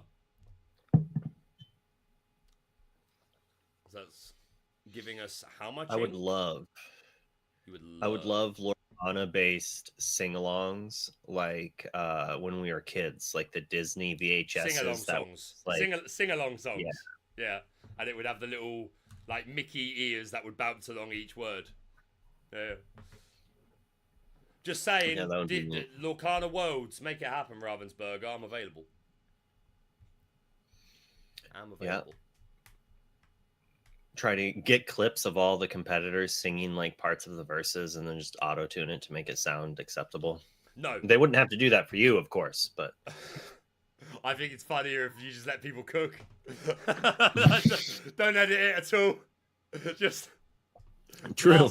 Blast True. out your. You blast tell out them your you'll best auto tune it. Yeah, and then you yeah. just go. Tell them we do. You're gonna make it sound good, right? Yeah, man. Trust me. Is this an? Would I lie?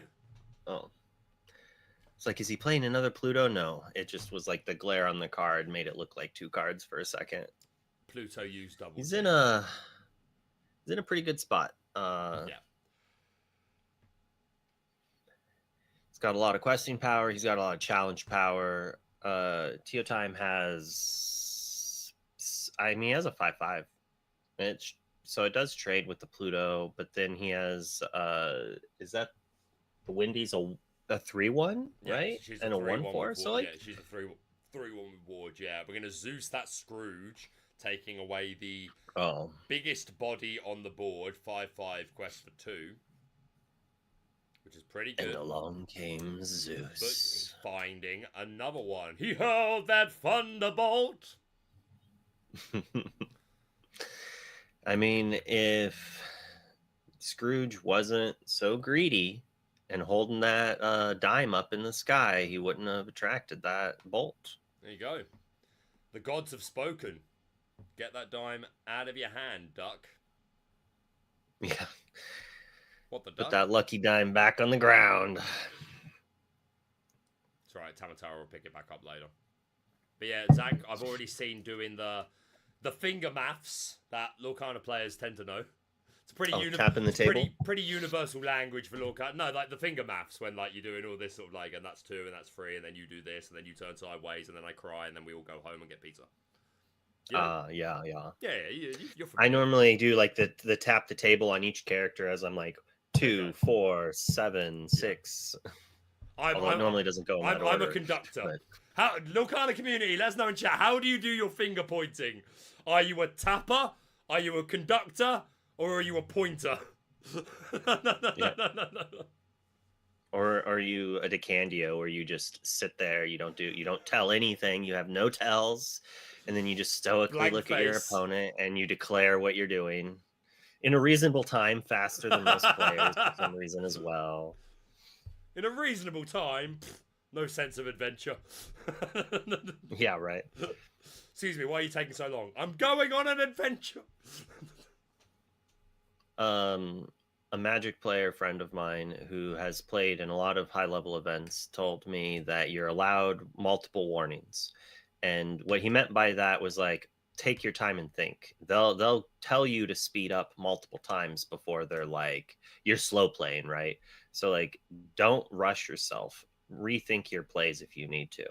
I never listen to that. I play far too fast, but that's just the tism. Prevents me from even thinking about. If I've already thought about it once, I'm just like, I've already learned that. I don't need to think about that anymore. And another Scrooge coming down. Got to do that the math again with your Pluto and then what they can challenge back. Yeah, we inked a Rapunzel as well on Theotime's side. And passed over to Zach, who's got another Pluto to come out bodyguarded. All of our guys are going to turn sideways. jumping us up to 16 lore, and this is a heck of a mountain for Theotime to start climbing now to bring this one back. So far, if I'm North American, I'm feeling fairly confident at this point. Yep. Feeling good. I feel good. Do do do do do do do. I knew that I would now. Do do do do do. And is that the GG? Are they packing up? Yes, they are. Illumineers, Zach Bivens takes one home for North America, winning over Theotime 2-1. Can we get some GGs in the chat for our two fantastic, very notable players while I prepare for GGs and Fs, depending on your side. There you go. Hey, if we saw good Lorcana, we're happy, right? Oh, the games are fantastic. Some interesting plays that we will probably find out more about here shortly. Yeah. And then, you're not hosting? No, this is my last one. Who are we jumping to? It will be, I'm just checking the schedule now, making sure I got the right time. I believe Artabax and No I'm Not are next, 2 p.m. ET. Casted by Key Issues Garrick and Uncle Jasper, and I will get the link so that I can put it in the chat. That's so far away from now. We are here what are we going to do for a whole hour? A whole hour? I'm going to sleep, mate. Yeah, I still haven't recovered from my weekend in Italy. I only had a couple of hours sleep last night as well, but I've had so much cool stuff going on. The adrenaline's been keeping me going, but I am quite genuinely going to get into bed and I'm going to watch the rest of Lorcana. I'm just going to do it from the comfort of my bed. I am shattered, mate. It's been a great day, and I'm glad to finally get my first stream on this channel from home done. Not something I've been able to do up until this point. Although I will have a couple of short announcements to make before I finish off the stream, but do please continue to join me, my friend, for this interview. I'm sure you'll have some good questions for them that may go over my head. Doubt. Don't cut yourself short. I don't. I just think we're all human, and it's perfectly fine to miss something that your co-host can pick up. That's all. Okay. I am. Let's do that. Return to Earth. I should probably join the Discord so I can actually talk. I'm gonna mute you in Ninja, and then we'll jump into the Discord now. Okay. Sweet. Sounds good.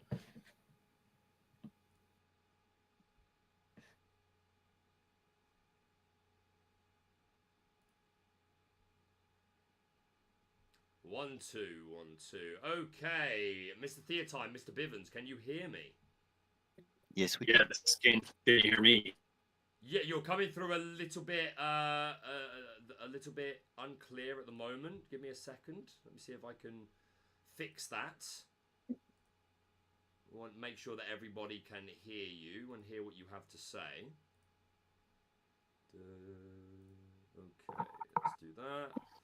Okay, let's do that. Bivens Theotime. Let's get your decks up. Sorry, gentlemen, if just bear with me one moment. I don't want us to start and then for the stream not to be able to hear you and all that. So bear with me.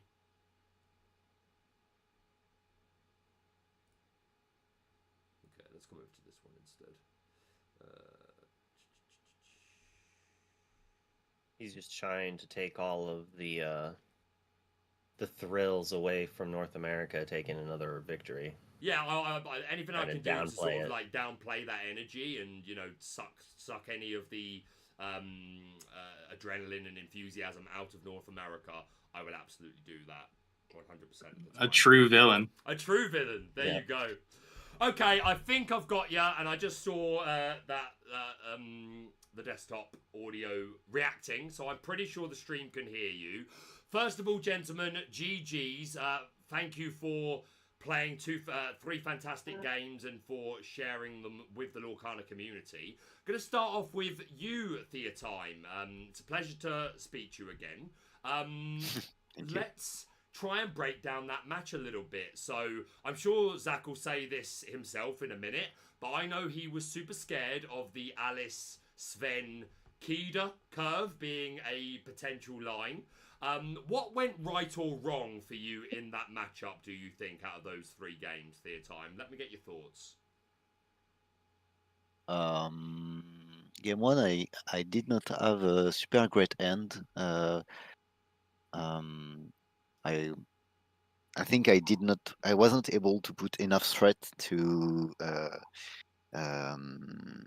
threaten the game plan of Steel Song. On game 2, I managed to do it, and on game 3, the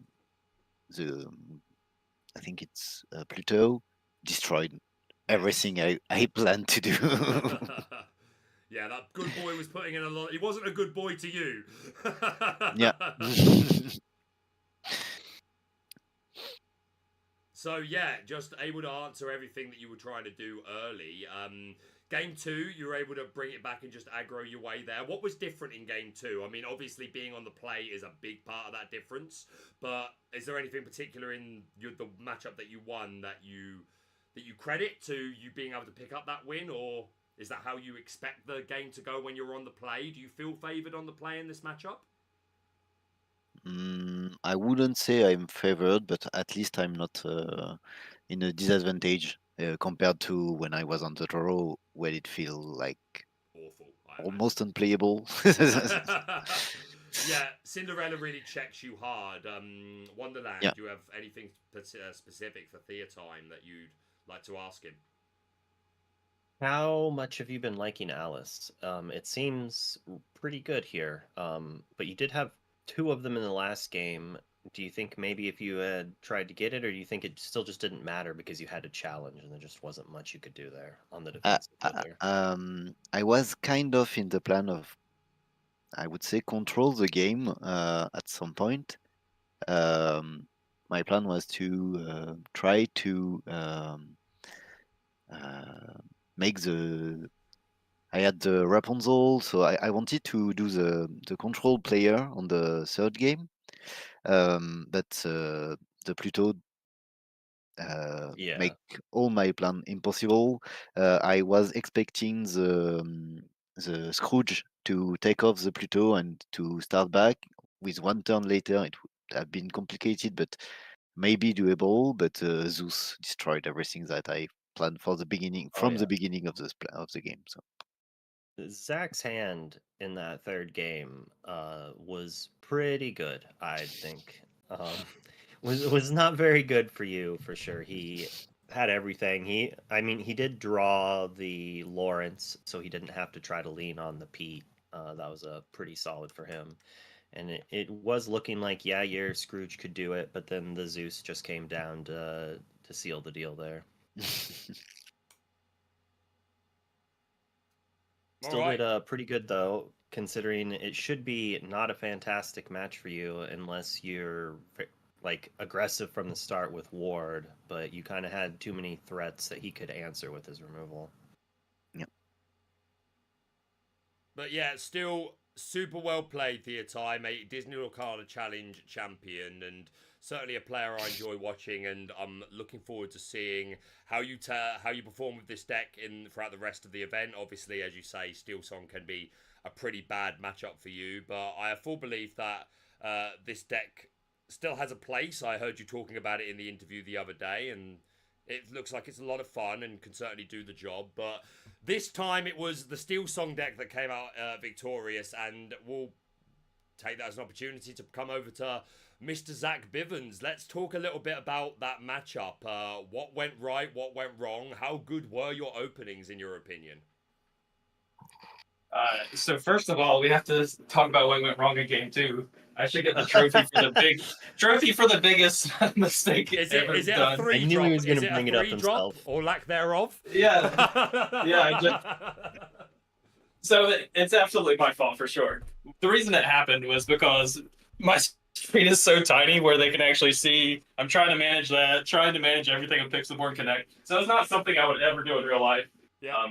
And I'm not blaming it. It's totally my fault for sure. But yeah, definitely completely changed that game. So Did you think you had played it already? Was the thought?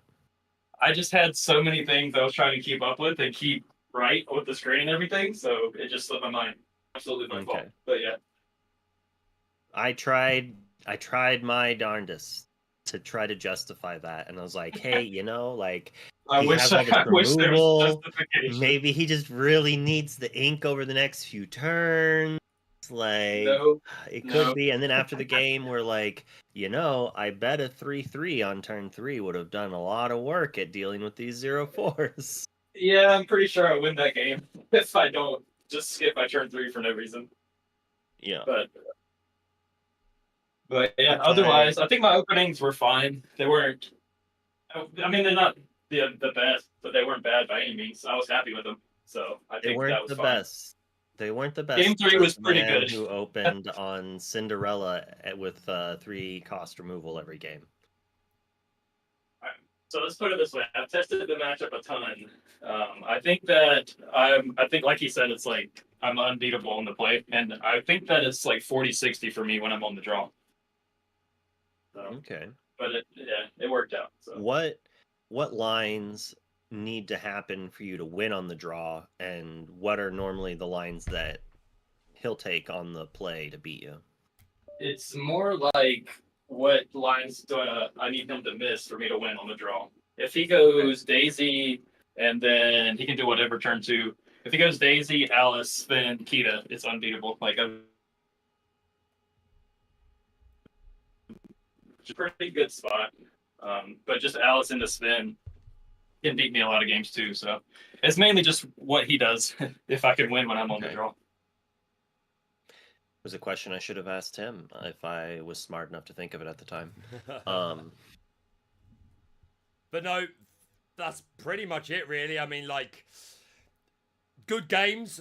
Obviously, great to go watch some of the best players in the world play Lorcana, but I think this was just a case of kind of steamrolling it, really, other than game 2, and obviously, like, fighting to draw attention to the turn 3 missed 3 drop, but didn't set you back too much. Still able to come out on top. Lots of removal, and you didn't have to deal with that Alice Sven Kida line that I know you were pretty scared of, Zach. Didn't have to worry about that once, fortunately for you.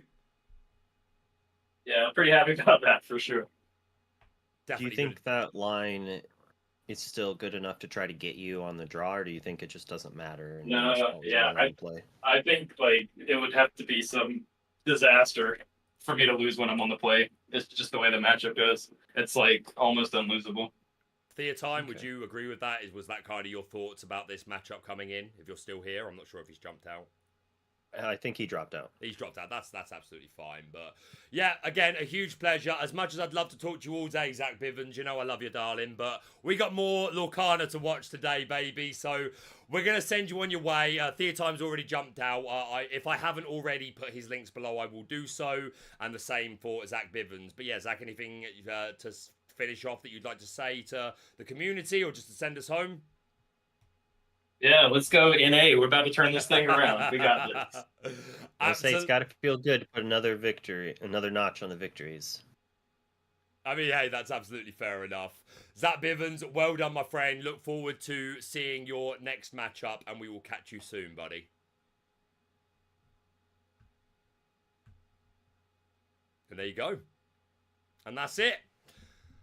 Wizard, thank you so much for joining me, mate. Was that all right? Did you have fun? Good to be here. Fun. I'm glad. Are we done? Well, we haven't stopped the stream yet, but I'm going to in a moment. Okay. Because all I want to do is I want to send the link to the stream so that they can literally jump right into the next one, because I don't know if it's happening straight away or if it's in a little while. I haven't bothered to do the time difference, but I at least want to give out the link for the game. I think we have like 50 minutes. 50 minutes. Well, I'm going to I think they start at 2 p.m. Eastern, and we're Central noon. So you've got a little Central 1, and we're noon now. So right, you've got a little bit of time. I'm just going to spam the link in the chat just a few times for anyone that will be interested in going over to that a little bit later. There's one thing before we finish off the stream, and you can you could stay and join me for this if you want, Wonderland. It's literally going to take A Sure. minute, probably not even that. But I said that I was going to reveal something today that this is nothing to do with Cross Continental Challenge, by the way. This is purely a Lorcana Villain channel thing. So concerning the Cross Continental Challenge, thank you, Pavel, for allowing me to host a couple of fantastic games. Thank you to Brent for joining me. Oh, yeah. Thank you to Wizard for joining me. Such a pleasure to get to speak to some great people and friends in the community. And yeah, The great judges. and the judges, and just genuinely big up to North America. You know, like, of course I'm EU, but I like a back and forth story. I want to see you guys like match us and to have it be that sort of like, I don't want it to be a wash. I mean, it would be funny if it was. Oh, yeah. But for the sake of content and entertainment, I absolutely want to see you guys. I mean, it would be go back and forth. Go on. It would be hilarious to just see EU not win another game. I mean, yeah, you're right. I bet it would. I bet it would. But to finish this off, I want to give a shout out to a member of the Lorcana community that some of you may be familiar with.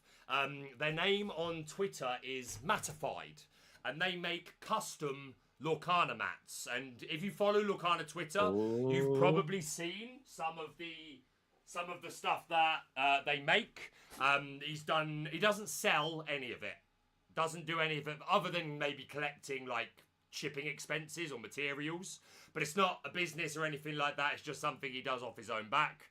And he sent, this isn't the big reveal, but this is a bit of a reveal. He sent me this incredible foil Be Prepared playmat, which is one of my favourite things now. Some of you may have, I know Kendall's got one of these. He sent one of these to Kendall as well. So that was pretty cool. sick. And I'm super happy to have that. But the thing that I want to reveal for moi, Even cooler? No way. well, I don't know if it'd be even cooler, but it's more personal for sure. Matified has assisted me in finally getting my first ever custom playmat, and I am getting these made in bulk. I'm not selling them. There may be like hey, if you're a top tier member for a certain amount of time, that you get one for free. But other than that, they're mostly just a giveaway, whether it's at DLCs or just, hey, comment on this video what you XYZ, and I'll pick one at random to win. And I hope some people will think it's cool, because I think it's super cool, and I want to give a huge fat shout out to Matified for the first ever official custom Lorcana Villain playmat. What do you think? Oh, it's sick. You like? That is sick. I am so happy with it.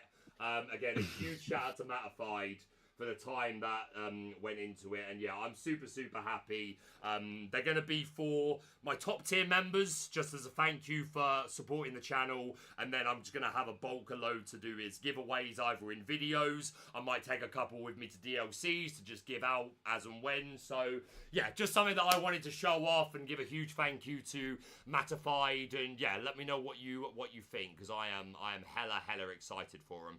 But that's about it. I like how it has all that empty space, so you can like get cards signed. Like that's one of the nice things about like the crisp, clean white ones like that with all the extra space. Like you have like a cool sketch version of the logo. It's looking amazing, and then you have all this room to get extra signatures by your favorite players, content creators, friends, everything. You know, yeah, I like that kind of thing. My thought already was, because I want to play a DLC in the States next year. And my thought was, oh well, I can take one of these and have every round opponent sign it. You know what I mean? And then and then another one I can get the RB development team to sign it and stuff. So like, yeah, I'm super glad with how it came out, and I just wanted to show it off. Is that all right? I think I'm pretty sure I signed a playmat just like, well, not like that, but like doing the same thing as you. My opponent was having his opponent sign his playmat, and that was in Vegas. And it was I think it was a Cinderella one. It was the one you get from turning in tickets. Nice. That's pretty cool. That took some and so that was pretty cool. Yeah. He had like two of them. Like one was already filled up with signatures, and the other one he was getting filled up. I think I signed it on the sword. Nice. No one else had signed on the sword. I asked, and he was like, I was trying not to, but I'll let just one person do it, and you can do it. And I was like, yeah. Yeah, baby. All right, we're going to leave it there. You've got 50 minutes until the next matchup. The link is further up in chat. once again, a huge thank you to everyone that came out for this. Thank you to Pavel for letting me host it. I hope I did it justice for you. It was great to have Wonderland and Brent on the channel. And thanks for absolute having pleasure. us. Absolute pleasure, and I look forward to doing more. But other than that, thank you all so much for watching. If you're brand new to the channel, please subscribe for all things Lorcana. Hit that like button to show support, and we'll see you soon. Are you ready? Bye.